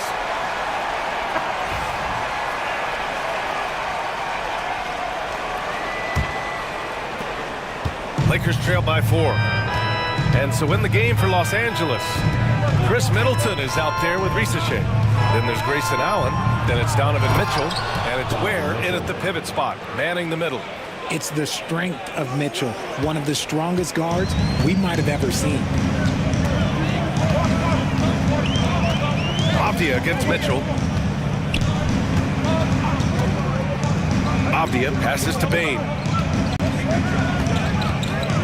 Over Allen, and he knocks down the 10-footer. And the Cavaliers lead by 4. He just makes it look so easy on offense. Like, who takes pleasure in torturing defenses? He does. Now here's Mitchell.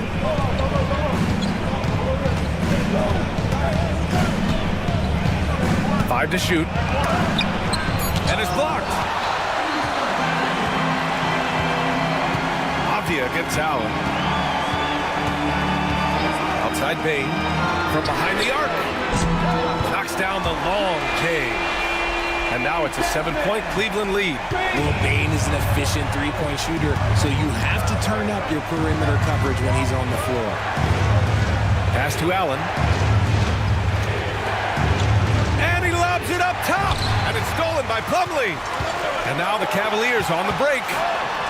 And it's hammered home by Green.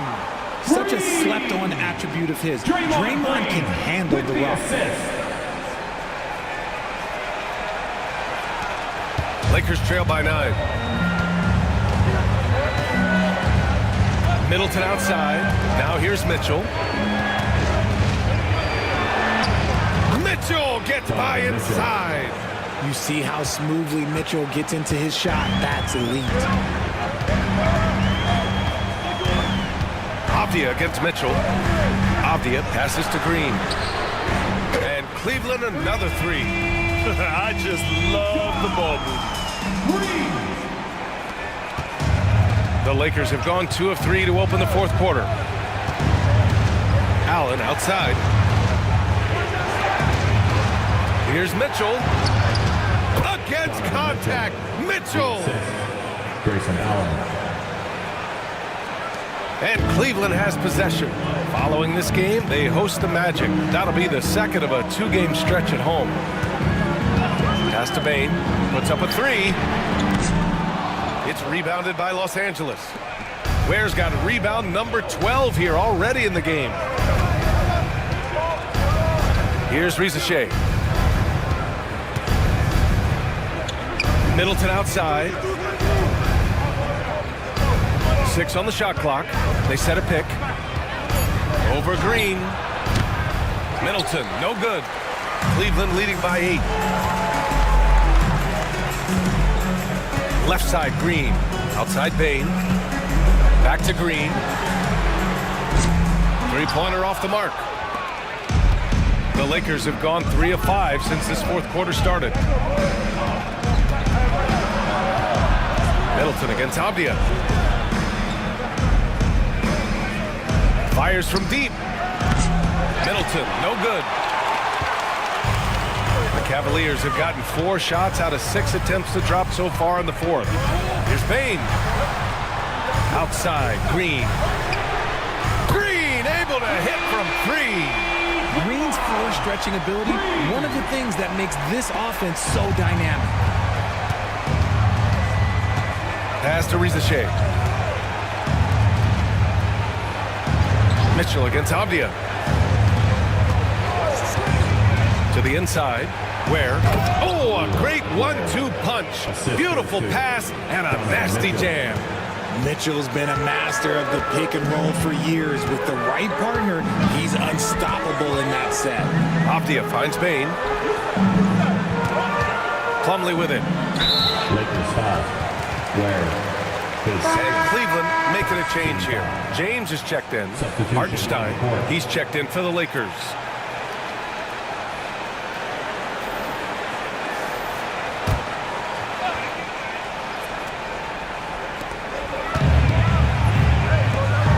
Hartenstein against James. 4 on the clock. Oh, James knocks down the triple. Wow, their opponent is doing a tremendous job spacing the floor. Middleton against Green. It's Middleton on the wing. From deep. Plumlee pulls down the board. Plumlee's got double-digit rebounds now in the game. On the wing, Bain. Checked by Mitchell. Allen against Avdia. Back to James.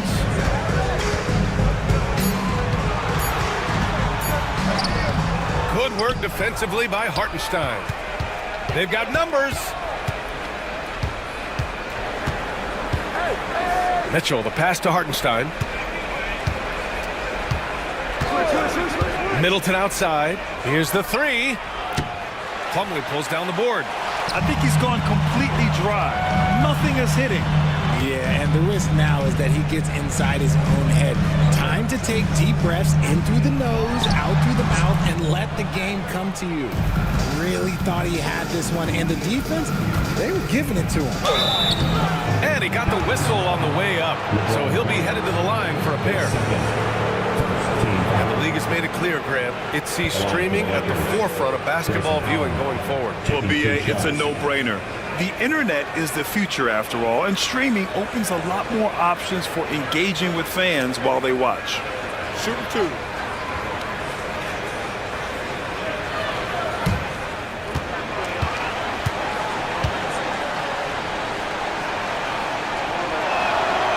Free throw good from Allen. A different look for Cleveland. Ayton, he's checked in for Plumlee.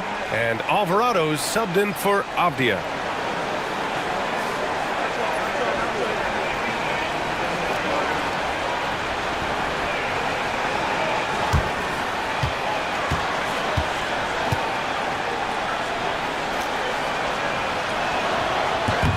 And so he makes both from the line. They're doing some good work at the line this half. The Cavaliers lead by 10.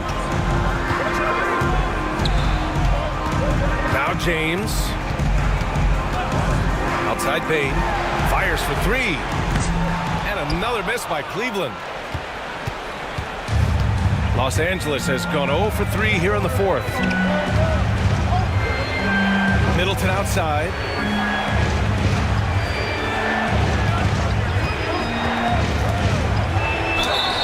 Clear foul there on the missed shot. So he'll get a pair at the line. It's going to go on Josh Green. Intelligent play by Middleton. Now, he does what he can to ensure he gets fouled while in the act.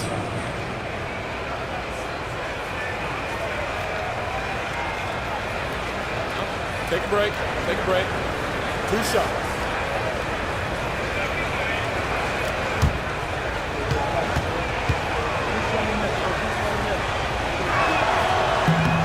That free throw, no good.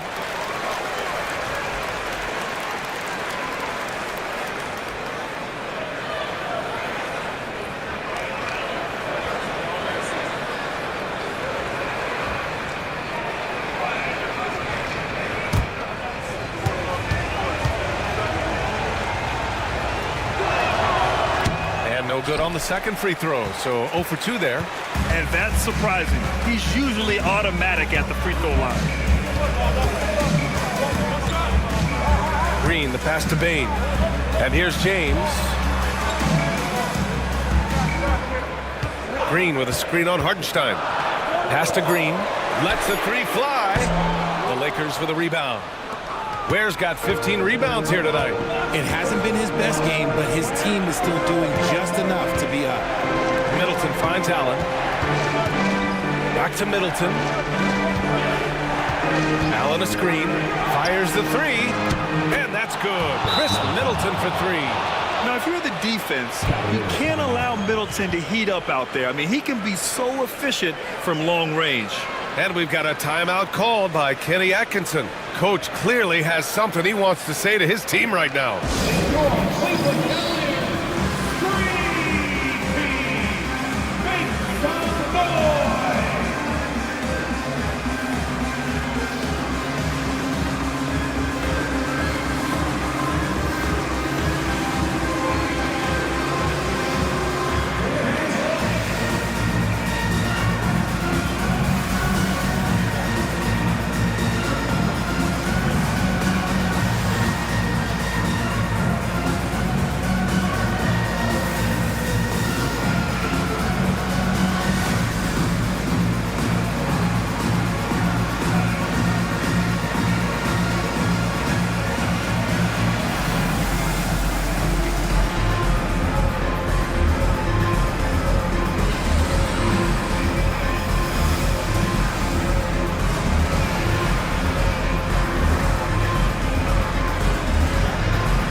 Get a report from Allie. Well, over the break, I did listen in on Kenny Atkinson's huddle. He loves what the D has been able to accomplish, saying to his team, every turnover is a big success for us. Keep forcing those errors. Don't let them feel comfortable out there. So expect them to keep trying to be disruptive. And Allie, thank you for that. Cleveland leading by 7. Alvarado outside.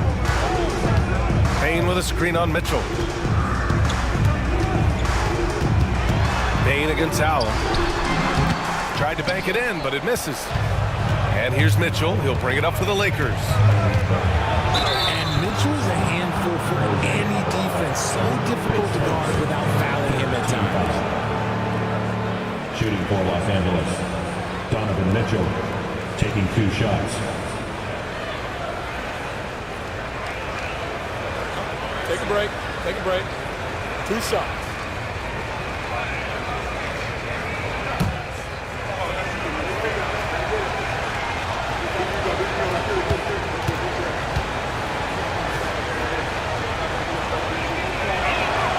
That free throw is good for Mitchell.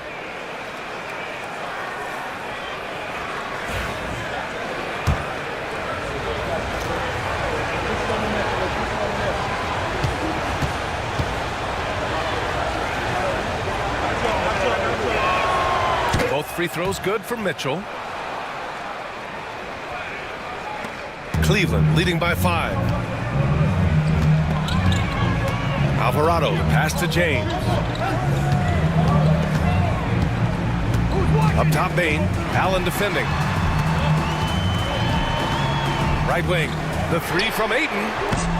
It's rebounded by Los Angeles. Allen outside.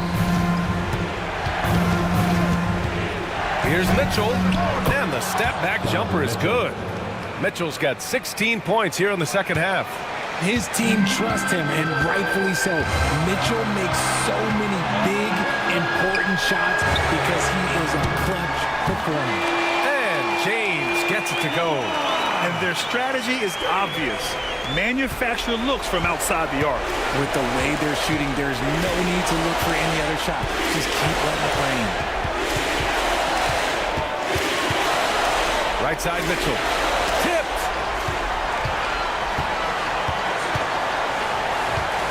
There's a minute 34 left in the fourth quarter. Here's James.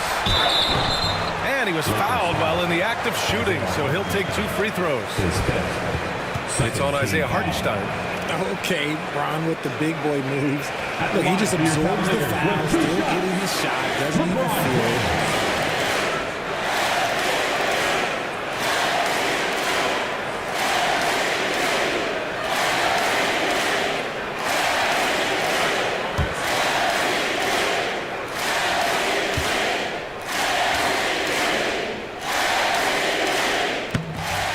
First one drops, and that makes it a 7-point lead.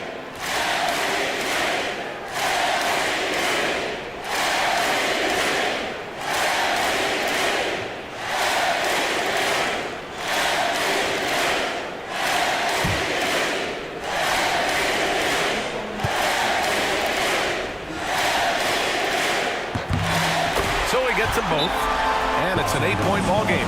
And we've got a timeout call by J.J. Redick. He wants to make sure they're purposeful with the game plan.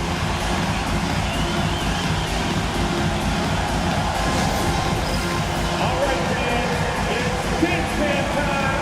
Get ready to dance like everyone's watching.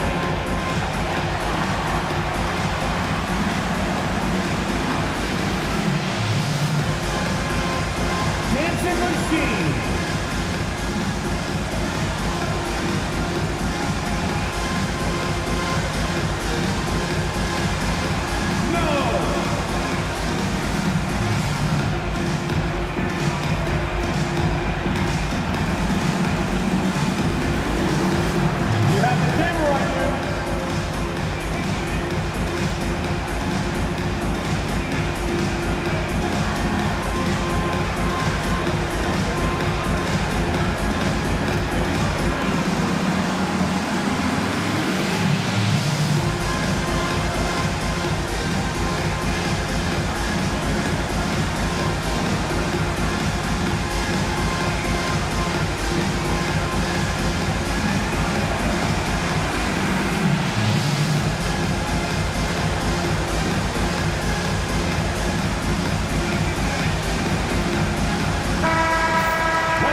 So it's the Lakers now. 8-point game. On the wing, Mitchell. Alvarado defending. Bane against Allen.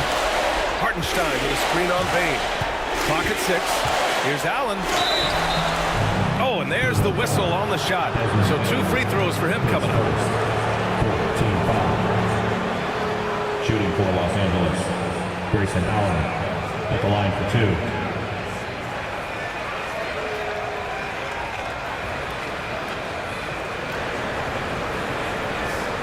Shooting 2.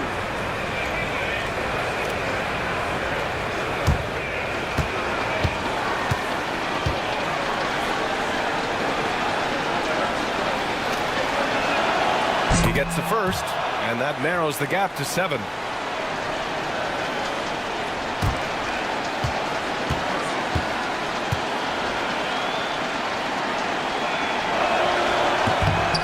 Both free throws good from Allen. I'm not going to lie, that's big, making all of those, giving them a little bit more breathing room. James against Hartenstein. Ayton with a screen. Down low. And Ayton with the stuff. Talk about perfect execution. Ayton on the same page with his man there. And it's Mitchell with the ball for the Los Angeles Lakers. Trailing by 8. And the layup is good off the glass. Mitchell's got 30. Oh, Donovan Mitchell, huge bucket. That man is fearless. And James puts up a deep 3. The offensive rebound. Ayton, that one falls. 8 of 10 and scoring with confidence. They have a relentless mentality, even with the game in total control. No let up with these guys. They're going for the throat now. And the rebound goes to Cleveland. I think a bucket here, Grant, would end this game. Absolutely. That would put a bow on this one. 2 seconds separating the shot clock and the game clock. From 10 feet away. And too long on the shot.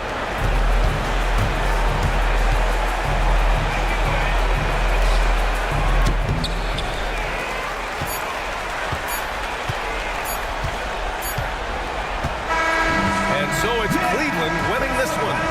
Even early on in this game, they appeared happy to be playing at home. And it makes a huge difference. Once they started to get into a groove, you never really felt like they wouldn't come out on top. A big thank you. Well, now a minute to check in with Allie LaForce. She's courtside. Hey, Allie.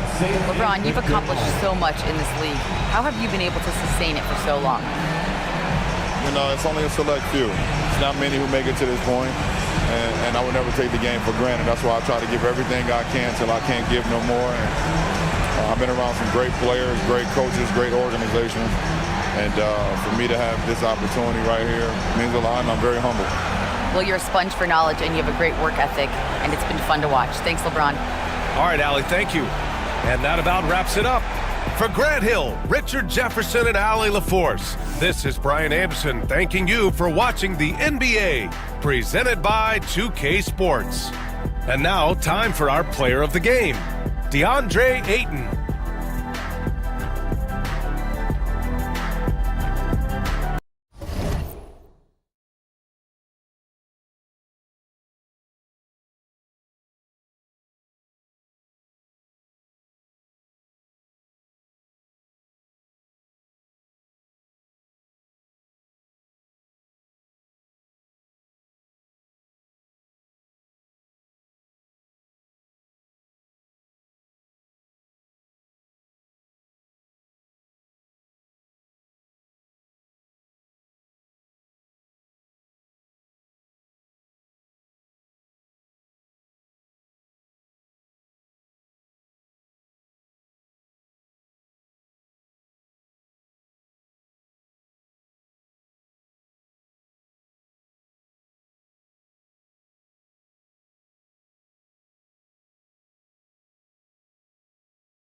And a chance for everyone to get some shots up. Find the touch. Find the rain. Greetings, everyone. Glad to have you with us on this.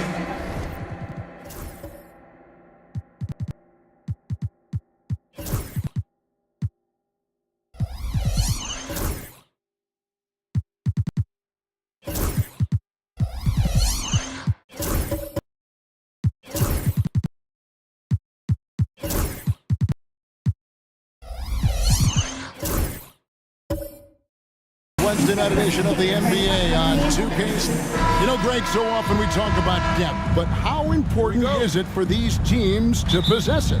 Yeah, especially with the amount of injuries we see happen every season. It's so critical that teams have players that are ready to step up and produce. It really allow you to not have to change the way you play. And now the opening lineup for Boston. They've got Mark Williams. Karis LeVert is out there with Kevin Huerter. Then there's Reed. And it's Butler in at the 3 spot. Huerter kicks to Reed. Pass to Williams. Jared Allen grabs the miss. And here's Indiana. Now Smart shoots over Huerter. Smart misses. Butler against Morant. Butler passes to Williams. Back to Butler. Nice ball movement by Boston. Plenty of daylight on that shot. Well, you look at the shots like that Vert makes, and you have to be happy for the progress he's made because he's worked at it. Outside, Smart. Back to Morant. Off target from three-point range. Still can't get anything going here after 3 tries. Morant against LeVert. Pass to Reed. They double him with Wiggins. Reed kicks to Huerter. Just 4 to shoot. Here's Butler, buried from 15 feet out. And this is Jimmy's sweet spot. He loves finding room to shoot that mid-range jumper. And with an update from the sidelines, let's check in with David Aldridge. Well, Kevin, Rick Carlisle gave me a few minutes to catch up with him. When we talked about facing off against Jimmy Butler, the coach said, you have to compete. No one in the league plays harder than Jimmy. He's a guy who gives his all on both ends, so you can't take one possession off. Jimmy Butler, truly a two-way star. Guys? Thanks, David. The Pacers have gone just 1 of 4 to get this game started. And the bucket is good. 3-point play chance here for him. And you have to stay poised to finish a play like that. Smart, so good at recognizing the chance for the three-point play. Clark, these Indiana Pacers play at one of the quickest paces of any team in the NBA. One shot. Yeah, I love the fact that it's quite fitting considering the nickname, Indiana Pacers. And they do set the pace. They love to push that rock, and they do it relentlessly. Catching you before your defense can get set. It's a beautiful way to play.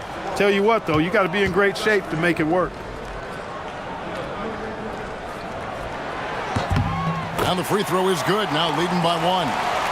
And some of what Smart gives this team doesn't always show up in the stat sheet, but he makes plays that help you win. Herder against Smart. Pass to Reed. From outside, off the mark. The Pacers have gone 2 of 5 here, making 40% so far to start out the game. He gets it in there. Morant's got 5. And you look at how ready Morant was for that. He was on his spot, feet planted, ready to fire. Butler against Wiggins. And they get it. 2 free throws coming up, and they call the shooting foul. It's going to be on Andrew Wiggins. And really the defense fouling there to prevent the layup, but that's exactly what you need to do. It is. I mean, no reason to back off and give him the layup. I mean, much better off making him go to the line.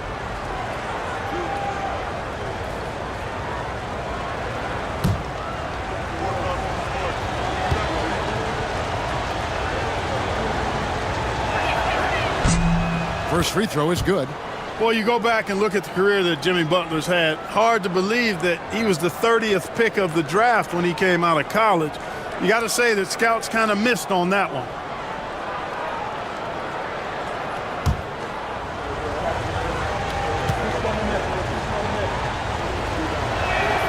And so Butler nails both of them. What I love about Jimmy Butler, there's a lot to like, but he brings it every night. His consistency and toughness and production, plays with passion, leads his team well. Love that throwback mentality of his. Pass to Williams. And it's Williams finishing it off. Seems to have a knack for hitting guys in their spots. His vision, excellent. Smith outside. That 3 off the mark. And even without that 3-ball dropping for him, the defense should have done more on that last play. Butler. Rebounded by Allen. Very dangerous to leave a guy like that open. Lucky break there for the D. Nice shot by Smart. And just playing aggressive basketball. Smart taking what's his out there. LeVert with it. 11 points last game. And here's Reed. Outside Butler. This one for 3. And he's good on the 3-ball. Butler's got 7. Tit for tat. Love that Butler came back down and delivered. Whatever you can do, he can do just as well. There's the call on Kevin Herder. That'll be his second foul of the game. That's his second foul of the first quarter, and they may want to sit him for a while to avoid number 3. Austin making a switch here. Haynes checked in. Here's Morant. And he could not get that one to go. Out of contact, and he'll go to the line for 2. That's on Mark Williams. Now an all-NBA caliber talent, Morant still feels like he has room to improve. Greg, with how explosive John Morant is, he has certainly taken his fair share of awkward falls. And that's what worries you with guys like that. He's already had a number of injuries in his young career, but we all just want to see him at full health.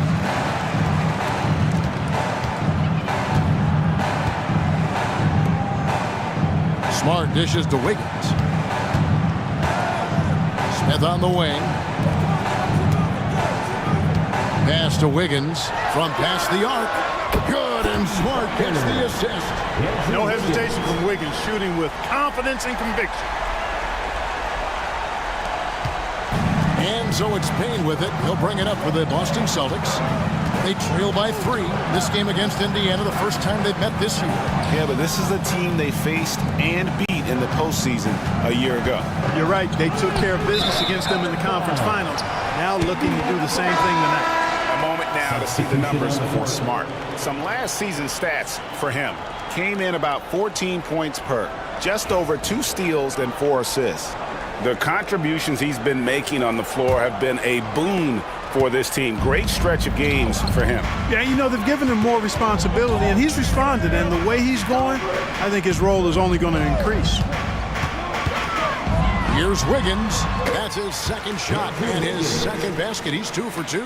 Hey, it's a simple game. Just take what the defense allows. Wiggins reads it, smooth with the mid-range stroke. Knock it down. O'Neal a screen on Morant. Payne looking around. Clock at 6. Down low. Morant with the steal. And a fast break now for the Pacers. And connects. Slams it in. Rising up. Dalton connect. Well, it was the Boston Celtics winning their last game against Milwaukee.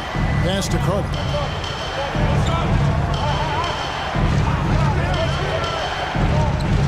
To the inside. Here's Butler. That's in there. Carter with the assist. Butler's got 9 points. Pacers leading by 5.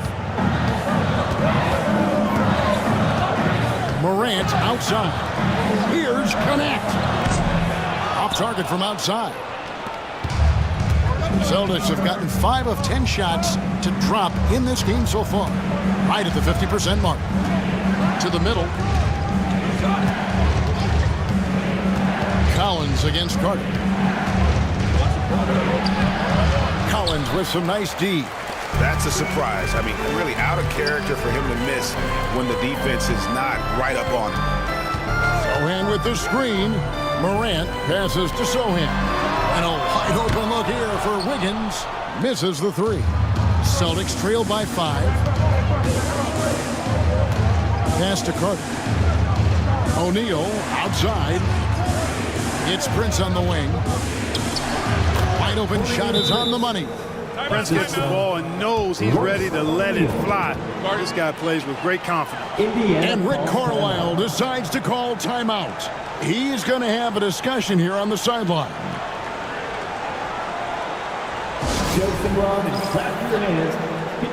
The Pacers making a switch here. Butler's checked in.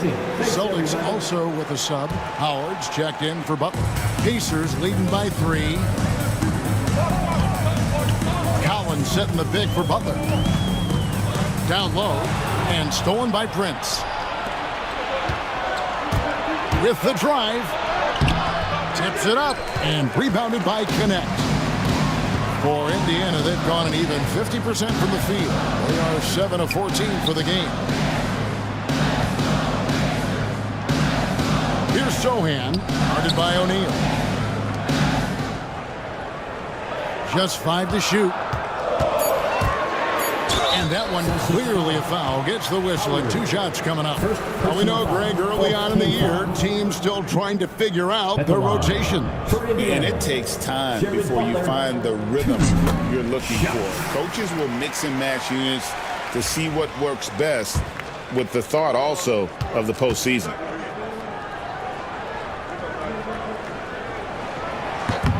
And so Butler nails both of them. Celtics trail by 5. minutes remaining in the first. Here's Payne. Scoreless thus far. Rebound by Butler. Indiana's gone 3 of 7 from three-point range in the first quarter. And finished off by Morant. How about the authority from Morant? The way he was running, you knew he was aiming to shatter the rim. Now here's Payne, defended by Butler. Howard against Morant. Carter down low. The second chance effort. Tough sequence there. They just couldn't get it to fall. Boy, this is bad. Tough to watch. I mean, this is really bad. He's stone cold this game. Defensively, they've got to pick up the intensity. Hard to win surrendering this high a field goal percentage. Yeah, you got to turn up the dial on the intensity at the defensive end if you're them. I mean, it's still early, but I agree with you.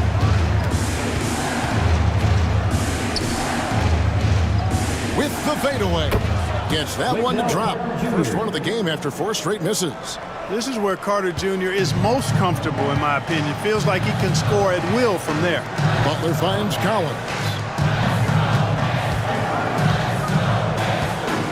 34 seconds left in the first quarter of the game. And Butler gets it to go on the assist by Morant. Butler's got 5. Yeah, they built up this lead 3 points at a time. And I like the strategy. It's a great strategy. Bury those threes early, and it'll open up the inside for him later on. Howard against Morant. Shot clock at 6. Prince with a screen on Butler. Payne passes to Prince. Uses the glass to finish the layup. Prince has got his second bucket of the game to go. And their post play has been really solid right off the bat. Here's Sohan. No good on the triple. John Morant has been leading the charge, guys, for the Pacers. He notched 8 points in the quarter and has that terrific basketball instinct on display. We come back.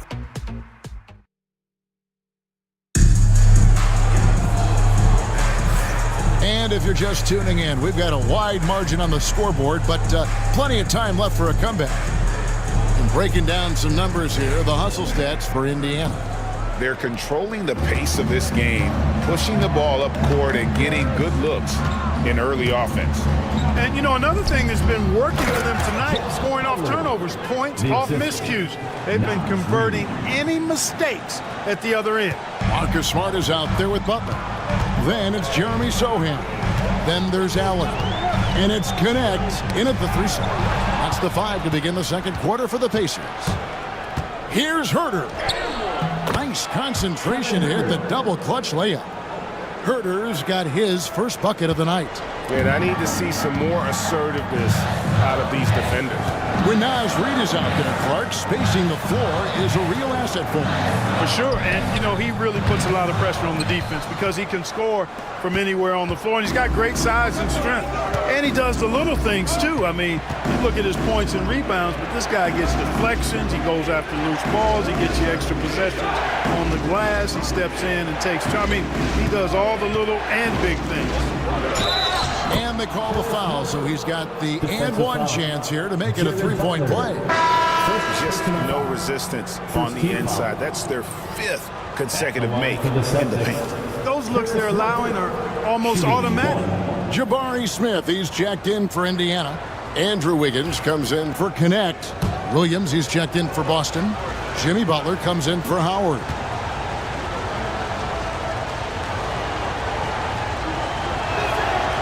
And the free throw drops for LeVert.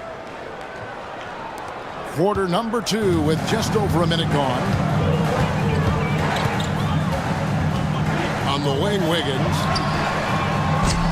They can't stop the run with that one. Boy, they dodged one there, guys. I mean, he got the wide open look that he wanted, just didn't knock it down. And this will be his 2nd and 3rd shots to the line here. Second team foul.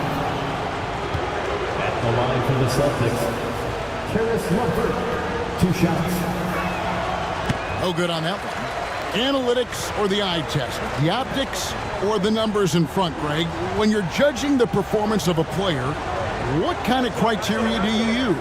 Well, an MVP candidate recently said, my eye test tells me this guy's a terrible defender, but the analytics tell me he's a great defender. I'm confused, and I often feel the same way.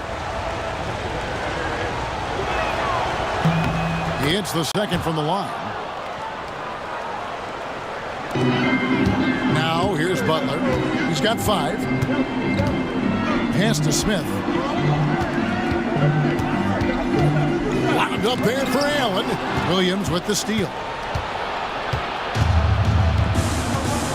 Butler feeling out a bit. Boston, no good that time either. And it's Smith with the ball. He brings it up for Indiana. No points yet here in the second quarter for them. And that one's good. Wiggins. I'll tell you what, how easy does Wiggins make the game look? I mean, in the flow, excellent stroke from distance. Just fun to watch. Reed with a screen on Butler.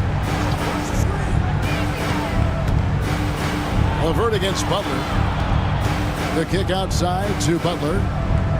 Shot clock at 5. Butler sinks the tough shot inside. They're finding lanes to the hoop now with consistency. 5 buckets in a row from the paint. And on the flip side, the defenders have to show more fight on the interior. They've got to offer more resistance here.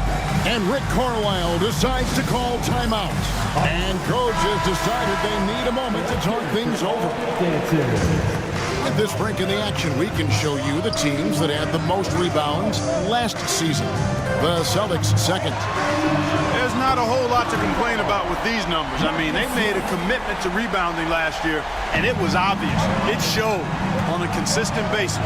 They put great effort into rebounding the ball last season. Williams kicks to Herter. Here's Butler. It's rebounded by Indiana. Allen's got his 4th rebound in this one. Smith against Butler. Smith the pass to Butler. Wiggins right side. Allen outside. Pass to Smart. Rebound Boston. Williams has got rebound number 5 here tonight. Here's Butler, and foul on the shot. He'll shoot 2 at the free throw line. Oh, I like how Butler uses his body in the paint. Excellent at forcing the issue and getting the call close to the rack. He's gone 2 for 2 at the line so far. And last season, 86% from the line. So he's always had that calm presence at the line no matter the situation. Yeah, you know, that was one spot where they didn't have to worry about him at all. I mean, at the free throw line, he was automatic.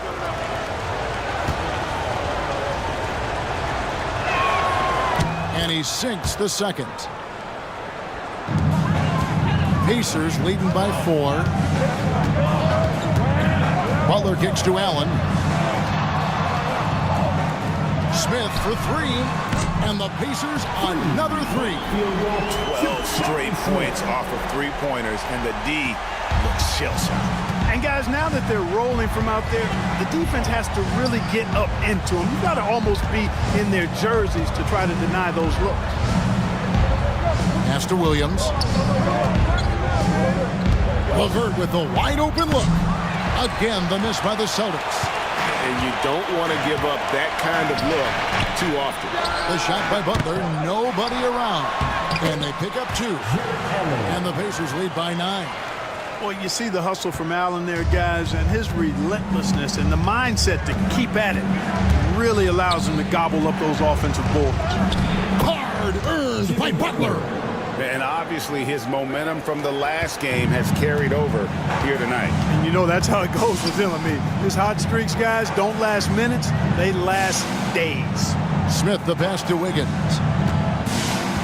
Tipped away. And it's out of bounds.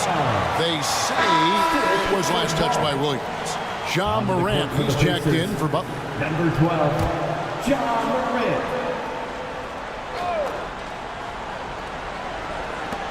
Wiggins from outside. Jimmy Butler comes up with the rebound. Celtics trail by 7. LeVert with it.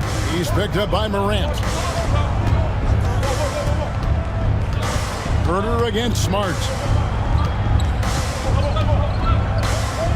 to Reed. And Reed throws it down. Once Reed saw he had room, he went right up with authority. Pacers leading by 5. Morant scanning the floor. And it's out of bounds. The Celtics will take it the other way. And a look now at the Boston Celtics' upcoming schedule. On Friday, they'll be facing Drew Holiday and the Charlotte Hornets. And, you know, nobody loves playing on the road, but it does offer a good chance to see exactly what your team is made of. This team is going to find out a lot about itself over the next stretch of games. And so Joe Mazzulla calls for the timeout. He wants to talk to his guy. Boston making a switch here. Prince is checked in. And while we have a moment, let's check the stats for Allen. Great showing for him last season. He put in about 16 points a game last year, 10 rebounds, and 2 assists. And playing with the reserves, he might not get the minutes he'd like, but you sense that hunger to improve. Well, you know, he stated that he wants to improve, but until that actually happens, he'll continue to come off the bench. Prince wide open. It's good from long range. Prince has got 7. You know, when he was coming out of college, this is exactly what scouts thought Prince would be. A strong 3-and-D wing who plays with a lot of effort. Morant kicks to Smith. Indiana again missing. Boston trailing. Now Herter. He had 15 points last out. Back to Prince. Pass to Herter. Morant with the steal. Shoots over Herter. Outside for Smart. And a great assist by Allen as that one goes in. And when they've gone to him, he has come through big time. You got to keep getting him touches. It's Prince on the wing. Outside Butler for 3. And again, Boston with the triple. You know, so far he's been dominant this period, making the most of his opportunities. Herter against Morant. Allen kicks to Wiggins. Smart wide open. He fired. And again, it's the Pacers from deep. He's found his rhythm from deep, and you can see the confidence. Yeah, I'd be confident too. As a matter of fact, I mean, if you're stacking up threes the way he is, I mean, he's doing all his work from behind the arc. Herter passes to Butler.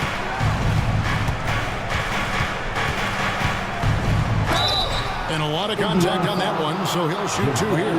Jabari Smith picks one up. Yeah, in this quarter, they've had the right approach, driving and drawing, initiating contact, create opportunities, get to the line. Yeah, I like everything you said there, because when all else fails, if you can get to the stripe, that's really a good way to change the momentum in the game, because you get points and you also slow down the opponent because the game isn't going up and down as much. Catching up on the changes now for Indiana. Zach Collins checked in for Jared Allen. Jeremy Sohan comes in for Smith. And it's Connect in for Wiggins. And there's the foul that goes on Jimmy Butler. That's his first foul.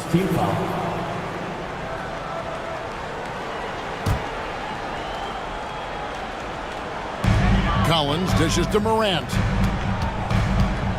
To the wing on the left. Here's Connect. Good. Nice assist from Morant. Morant's got 4 assists now tonight.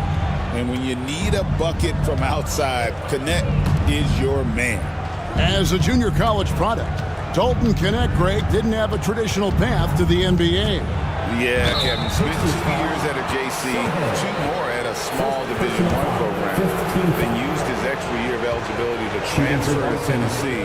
And there he became a first-team All-American and turned himself into a first-round pick. I like how he's dialed up his aggressiveness here, finding ways to get to the line in the second quarter. Howard's checked in for O'Neal.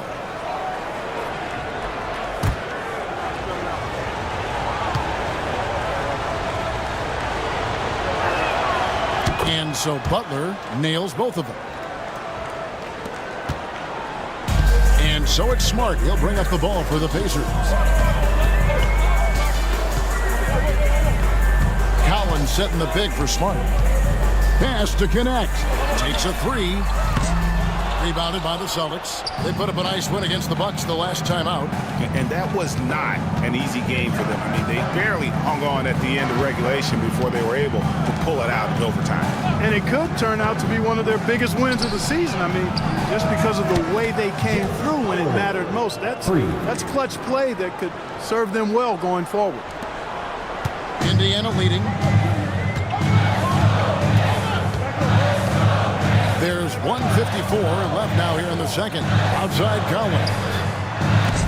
Trying to come right back with the three of his own, but it's no good. Greg, their offensive approach has been rock solid here. And they're finding the weak spots in the D and attacking it. Payne finds Carter. Butler with the ball. Gets in there. Carter with the assist.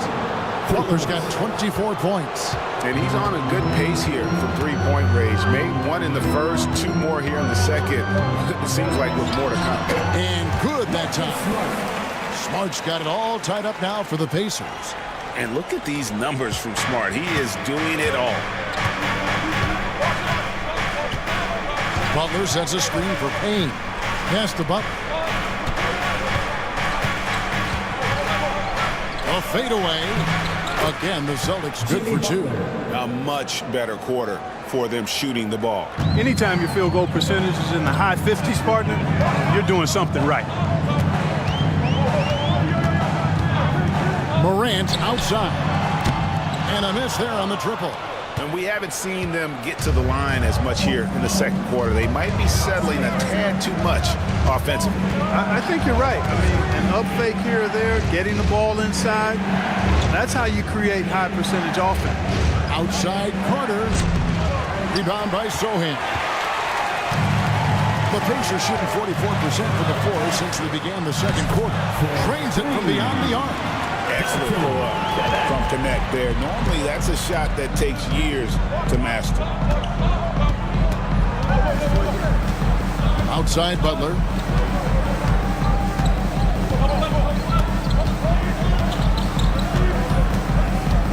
Pulls up on the elbow.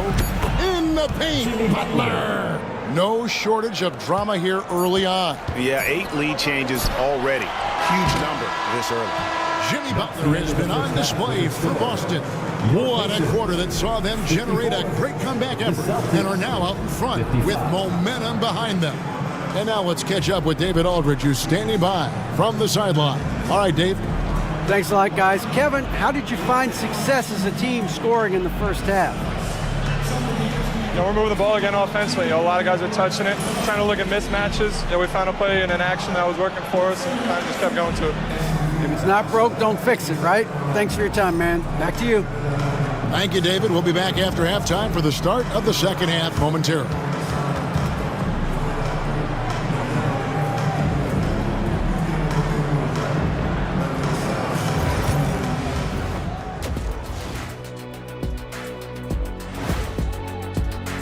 Well, right now for Indiana, you expect this game to go down to the wire, and if it does, it'll be good for the coaches to see who performs well late in a tight game. Invaluable information, no doubt. Now moving on to the Boston Celtics and the close first half they played. Their work on the glass has been superb tonight, chasing down every miss there, Ernie. That's their mindset. Yeah, you can tell it was a focal point of their game plan coming in, and they've made good on that. And that is a wrap. Now let's send you back to Kevin Harlan for the start of the third quarter.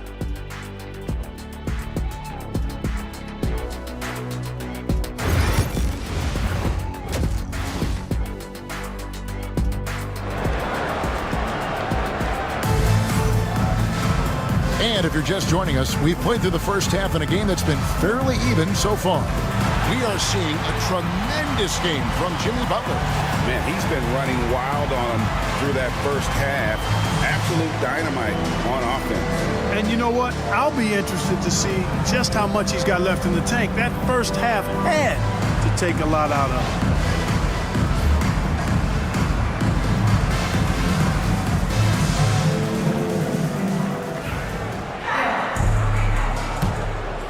Here's Butler. On the floor for Boston, you've got Naz Reid. Kevin Huerter is out there with LeVert. Then it's Butler, and it's Williams at the 5 spot. And the wide-open shot from Reid. His 3-pointers off the mark. Rare you'll see him miss such an open look. They get a hand on it. Butler with the steal.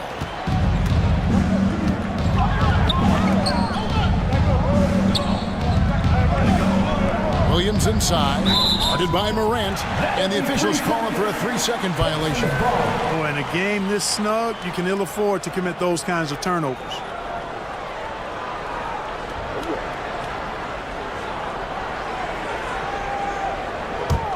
Indiana trailing here.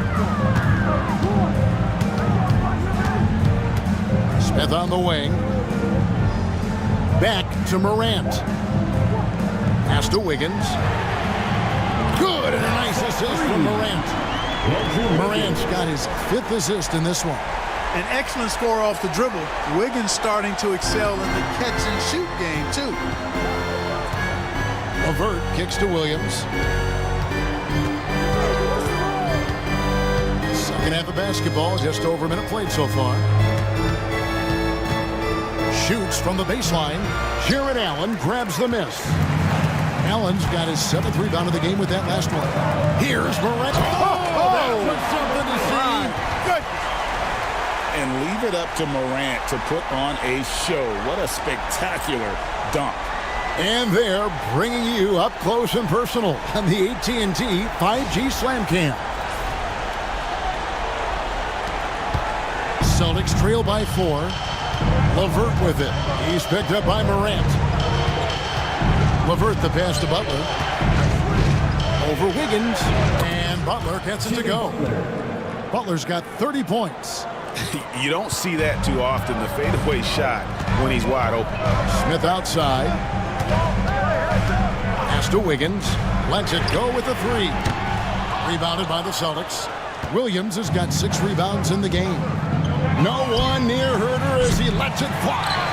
And the 3 off target. Just 1 for 4 from the field. Not the way they wanted to start the second half. Out to Morant. Stolen by LeVert.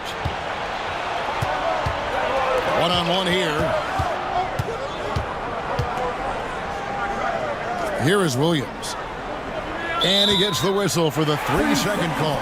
Let's look at the stats for Huerter. How he did last season. Put up about 10 points per game, 3 rebounds, and 2 assists. And every team in the league needs shooting. That's what he brings coming off the pine. Yeah, there's always a demand for shooters, man. Half jumper will travel. I'm telling you. Most championship teams, they have a bunch of those guys who can put it in the basket. The Pacers making a switch here. Butler's checked in. O'Neal's checked in for the Celtics. And on an open look like that, he's very gifted at making the weak coverage pay. Pass to LeVert. Here's Reid. Here's the 3. That's good. And it's LeVert with the assist. For 3. Reid's got his 2nd basket of the night.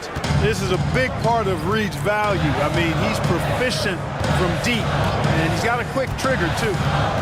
Wound up there for Allen. Takes the alley-oop pass and dunks it down.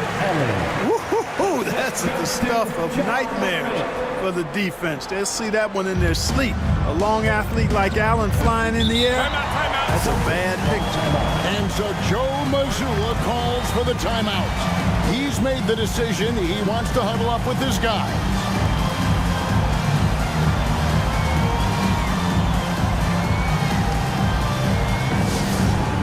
Here comes your Pacers hype crew, everybody. Make some noise. While we have a chance, let's now take a look at the teams that top the league in shooting from beyond the arc. The Celtics 2nd. Their long-range shooting last year was nothing short of spectacular. I mean, they were absolutely unconscious from the 3-point line.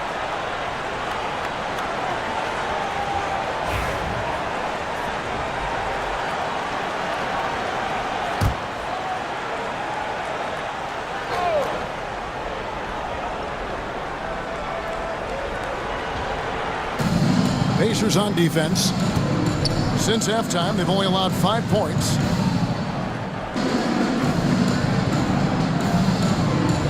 Carter on the wing, defended by Butler. And the Celtics hit again from deep. And not even 3/4 out of the way. So many lead changes. The fans, guys, are getting their money's worth. Heck, I should have paid to watch this one. It's been a nail biter. And then Morant slams it in. And I'm amazed at Morant's ability to take contact and still stay in full control. Pass to LeVert.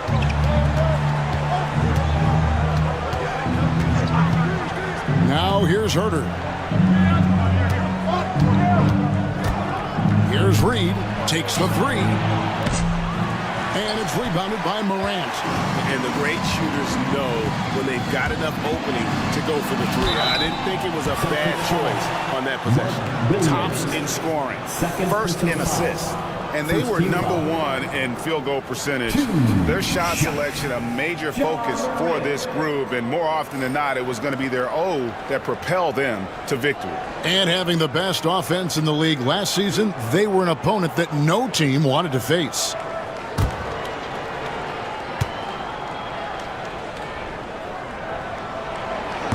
The first free throw is good.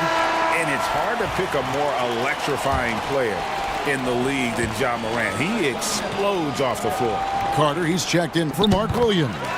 Both free throws good from Morant. For Boston, they've gone 3 of 7 on field goal attempts here in the second half. O'Neal against Wiggins. Herter on the wing. He has 5. Pass to LeVert. 4 on the shot clock. Drills the three-pointer. LeVert's got 10 points. Defensively, they just look out of sync, not closing out on the threes in time. Well, I think they're getting caught in that in-between zone, no man's land, giving up 3 straight from beyond the arc right now. Jeremy Sohan's checked in for Indiana. Connect comes in for Wiggins. Connect.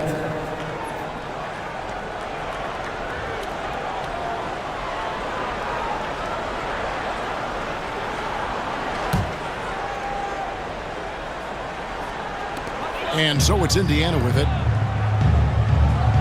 Back to Allen. Pass to Sohan. From past the arc. Indiana again missing. For Boston, they've gone an even 50% from the floor here in the third quarter. 4 of 8. Here's Reed. And it's Morant with the rebound. Well, I don't think he's performing up to his own expectations, but they still find themselves out in front. Connect with it. Guarded by Reed. Morant against Herter. It counts, and the foul. Defensive foul. It's going to be on Jared Butler. The D was all over him. They just couldn't react in time to stop that quick reverse. Shooting First trip to the free throw line for him tonight. Zach Collins checked in for the Pacers. The Celtics also changing it up. Howard comes in for Reed. And it's Payne in for Karis LeVert. Free throw good, Herter. Pacers trail by 4. Morant with it. He's got 14. Outside Collins. Good. And the nice assist from Morant.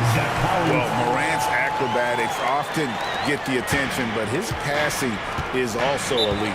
And we've got a timeout from Joe Mazzulla. This will give him a chance to discuss some potential alterations. Gas pedal time. Here. Prince is checked in for Boston. Mates, dance team. That's amazing. Thanks, everybody.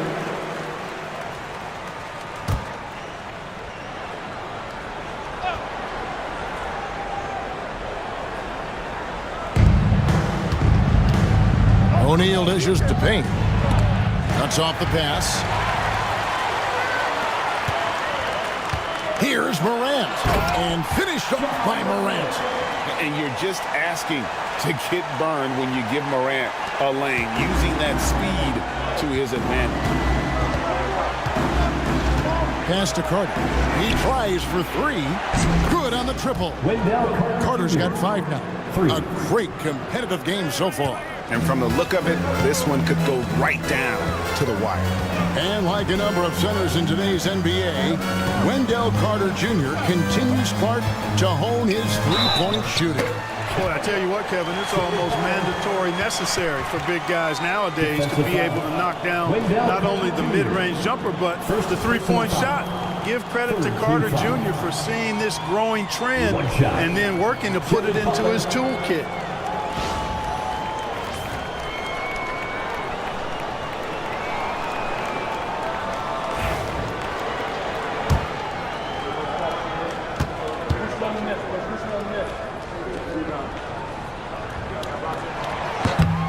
On the free throw, no good. Boston's got more than a 50% success rate on their three-pointers since halftime. They're 4 of 7. Prince finds Payne. Here's Carter. And he battles for the ball and gets the second chance bucket. Carter's got his third bucket of the night. Phenomenal positioning on the glass. Carter Jr. putting on his hard hat right there. Not afraid to get those hands dirty. And here's Morant. 16 points for him. To the left wing. Jacks up a three. A nice shot by Sohan. Sohan's got his first 3 points of the game. High-level passer. Even for a point guard, Morant shows the imagination. Here's Payne. Ja Morant grabs the rebound. Morant's got his 4th rebound with that last one here tonight. Three-pointer, Butler, good, and a nice assist from Morant. Morant's got 9 assists in the game. Great passing. Celtics trail by 4. Here's Payne. Nothing on the board. Pass to Carter. Kicks it out to Prince. Now Payne. 6 on the shot clock. Over Butler. Payne can't hit. He is single-handedly dropping the temperature in here with that cold streak. And he's got to find other ways to contribute then because his shot making is not happening right now.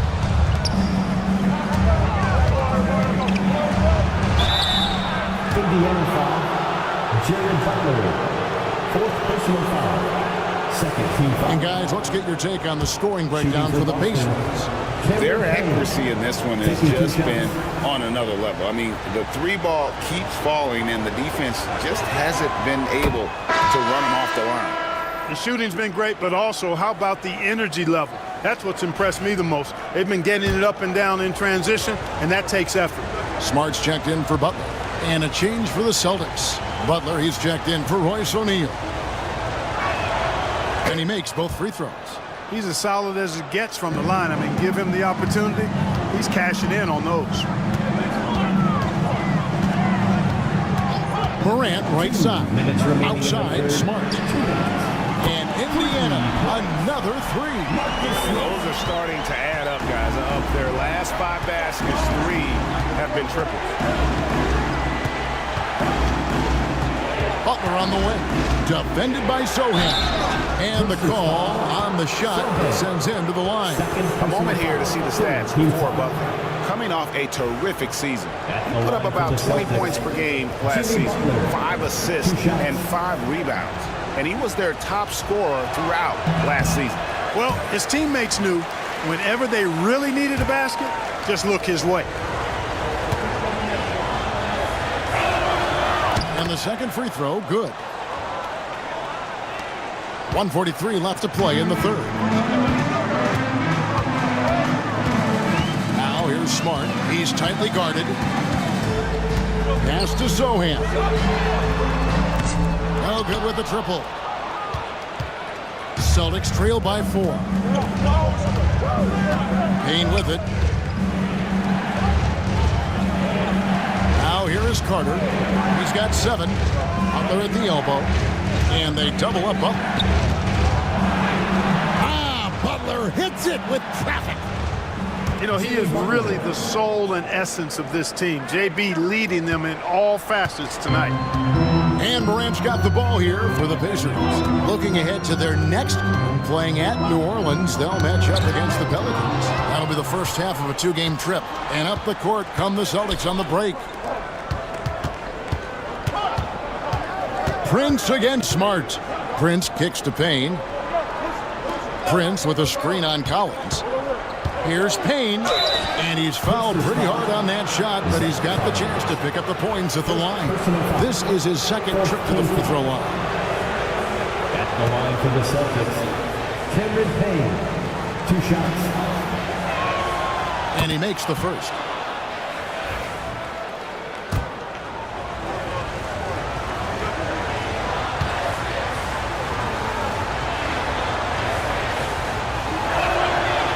One drops. He ties it up. There's 39 seconds left to play here in the third. Morant outside. Pass to Sohan. Good. And a nice assist from Morant. Morant's got 10 assists here tonight. So active. And they're getting their points now almost exclusively from the triple. 4 of their last 5 makes are from beyond the arc.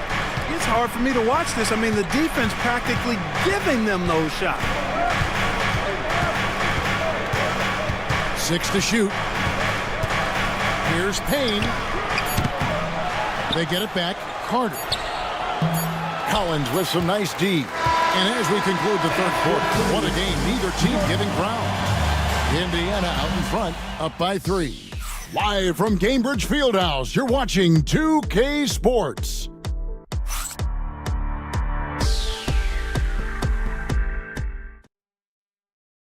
And a quick look now at the State Farm assist of the game. And I'm glad this was the pick because I love this pass. Such a great dish. That's what I call court vision.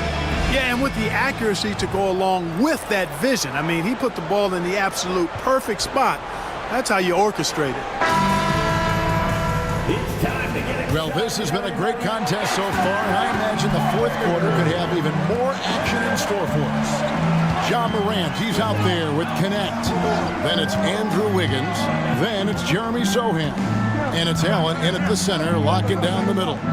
So that's the group out there for Indiana. And hustle like that is why he leads his team in rebounds tonight. I tell you what, guys, nobody's been more physical in this game than he has. He has been a glass eater. It's good. Easy to see why Butler gets so much respect for his competitiveness. I mean, he thrives at finishing through contact. Morant outside. Pass to Connect. Shot from the top of the key. Rebound Boston.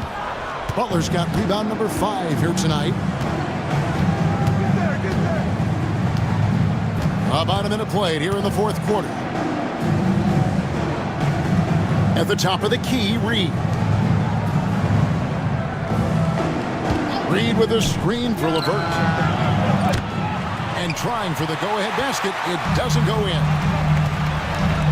Pass to Connect. And so it's going to be a 3-second violation out there on the defense. At the line for Indiana, Ja Morant. 1 shot. And he shows the focus there. He nails the technical. And Indiana making a change here. Smith has checked in. Williams, he's checked in for Boston. Here's Morant. Wound up there for Allen. An emphatic alley-oop jam. And how about the incredible timing on that alley-oop? He absolutely hammered it down. Well, I tell you what, that's the play we'll remember if they can put together a little surge to break this game open. Count it. Butler's got 9 points now in just the second half. An aggressive mentality, always part of Jimmy Butler's game, taking it right at the defense. LeVert against Morant. To the paint. Here's Allen. Williams with the defensive effort. And they haven't been able to turn it into a big lead, but their rebounding advantage is starting to add up. Yeah, still close, but with their tough play on the boards, we're certainly seeing the effort. Smith scanning the floor. Wiggins from outside. The rebound by the Celtics. And he didn't punish them for the weak coverage there, but they can't count on him to continue missing. Here's Morant. Out to Smith. The three. And Allen slams it in. How about that, throwing it down? Allen oozes energy and teammates feed off of it. And so Joe Mazzulla calls for the timeout. It's a chance for them to regroup and refocus.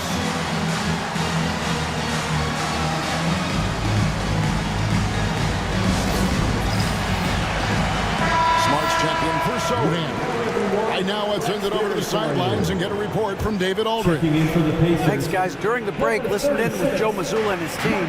Now, he talked about keeping confidence. He said, this game is close, but we know we're the better team. Now it's time to go out there and prove it. See if they can come back in this one, guys. All right, thank you, David. Smith outside. Morant with a wide-open look. His three-pointer's off the mark. You know, after connecting on one three-pointer in the first half, he hasn't netted another one since. Herter against Smart. Herter passes to Williams. Double team on Williams. And Reed has it in the corner. And so Boston again turning it over. Just didn't get his hands up in time on that one. They weren't on the same page there.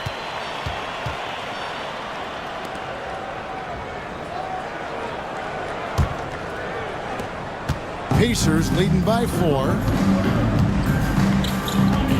Smith outside. Pass to Wiggins. Out to Morant. That ball's nice feed that time from Wiggins. Morant's got 4 points now in the quarter. First 3 of the half, second of the game. Can he heat up? Well, you got to stay grounded on that pump fake. Butler really effective at getting the defender to jump into his face. At the line for the Celtics, Jimmy Butler taking 2 shots.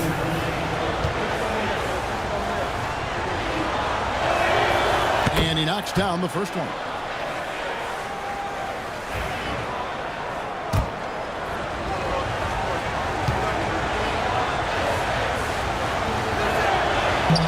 And so Butler nails both of them. And so Morant will bring it up for the Pacers.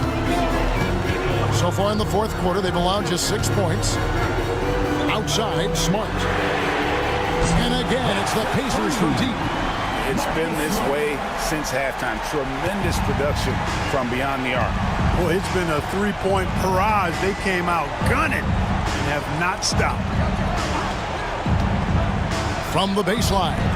That's in, and the Pacer lead is cut down now to just 6 points with that basket from Jimmy Butler. You know, even if this game doesn't go their way, I think he's got to be proud of how he performed tonight. Morant against Herter. Wiggins surveying the floor. And the 3 ball is good. And the Pacers lead by 9. Well, and this has been their strategy throughout the fourth period. We'll see how it pans out. You know what? Teams can get a little three-happy down the stretch sometimes, letting it fly. And here's Herter outside. Good, great play by Williams to set it up. And no matter who it is, that kind of D isn't going to get it done. Wiggins outside. Trying to answer back, but that 3 is off the mark. Wiggins against Herter. Pass to Reed. Outside Butler. Just 5 to shoot. Back to Reed. Here's Herter. That one falls. Now just a 4-point Pacer lead. This is a fantastic performance in this half. He didn't play as well in the first, but you just know with this guy, he's always ready to turn it around. Wiggins passes to Smart. A 3-pointer is right on target. Smart's got 9 points now in just the second half. And that's back-to-back threes. The D just seems to be slacking off a little bit. Wasted no time on that one. And an eye for an eye. Both teams working to stretch the floor. Nothing like answering back. One team gets 3, you fire 3 of your own. Boom. Morant outside. Wound up there for Allen. Stolen by Reed. LeVert with it. Now defended by Wiggins. And oh boy, a lot of contact there, but he gets the call and will shoot two. It's on Jared Allen. Karis LeVert reads defenders very well. This guy is an instinctive offensive player. At the line for two.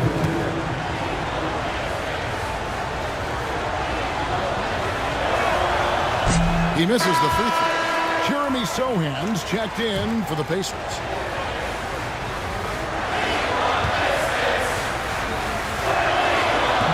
That one misses. Pacers leading by 4. The charity stripe shot. And it's Wiggins missing. Boy, just not scoring with the efficiency he'd like to. Tough quarter for him. Inside, here's Butler. And there's Butler with the flush. Look, that's exactly what you want to see from Butler. He's at his best when he's attacking the rack. And Rick Carlisle decides to call timeout. Wants to make sure everybody's coordinated and intent.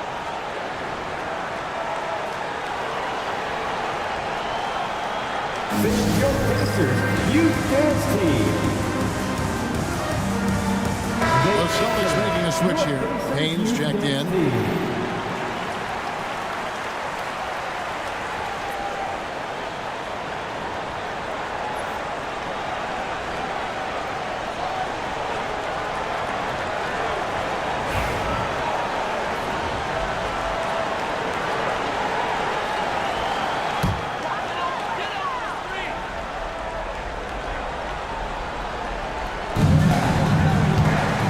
Passes to Sohan. Some nice passing here by Indiana. Wiggins inside the line. And that one off the back of the rim and in. Wiggins has got 5 points now this quarter.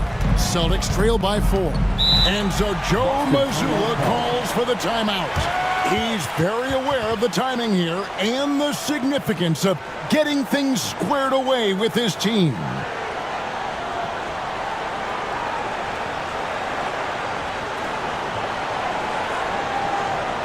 Your Pacers Breaker Dance crew are bringing the heat. Now at midcourt. LeVert's checked in for Payne. Well done, the Pacers Breaker Dance crew.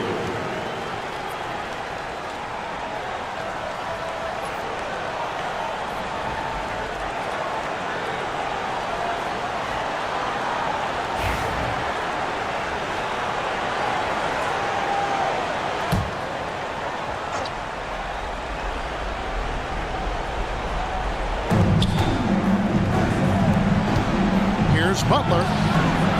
It's rebounded by Indiana. Allen's got rebound number 10 tonight with that last one. Down low and finished off by Morant. And that's big-time stuff there. Morant looking unafraid to go get those lobs and finish them. With the step back. Butler kicks to Reed. The shot's good on the assist by Butler. Butler's got his 4th assist in this one. You can see why they turned to Reed in that moment. He is a heater. And so it's Rick Carlisle here calling timeout. He's clearly intent on wanting to lock in and make sure everyone's on the same page.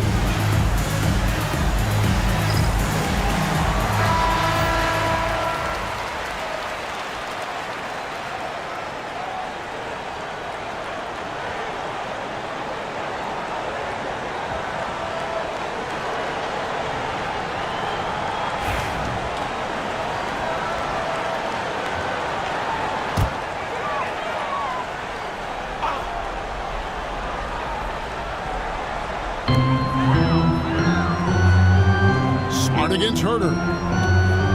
Morant outside. Now here's Smart. He's guarded closely. Allen with the screen for Wiggins. Down to 5 on the shot clock. 2 minutes remaining in the game. In a fast break now for the Celtics. Fires from 14. Andrew Wiggins pulls it in.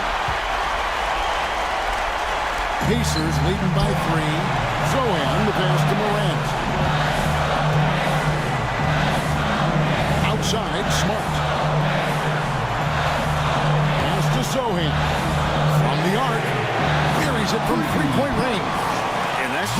Really good situational awareness from Smart, realizing someone was open on that possession. Here's Butler. The shot, no good. Wiggins with some nice D. Morant finds Sohan. Back to Morant. Out to the right wing. It's up a three. Reed with the block. Great denial by Reed. Boundless energy he brings.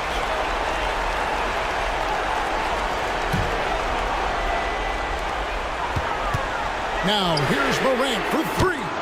Rebound Boston. This is a do-or-die possession. They have got to get points.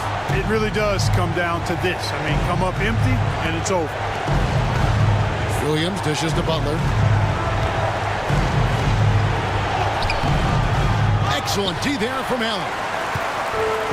Diversified scoring in this one for him. I love when everyone can get involved, a full team effort. And now they decide to foul intentionally. Fourth personal foul. First team foul.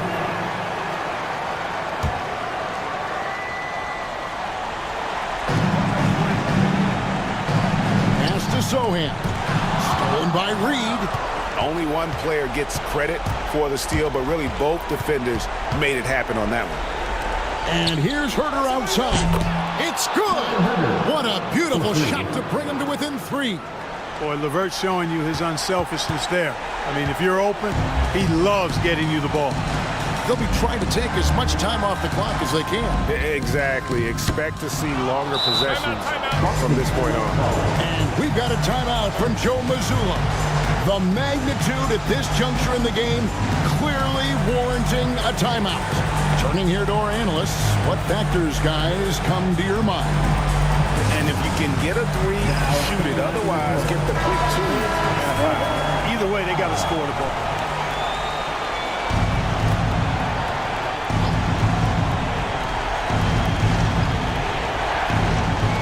.20 seconds left in the fourth quarter. Here's Butler. Pass to LeVert. Got it! And what a sensational bucket to bring them within one. And you can't get a bigger bucket than that. Well, that was 1-2. He wanted the ball. Nobody else was taking that shot. And so it's Rick Carlisle here calling timeout. Coach clearly feeling the necessity to regroup with so much at stake here.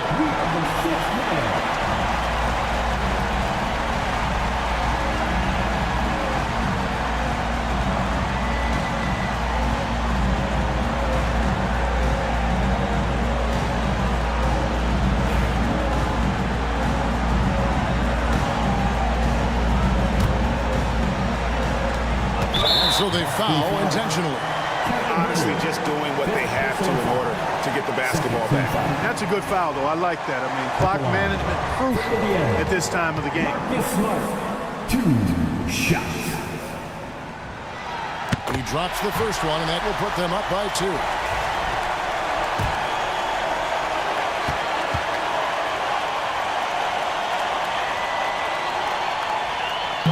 Second free throw, no good that time. He really wanted that one. Now Butler. Got it up in time. Oh, that shot had a chance, but no good. So a close game sees Indiana take this one.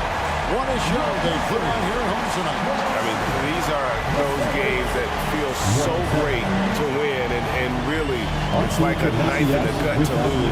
You gotta love being on edge of your seat and just wondering what's gonna happen. How is this thing gonna play out? It's time now to go courtside as we send you over to David Aldridge from the sideline. David, take it away. Thanks very much, Marcus. It is obvious you never mind sacrificing your body to make the big play.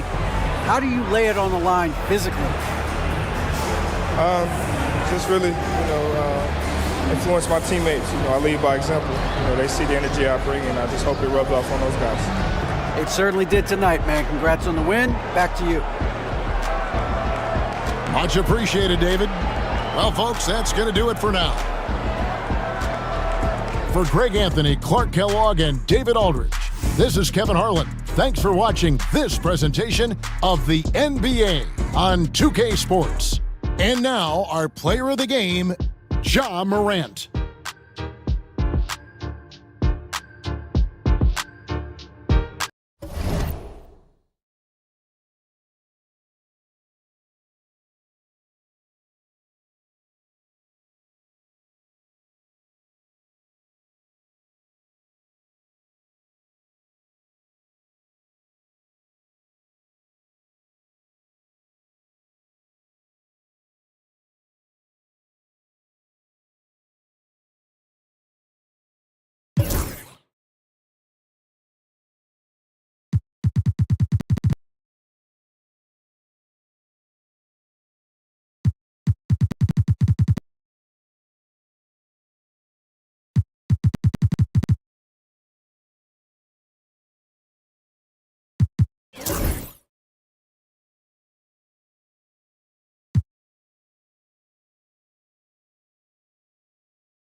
And inside the locker room, everyone trying to lock in, get mentally ready for another hard-fought NBA battle.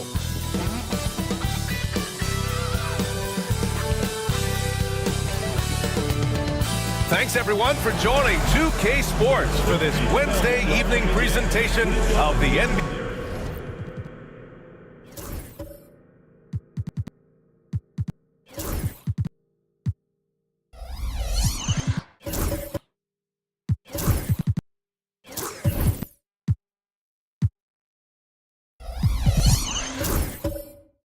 And on tap tonight. It's the Detroit. Well, Grant, this is not your average regular season game.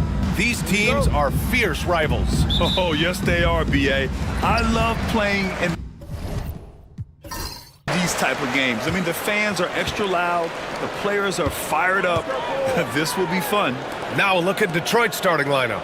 We've got Josh Richardson. Bobby Portis out there with Domantas Sabonis. Then there's Jamal Murray, and it's Beal in at the small forward. Defensively, you can't afford to get stuck on the pick. That's one that the coaches will watch tomorrow with that player. You hate to see him give up in that situation. Oh, plenty of contact on that shot. Officials call the foul, and he'll take 2 free throws now. When we talk about the top players in the league, Brett, Domantas Sabonis can get overlooked.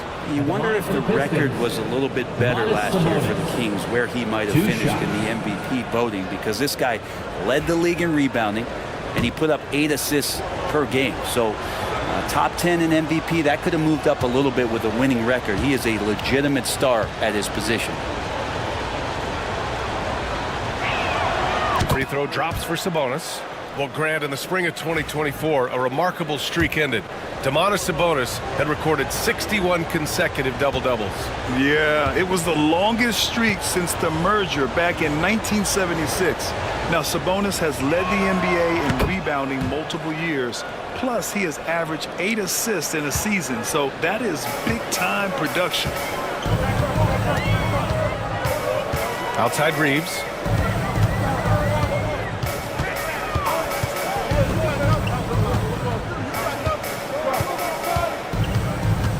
Natase with a screen. Shot clock at 6. Took the opportunity when he saw it. One of the more skilled offensive players that is on the floor here tonight. Not an easy fella to hold in check.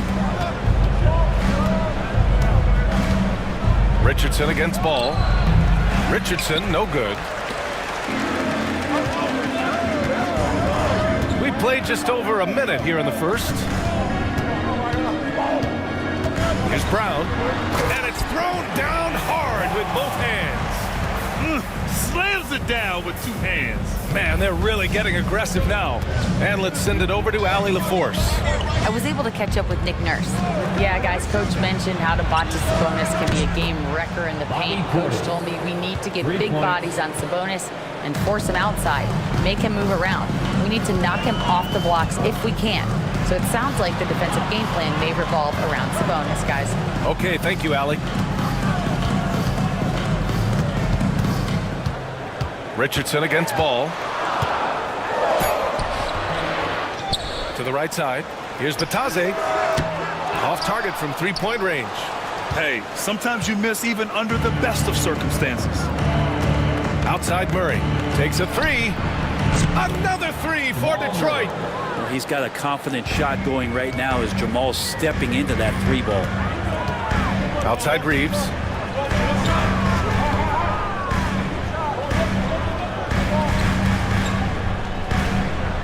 Holmgren with a screen on Murray. Back to Ball. Up and over Richardson. Another shot. Ball no good. Yeah, can't see why he missed that one there. The D's close, but like plenty of room. Pass to Sabonis. And here's Portis. Back to Sabonis. Richardson against Ball. Portis a screen.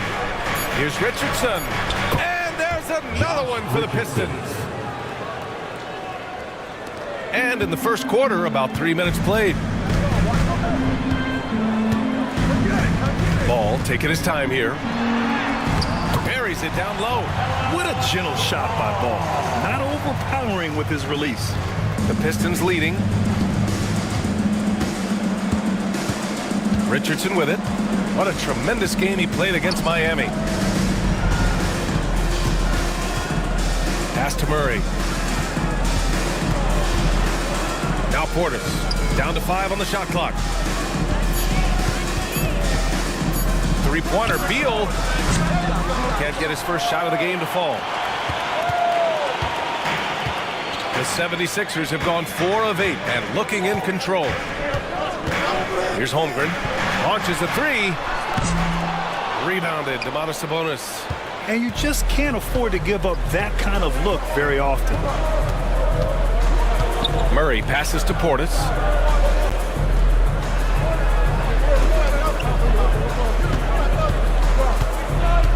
Now here's Beal. He's covered closely. And though they've had a lot of high draft picks, Grant, the Pistons are still fitting everything together. Yeah, and we've seen plenty of rebuilding teams go through struggles, and then suddenly everything clicks. But you have to have experience mixed in with the youth. He's off on the first. And now that this new season is underway, Grant, how critical is it to get off to a good start? Well, B.A., it's so important, but not the end-all, be-all. It's a long season, plenty of time to build towards your goal. You're going to have some setbacks along the way, but just keep your head down and keep pushing forward. And the second free throw is good. Well, this was a big summer for the 76ers, Grant, trying to capitalize on their championship window with superstar Joel Embiid. You're spot on, B.A. Acquiring the talent that might allow him to save himself for the home stretch. Of course, last year's playoffs, he battled heroically, but ideally, they'd like him much closer to 100% come the postseason. And so it's Nick Nurse calling timeout here. He wants to review the game plan.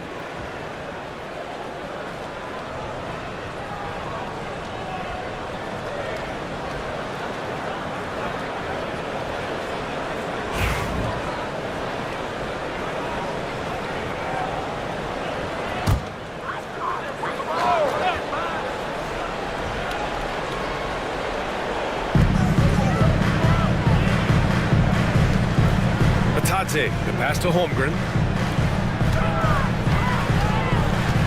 Here's Brown, hounded by Beal. And so he draws the foul, headed to the line to shoot a pair. And given LaMelo Ball is 6'7", how does this give him an advantage in his position, Greg? Well, B.A., he's able to score on smaller guards, as well as see over them and find his teammates. His height and quick decision-making are real weapons. Take a break. Take a break. 2 shots.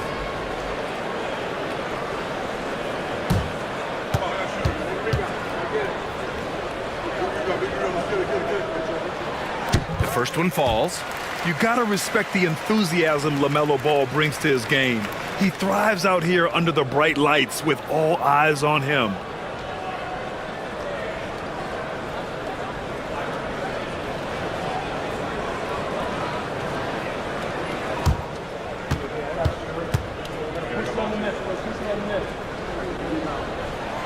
And it's tied up with that one. All right, Grant, I have to ask you, has there ever been a more intimidating team than the old bad boy Pistons? Well, they weren't fancy, but they played hard and they played physical basketball. Every team that faced those Detroit teams knew they were in for a battle. And you got to be in awe of incredible defensive efforts like this. And that kind of rejection early on energizes your squad. The coaching staff just loves this kind of hustle.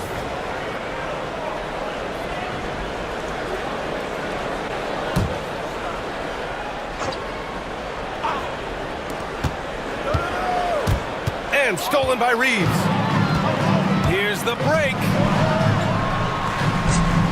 A tad short, but it's good off the front iron. Good fast-paced play there. It's much easier to find a shot when you beat the defense back. It's Beal on the wing. Last game out, he had 38 points. Always a good possession when you can get that kind of look. And here's Ball. He'll bring it up for the Philadelphia 76ers. Pass to Batase. Here's Reeves, defended by Murray. Batase with a screen. Now Holmgren fires the three. Nails it from 3. Yeah, it's just too easy for Holmgren. Man, is he fun to watch operate off the catch. Now here's Beal. Tight defense on him. 76ers. And a moment to check out the 2K leaderboard. Here were the best rebounders last season. Domantas Sabonis on top. And this is someone who loves being aggressive on the glass. He proved it last season with how dominant he was collecting rebounds.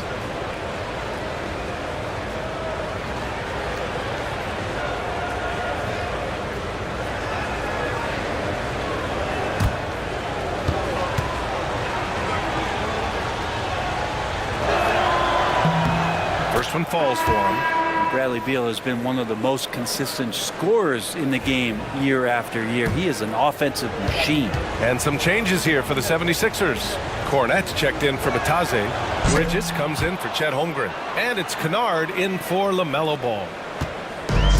Philadelphia has gone 2 for 4 from range to start things off.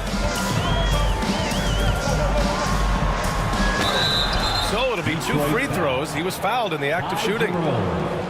I like that. I mean, some physical play inside. He's not about to give up any easy baskets.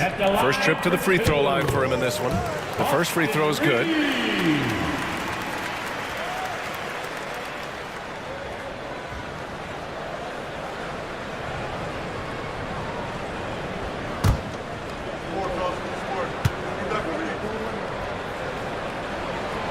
And so Reeves nails both of them. Making shots at the line. You need a good routine, and he certainly has one. Here's Beal. They set the pick.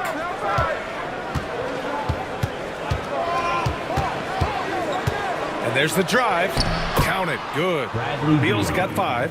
And Beal refusing to let the defense alter anything in his shot motion.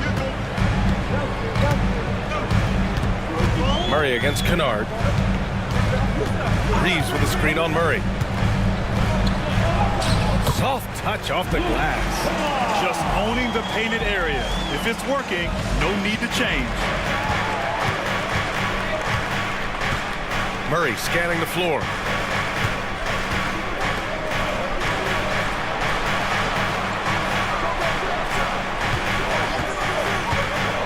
The shot. And it's good. Off the back rim and in. He's got 5. And they keep trading punches. Both teams in a groove early. Who's going to miss first? Every time one team scores, the other team right back at you. Here's Bridges. The rebound by Detroit. They're coming off that win against the Heat. You have to respect their ability to stay consistent away from home. Keeping their cool and making quality shots. Well, awesome to see in that last game how the motion in their offense didn't stop because they were in some hostile territory. That's his first personal He's getting his foul. first free throw attempts of the night now. At the line for your Sixers, Miles Bridges. 2 shots. And the first one at the line is good. Dosunmu, he's checked in for Reeves. And the Pistons making a change here as well. Caldwell Pope's checked in for Beal.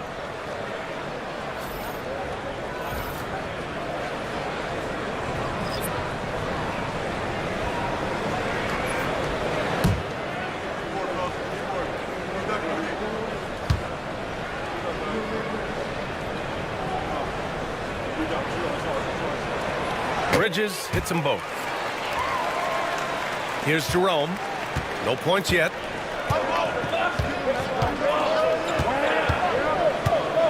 Pass to Murray.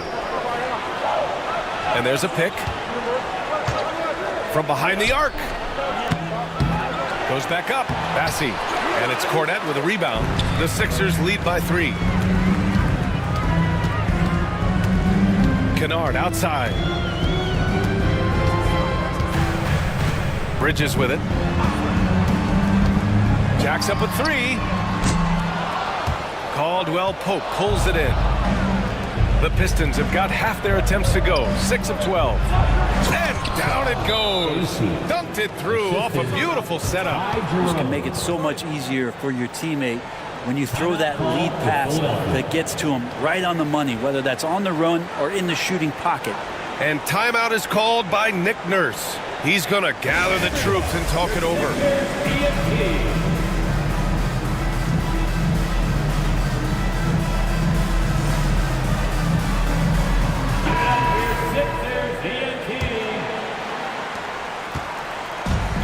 The 76ers have gone 7 of 14 and looking in control. Pass to Cornette. Here's Brown, defended by Murray. 3 shots, 3 baskets. Great efficiency so far. Pistons trail by 3. Here's Jerome. No points so far. Outside, Caldwell Pope. That one's good. This game is all even. Well, not a volume shooter, but the three-point percentages from KCP, they're solid. For Philadelphia, they've got 8 of 15 shots to go. Now here's Kennard. The D's right on him. That one falls. Kennard's gotten his second bucket of the game. Well, he's too good a finisher to blow that kind of chance, but that's going to be a wake-up call to the defense. Pass to Murray. There's a screen. Here's Bassie. 76ers foul. And a moment to check out the scoring breakdown for Philadelphia. Well, we've seen them take advantage of the lanes given to them so far. The defense isn't plugging it up, and it's being exploited. Well, whether the defense is inviting these shots or not, they've been great in the mid-range. And so producing from there, that bodes well.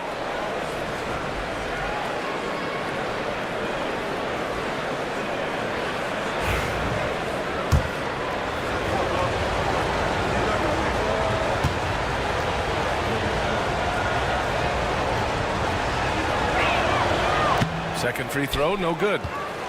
The Sixers leading. A minute 6 left in the first quarter of the game. Kennard for 3. Sends it home from three-point land. Kennard's got 7 points in the game. And as long as Kennard keeps knocking down those threes, he's going to get more opportunity. Now here's Murray. He's guarded closely. For 3, Caldwell Pope. Rebound by Philadelphia. They're moving on after a tough loss they took at the hands of the Pacers. Just a tough road loss.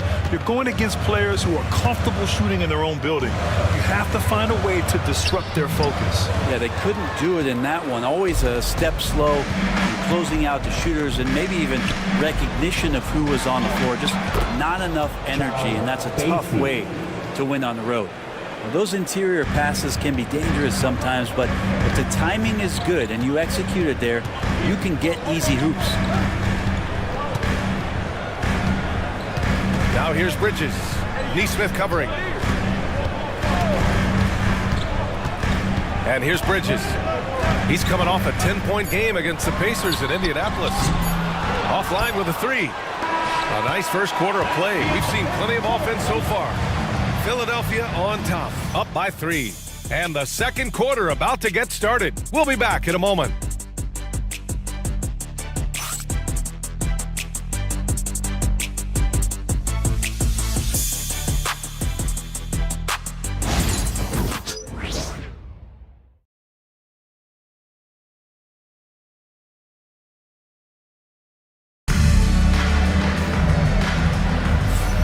And we hope you're enjoying the game. Both teams tonight keeping things pretty even on the scoreboard so far. And looking at what we've seen from Philadelphia, what do you guys think? They're getting a big contribution from the bench already. Yeah, looking for a spark here, and the coach tapped the right guys to get out there and provide it.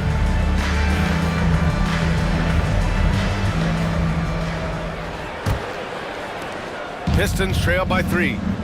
Chet Holmgren out there with Goga Bitadze. Then it's Luke Kennard. Then it's Ball. And it's Bridges in at the small forward position. That's the group in the game for the 76ers. Probably not the shot that was drawn up for that possession, but you can't pass it up and you can't knock it down. Pass to Ball. Holmgren against Sabonis. Ooh, the toughness of Holmgren. A beautiful finish through contact. That's the dog in Holmgren. And it's Beal with the ball for the Detroit Pistons. And at home for the next game, it'll be New York pulling in to face them. And that's a one-game homestand for the club. Wide open, but he couldn't capitalize. Philadelphia leading by 5. Kennard outside. Bridges against Beal. 6 on the shot clock. Bitadze. No, stopping him there. Jams it in, and he's fouled. An opportunity to three-point play. It's going to be on Bobby Portis. And he's got his first opportunity at the line here tonight. And the 76ers making a change here. Reeves is checked in.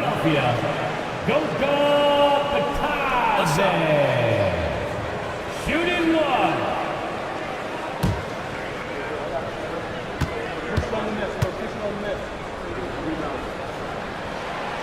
Well, when you look at the forwards in this league, there are a lot more Grant Hill types out there these days, partner. Well, thank you for the nice words, B.A. Of course, I took pride in my overall game. And over the last few decades or so, we've seen a bunch of guys playing the 3, 4, and 5 who can pass, dribble, and shoot. So it's fun to watch the game evolve. Sabonis can't hit. Philadelphia has gotten 3 of their 7 threes to find the net in this matchup. Reeves, the pass to Batadze. Drains the triple.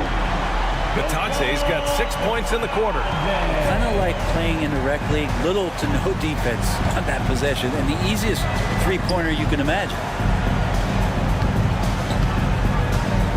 Holmgren against Portis. Back to Beal. They need this.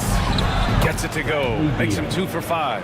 It feels like Portis was communicating before he even set that one up. That's a great look. Philadelphia leading by 9.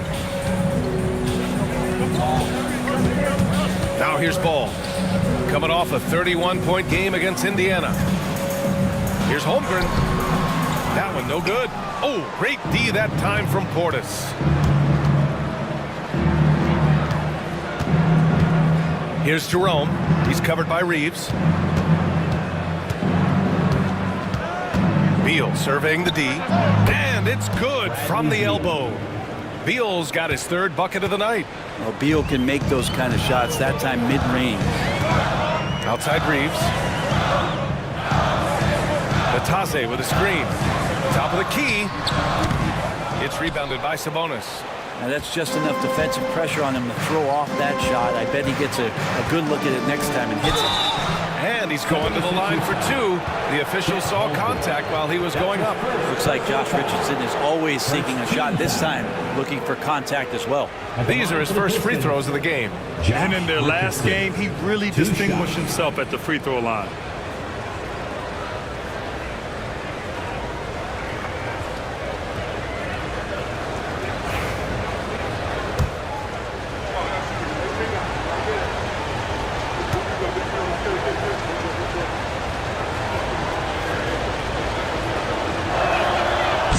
Misses. And the timeout called here by J.B. Bickerstaff. He's going to talk it over with his guys. And coming off a major injury, Chet Holmgren was unbelievable in his first full season, Brent. Doesn't it feel like B.A. he poured the concrete and a solid foundation for what his career is going to be all about? I mean, a terrific big with skill, size, toughness, and the sky is the limit for this guy. Pass to Beal. A little under 3.5 minutes elapsed here in the second quarter. And here's Sabonis outside. He buries it from 3. Sabonis has got 7 points in the game. So right now, Sabonis just taking charge, taking initiative, getting aggressive on offense. Screen by Bridges. There's Ball with a 3. Rebounded. Domantas Sabonis. Sabonis has got 4 rebounds in the game. Here's Jerome. No made baskets yet. Pass to Sabonis. And there's a whistle. He'll head to the line to shoot 2. And here we have last season's best free throw shooting team. Second, Philadelphia. This was a good group of free throw shooters last year. It's something they really worked on in practice. And sometimes that's the coaches calling for it, and oftentimes the players doing it by themselves. And he drops the first. And Sabonis such a key to this team and what they do on the inside. A big man that does a little bit of everything.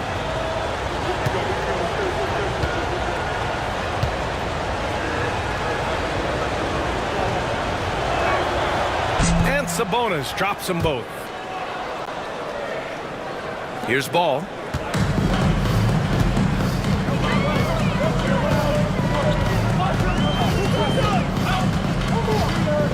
Pass to Holmgren. Down low.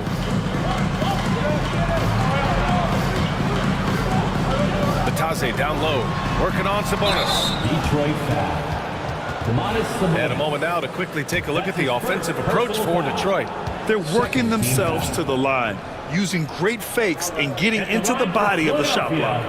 Well, I like that they've also emphasized the three-point line. That's a big difference maker. Taking 2 shots.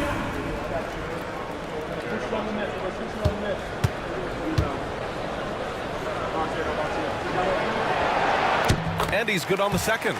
He wasn't quite as assertive as he needed to be in the first quarter, but now he's taking a more head-on approach and getting himself to the line. Who's watching him? Pass to Jerome. Beal outside. That three's off the mark. And here's Ball. He'll bring it up for the Philadelphia 76ers. They've led by as many as 11. Fires from deep. Oh, Ball, so dangerous from the perimeter. They're shooting nearly 50% from beyond the arc, and their confidence is growing. Portis with a screen on Reeves. Here's Jerome. He's covered by Reeves. Sabonis, the pass to Beal. That one falls. Nice feed from Sabonis. Beal's got 7 now in this quarter. And Bradley Beal coming for his revenge. And so it's Nick Nurse calling timeout here. He wants to give him a breather and talk things over. And one thing I've learned through the years is no matter the situation, there are always adjustments you can make. Yeah, not just there to pump up or to discipline players. You got to make sure that the coach makes the proper adjustments and has his team in the right mindset to carry it out. And the 76ers with some changes. Cornette's checked in for Batase. Dosunmu comes in for Holmgren. And Brown subbed in for Bridges. A big group substitution here for Detroit. Bassey, he's checked in for Domantas Sabonis. Neesmith comes in for Portis. Caldwell Pope's checked in for Beal. And Jamal Murray is subbed in for Jerome. 2 points. That one goes. Here's Richardson.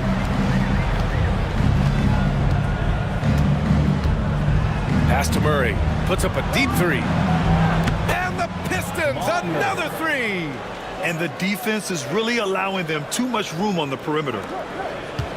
The Sixers lead by 3. Ball passes to Cornette. Ball outside.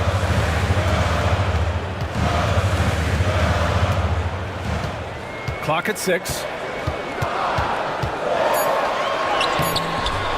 And it's Richardson with the rebound. Just hasn't found much consistency from the floor, but his teammates have picked up the slack. Ball outside. Three-pointer. Connects from downtown. Ball's got 6 points in the quarter. Fearless from beyond the arc, LaMelo has unlimited range and tremendous confidence. Richardson with a screen on Reeves. Here's Murray. And the foul is called. He missed it, so he's got a couple of free throws coming his way. Graham, when you think of Jamal Murray and all he's been through, health is of utmost importance for him. Oh, extremely important, B.A., because when Murray is healthy, he's a lethal player and a huge part of this team's success. And Jamal Murray more and more has come into his own as a player capable of shouldering the offensive load and being a leader for his team at times. Kennard, he's checked in for Philadelphia.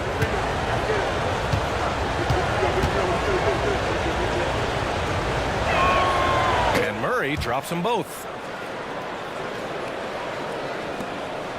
The Sixers lead by 4. Now Ball, 10 points for him. Ball with no fear. Comes up empty down low. Detroit has gotten 6 of 11 threes to go in this game. Outside Murray to the inside. Bassey, the pass to Caldwell Pope. Richardson for 3. And it's Cornette with a rebound. The 76ers have gotten 7 of 12 shots to go here in the second. They set the pick. Now here's Dosunmu, guarded closely. After missing his first attempt, now 1 for 2. But that play never gets old. The pick and roll will still be an offensive staple 100 years from now. Trust me. Neesmith passes to Murray.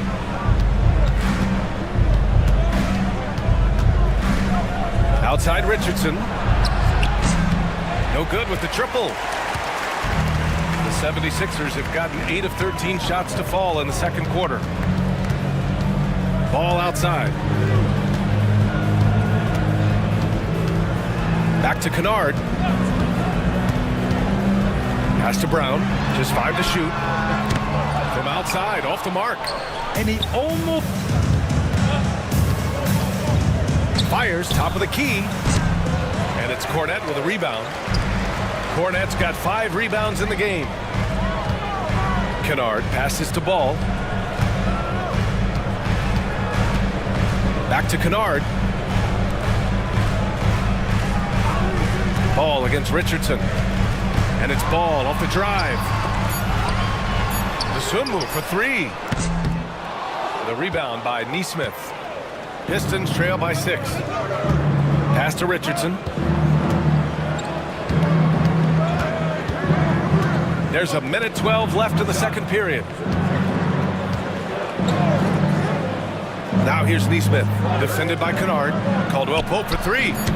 He's looking good. 2 buckets in 3 attempts. They got to stay connected to Caldwell Pope. He's a knockdown shooter, and he can get it going. Pass to Cornette. Knocked away. They break out. 5 on 3. On the wing, Richardson. He's covered by Dosunmu. Neesmith passes to Murray.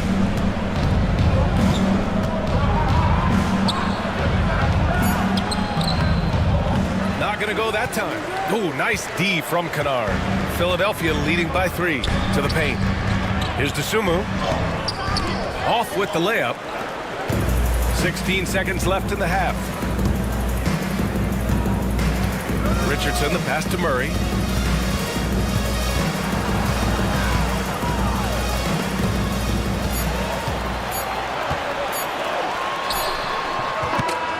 And the first half comes to a conclusion in a game that's been very close so far.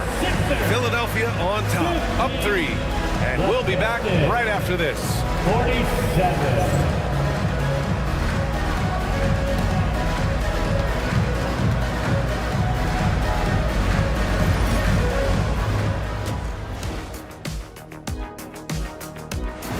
Total team effort. Instead of 5 starters, it's like they've got 7 or 8 guys. All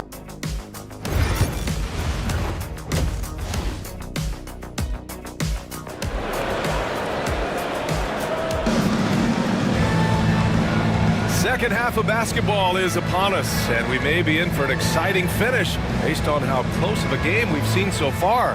Hey, it's been quite a game for Bradley Beal.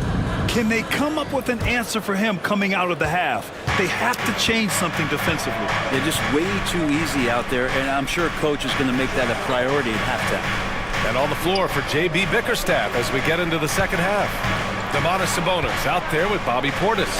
Then there's Josh Richardson. Then there's Bradley Beal. And it's Murray in a shooting guard. Sabonis working close in the basket. He likes those tight quarters. He's so skilled down there. Pass to Holmgren. Shoots over Portis. Rebounded by the Pistons. Richardson with it. Sabonis outside. Richardson, the pass to Beal. Good. That's his 5th bucket in 9 attempts. And Bradley Beal looks to be in a great flow right now, and he's hitting every beat. Reeves against Murray. Pass to Holmgren. The 3. And it's Richardson with the rebound. Detroit has gone 7 of 14 from the perimeter in this one. Time now to hear from our reporter, Allie LaForce. Chet Holmgren makes up for his light frame with aggression. He said, quote, "You don't have to take a second look at me now to know that I'm not the biggest dude width-wise, so I have to hit first. Otherwise, the game's not going to go in my favor when things get physical," unquote. Brian, you agree? I do, and you can tell he just refuses to back down, Allie. On the wing, Murray. He shoots. And he gets the jumper to drop. And now a 3-point Detroit lead. Good, solid start to the half, hitting 3 out of 4.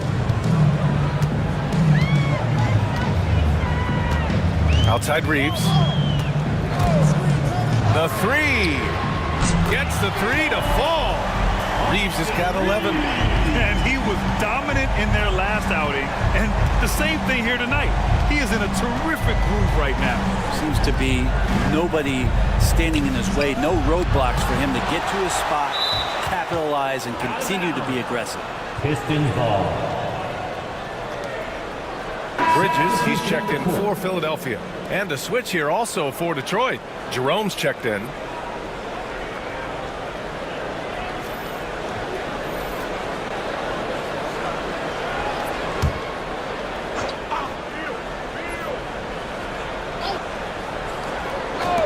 '76ers on D. Beal attacking. No good from 11 feet. For Philadelphia, they've gotten only 1 of 4 shots to fall in the second half. Oh, Sabonis with the steal. Bridges against Beal. Holmgren with the block. Wow, I mean, the 7'6" wingspan coming in handy. Holmgren loves swatting away shots just like this. And the basket by Bridges. When you use it right, the pump fake's as effective a move as there is. Pass to Jerome. Murray, a screen on ball. Back to Murray. Cans it with nobody near him. 14 points for him. And Murray, the kind of player that's earned the trust of his teammates to take that kind of shot. Ball passes to Batadze. Now Reeves. Back to Batadze. And he takes the feed in stride and slams it home. Oh, what ferocity on the throwdown. I just love when he goes up with purpose. Where was the D right there? The effort lacking big time. There's some ways to get your coach's attention, and that draws the coaching staff's ire. And he got the whistle on the way up, so he'll be headed to the line for a pair. Okay, let's fire up the 2K leaderboard. Last year, you really had to protect the ball against these teams. The 76ers, #1. The steals numbers only tell part of the story. This was a team that made trouble for every opponent with their incredible effort on the defensive end. No good on the free throw. Well, what elevates Sabonis is his team-first mentality. He's looking to pass. He's looking to help. He wants to set screens to get guys open. He just wants everyone to be successful.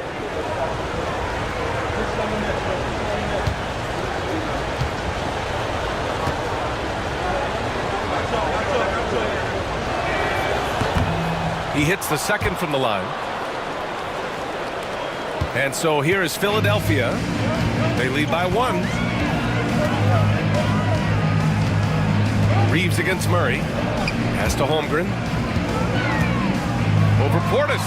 And here's another one for the Sixers. Textbook bounce pass there, perfectly timed.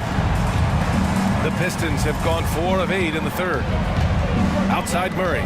And here's Portis. Beal outside. Here's Jerome. Left side Murray. Just 4 to shoot. Uses the glass to finish the layup. Murray's got 6 here in the quarter. And Murray shooting with this kind of efficiency. Look how fired up the bench is. And timeout is called by Nick Nurse. And we might see some changes. Coach potentially looking to adjust.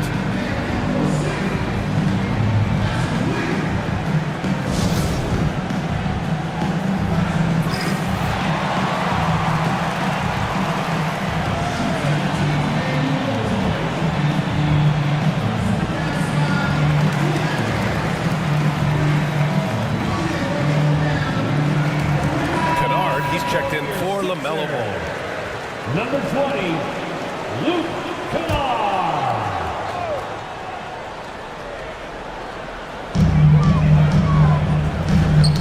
Deflects the pass. And that one goes out of bounds. Last touch by Murray. Nice deflection there.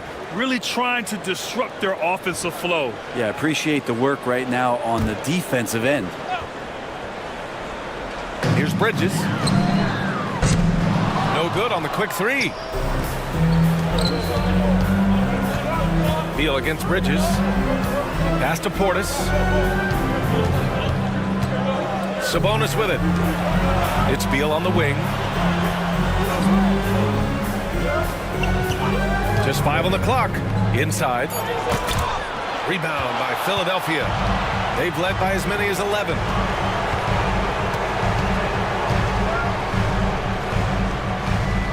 Here's Bridges. And another miss by Philadelphia. Going to struggle for him tonight, but if they can make this lead hold up, he can just chalk this up as one of those nights. And Sabonis gets it to go. He's getting it done offensively, making winning plays at every turn.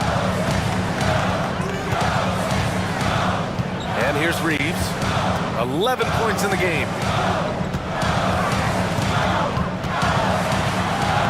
Hey, in 6 attempts, he's made 5.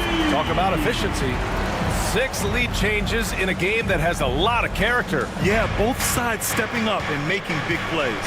And the timeout called here by J.B. Bickerstaff. I think right now he must be looking at some adjustments. And some changes here for the 76ers. Cornette's checked in for Matase. And it's Dosunmu in for Holmgren.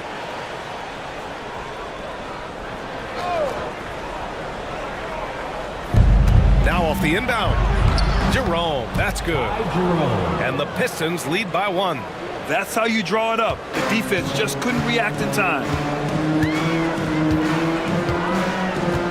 Outside Reeves. Caldwell Pope pulls it in. The Pistons have gotten 7 of 12 shots to drop in the third. Jerome on the wing. He's covered by Reeves. Here's Beal. Now, one player sometimes can drag down your offense, and he seems to be an anchor here in this quarter. Here's Reeves. That's basket number 6 in 8 tries. Here's Jerome.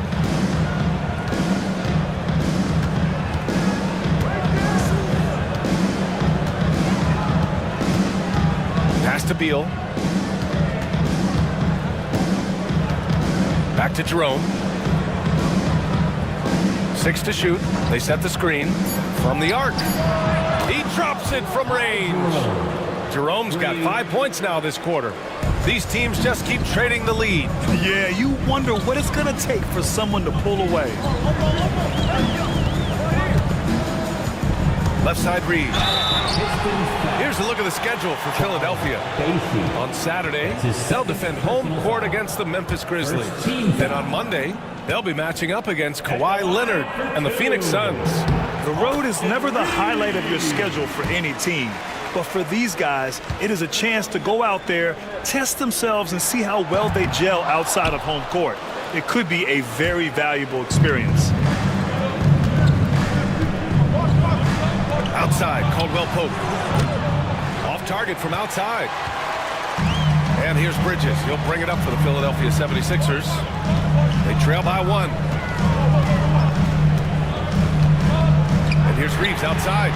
That is now his 7th field goal in 10 attempts. Impressive. This quarter belongs to him, and that's how you do it when you're out in front. Don't play it safe. Keep that momentum going. Jerome passes to Bassi. 14 feet away. Good on the jump shot. Caldwell Pope's got 8. I like when Caldwell Pope gets on a roll with his offense. He knows when to take the shot. Pass to Cornette. Now here's Reeves. Not a lot of room. Kennard outside. 2 minutes remaining in the third. Launches it. Detroit with a rebound. Neesmith's got 4 rebounds now. The battle of the boards has been something to watch. Beal outside. From 13 feet, down it goes. 16 points for him. Hard to leave any player that wide open from that distance. Bridges, left side. Nails it from 3. And the 76ers lead by 1. And passes like that demonstrate just how much Kennard is a team-oriented player. Beal outside. Pass to Bassi. And stolen by Bridges. Down low. That's tipped. And down it goes. Jam that one home. Got to give him credit for jumping on the ball and making the most at the other end. Boy, inexcusable at this point of the game. They got to be more composed in these moments. How about the sequence in its entirety? Momentum swing, and you love the effort here. And J.B. Bickerstaff decides to call timeout. He wants to review the game plan. And Philadelphia making a change here. Brown's checked in. Richardson's checked in for Detroit.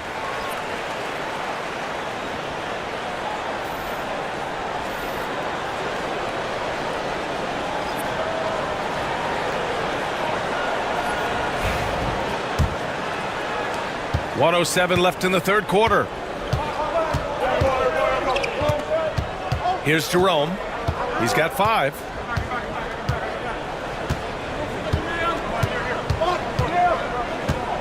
Here's the pick. Outside Neesmith. Shot clock at 5. And he can't get that one. 2-for-1 opportunity if they can time it right. Great way to end the quarter.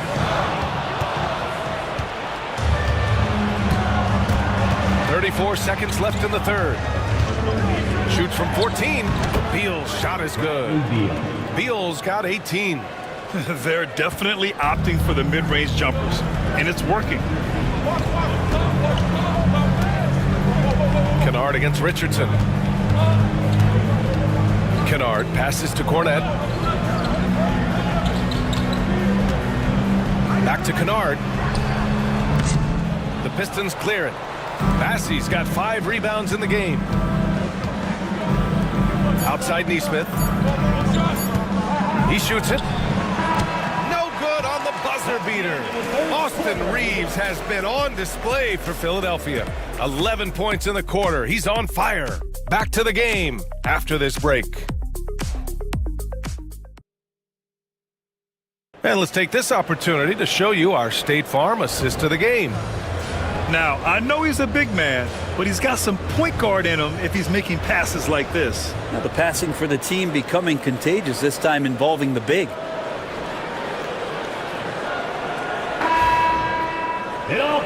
Man, I know I speak for all of us when I say I can't wait to see what kind of finish awaits us here in the fourth quarter. They've got Holmgren. Ball is out there with Christian Brown. Then it's Goga Batadze, and it's Dosunmu in at the 3. That's the group in the game for the 76ers. Ball. The rebound by Detroit. Now here's Neesmith. The ball's knocked loose. Ball with a steal. Dosunmu on the wing. Neesmith covering. Ball outside.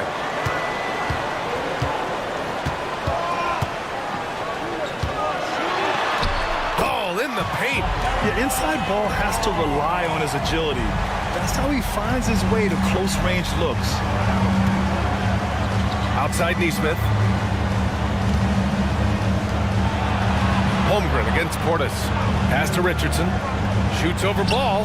And there's Richards on the assist by Portis. Oh, man. They have really heated up from mid-range. The Sixers leading. Here's Brown. Defended by Murray. Ball, a screen on Murray. Brown passes to Ball. Up and over Richardson. And the 76ers tack on 2 more. Always eager to find a bucket. Ball drops into his shot immediately. Richardson against Ball. Over to the left wing. Pass to Portis. And he'll draw the foul. He'll head to the line for 2. It's going to go on Chet Holmgren. You see it night in and night out. There are moments in the game where Portis becomes a load to defend. And a moment here to take a look at the scoring breakdown for the 76ers. Well, they have owned the offensive perimeter throughout this game, finding lots of openings and turning them into big shots.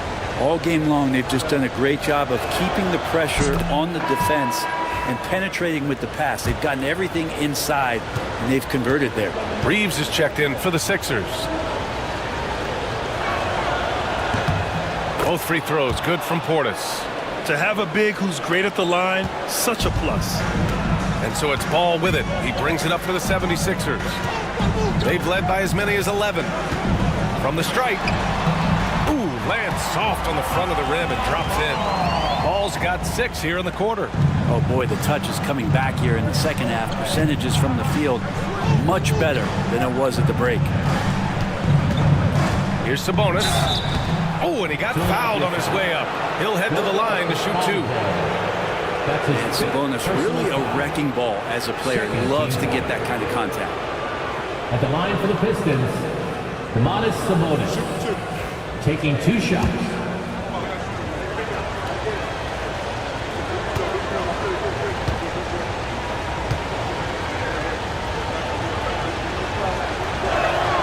And he makes the first.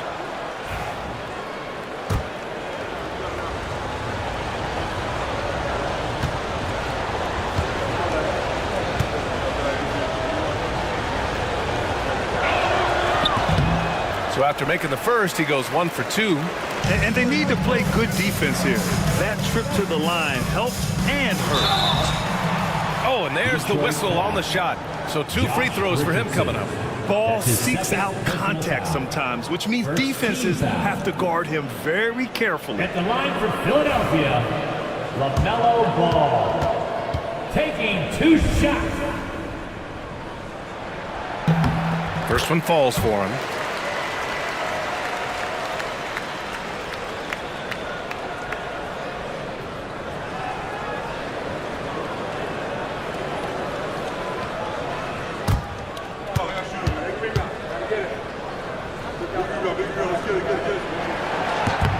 Good on both.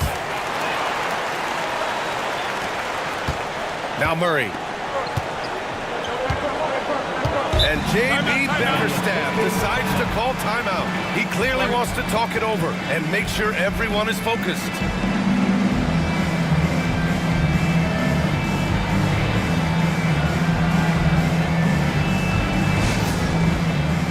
Hey fans, bring your attention to center court. Let's check in with our reporter, Allie LaForce. Hey team, I was able to catch the message that J.B. Bickerstaff was giving to his team. He applauded their shooting and their shot selection, saying, "We're taking the right threes, not forcing anything. Keep doing that, and they'll continue to fall." Makes the game easy, doesn't it? All right, Allie, thanks once again. Neesmith passes to Portis. Neesmith with it. Pass to Murray. Clock at 6.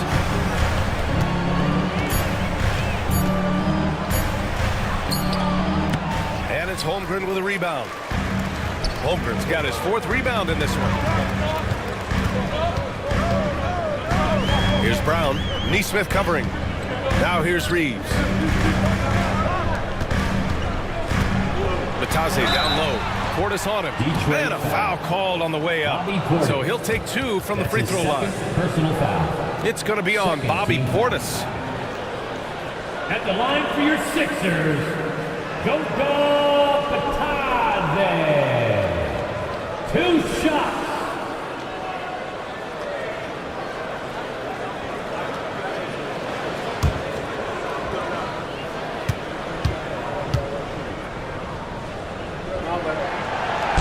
That one's off.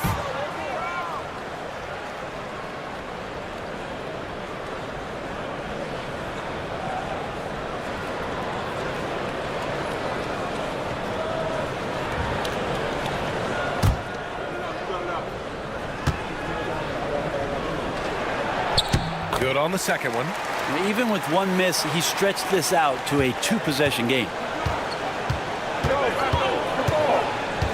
Reeves against Murray. Pass to Richardson.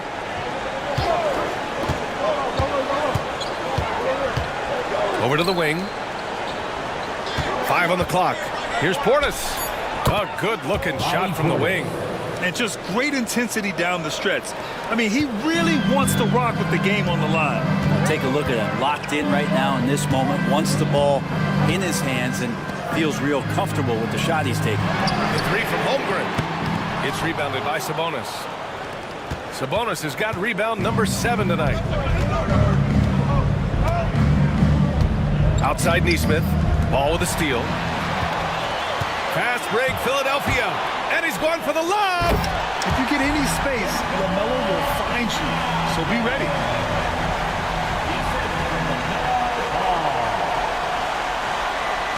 Pistons trail by 5. And here's Murray.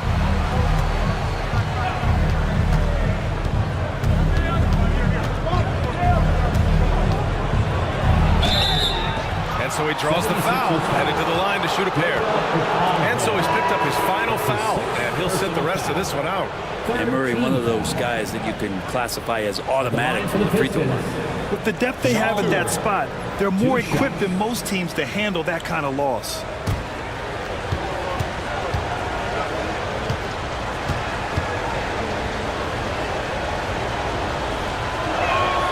And he knocks down the first one.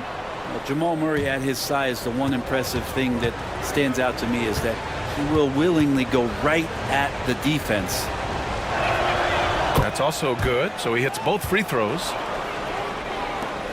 Philadelphia leading by 3. Ball outside. Outside Reeves. And count the basket. He was fouled, and he's going to the line for one more. The Pistons making a switch here. Beal's checked in. That's his first personal foul. Third. And that one falls for Reeves. Here's Murray. Sabonis outside. Pass to Beal. And he takes it in for the layup off a very nice feed. Beal's got 20. And Beal finds a way to the bucket. How'd he do that? Ball outside. So it'll be 2 free throws. He was fouled in the act of shooting. Everyone in the building saw the obvious contact. 4th team foul. At the line for first free throw is good. LaMelo Ball taking 2 shots.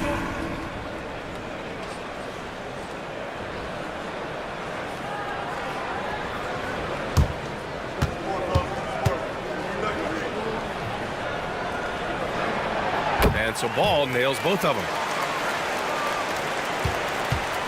And so it's Beal who brings up the ball for Detroit. 6-point game.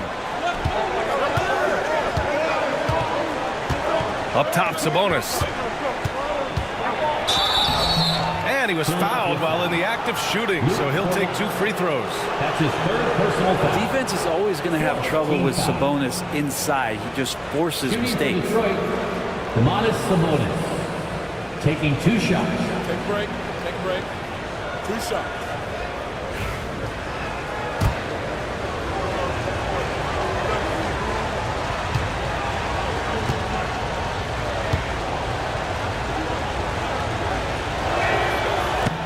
The first one falls. Jerome's checked in for Detroit.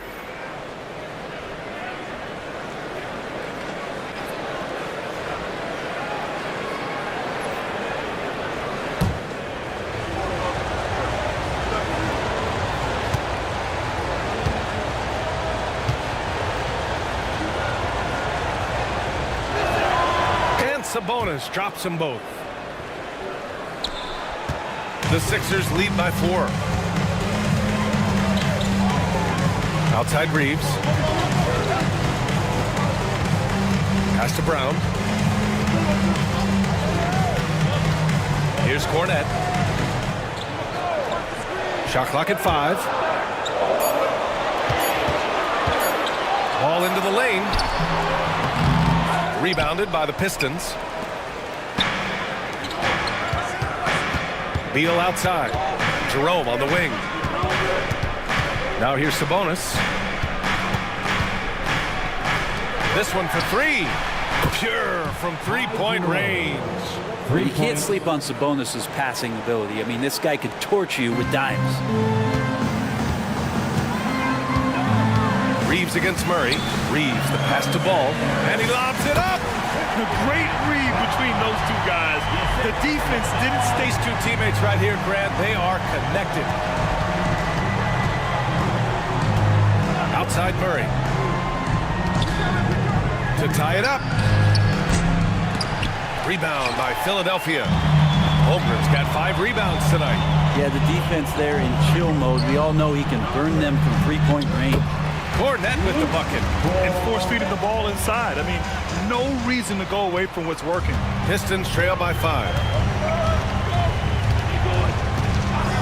Here's Jerome. Now here's Beal. To the inside. And Sabonis slams it in. And that's the reason why Sabonis gets the rock. He's just upping the ante. Now Ball. Three-pointer. Sends it home from three-point land. Ball's got 23. That you would think a coach might have talked to his defense about making the adjustment on him, but right now, it's just lighting him up. And J.B. Bickerstaff decides to call timeout. No doubt he's going to utilize the opportunity to make sure they're all on the same page here. All right, fans, it's dance cam time. Get ready to dance like everyone's watching.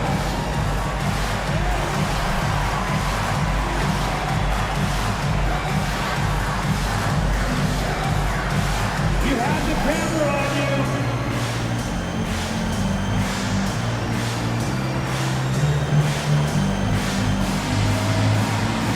Get down.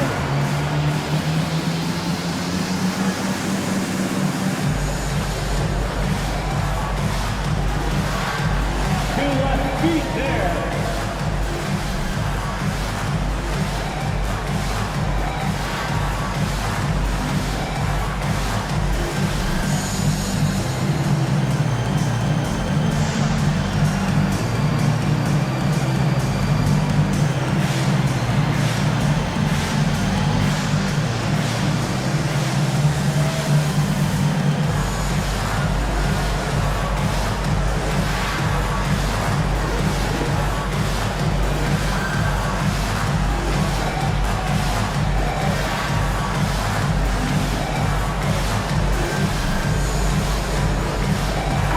Bridges checked in for Kornet. A round of applause. Coming up to the floor for your Sixer, number 0, Miles Bridges.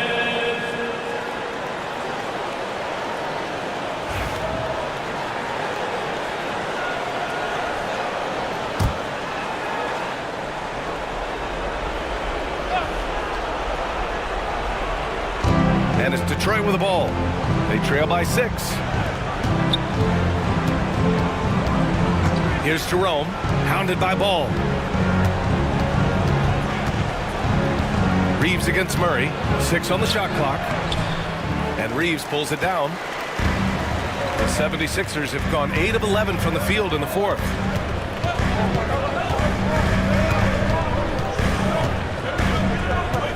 He's still feeling it. Off the left rim and out. Pistons trail by 6. To the paint. Here's Portis. That one is off. Great D that time from Holmgren. Reeves against Murray. Lets it go from deep. A rebound by Detroit. We've got 1:55 left in the game. Here's Beal. Oh, the teardrop falls in. Beal's got 10 points in just the second half. You want something to happen, you give the ball to Bradley Beal. Here's Ball. Lays it up and banks it in. And the 76ers lead by 6. He's been an absolute marksman the entire second half. Hard to imagine what anyone can do right now to slow him down. Here's Beal. And he converts the layup. Beal's got 6 points in the quarter. Just such a polished scorer. Bradley Beal getting to the interior. Out to Bridges. Rebounded by the Pistons. Portis has got 4 rebounds in the game. Beal to pass to Sabonis. And here's Murray. Takes the 3. That shot, no good. For 3, Bridges. That shot is off. Detroit has gone 1 for 3 in the fourth quarter from range. And the ball out of play. The Sixers will have it. Philadelphia ball.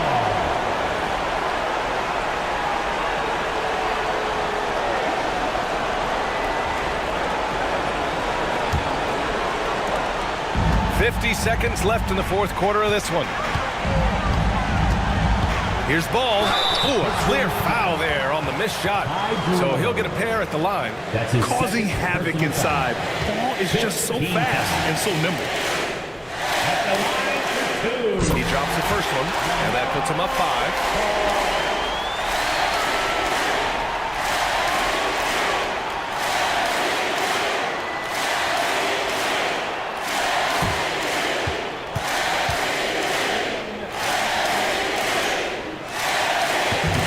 And he's unable to get the second one. And it's Detroit with the ball. Here's Beal. Reeves with some nice D. A chance here to possibly put the game away. They have to remain focused to get it done. Back to Ball. And they double up Ball. Bridges, left side. And he elevates for the dunk. Domantas Sabonis on the wrong end of that one. I almost can't believe what I saw. Incredible. I'm speechless, man. I'm speechless. Time called here. The Pistons decide to talk it over. They're trailing by 7. All right, guys, what's your take?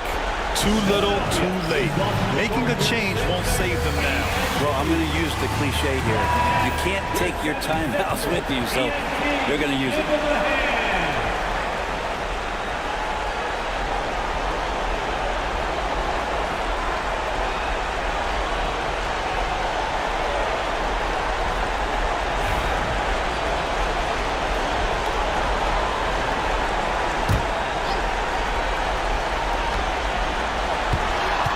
Here's Beal.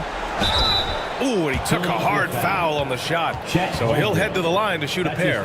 It's going to go on Chet Holmgren. And Bradley Beal right there just using the force to get to the free throw line. Pistons, Bradley Beal. 2 shots. Take a break. Take a break. 2 shots.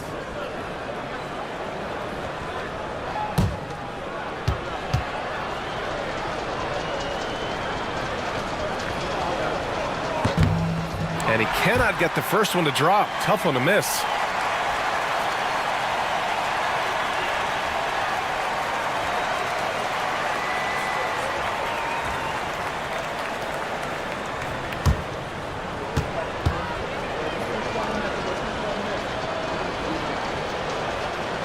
And he's able to hit the second one. And that trims the lead to 6. And an intentional foul right there. Yeah, no choice but to foul in that situation. Although, that's not the guy you want to send to the free throw line. At the line for Philadelphia, Austin Reeves. 2 shots.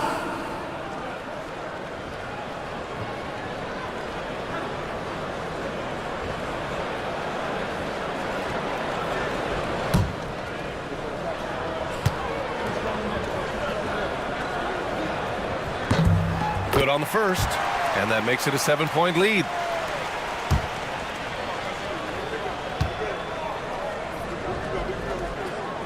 And he hits both free throws here, and it's an 8-point ball game. At this point, it just feels like it's over. You want to keep expending energy, or do you want to start thinking about the next one? And connects from downtown. And now they decide to foul intentionally. Jamal Murray. That's his third personal foul. At the line for your Sixers, Austin Reeves, taking 2 shots.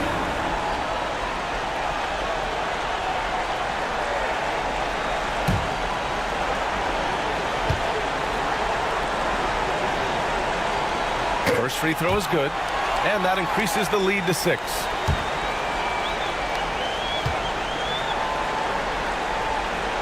And so he drops them both, and it's a 7-point game.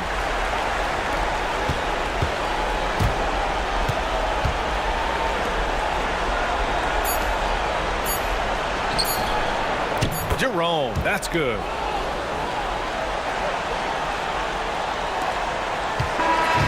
So a close game sees Philadelphia taking this one.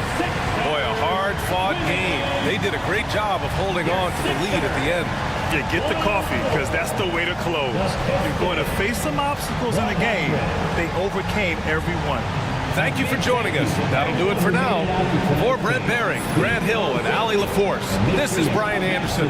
Thank you for watching this 2K Sports presentation of the NBA. And we present the player of the game, LaMelo Ball.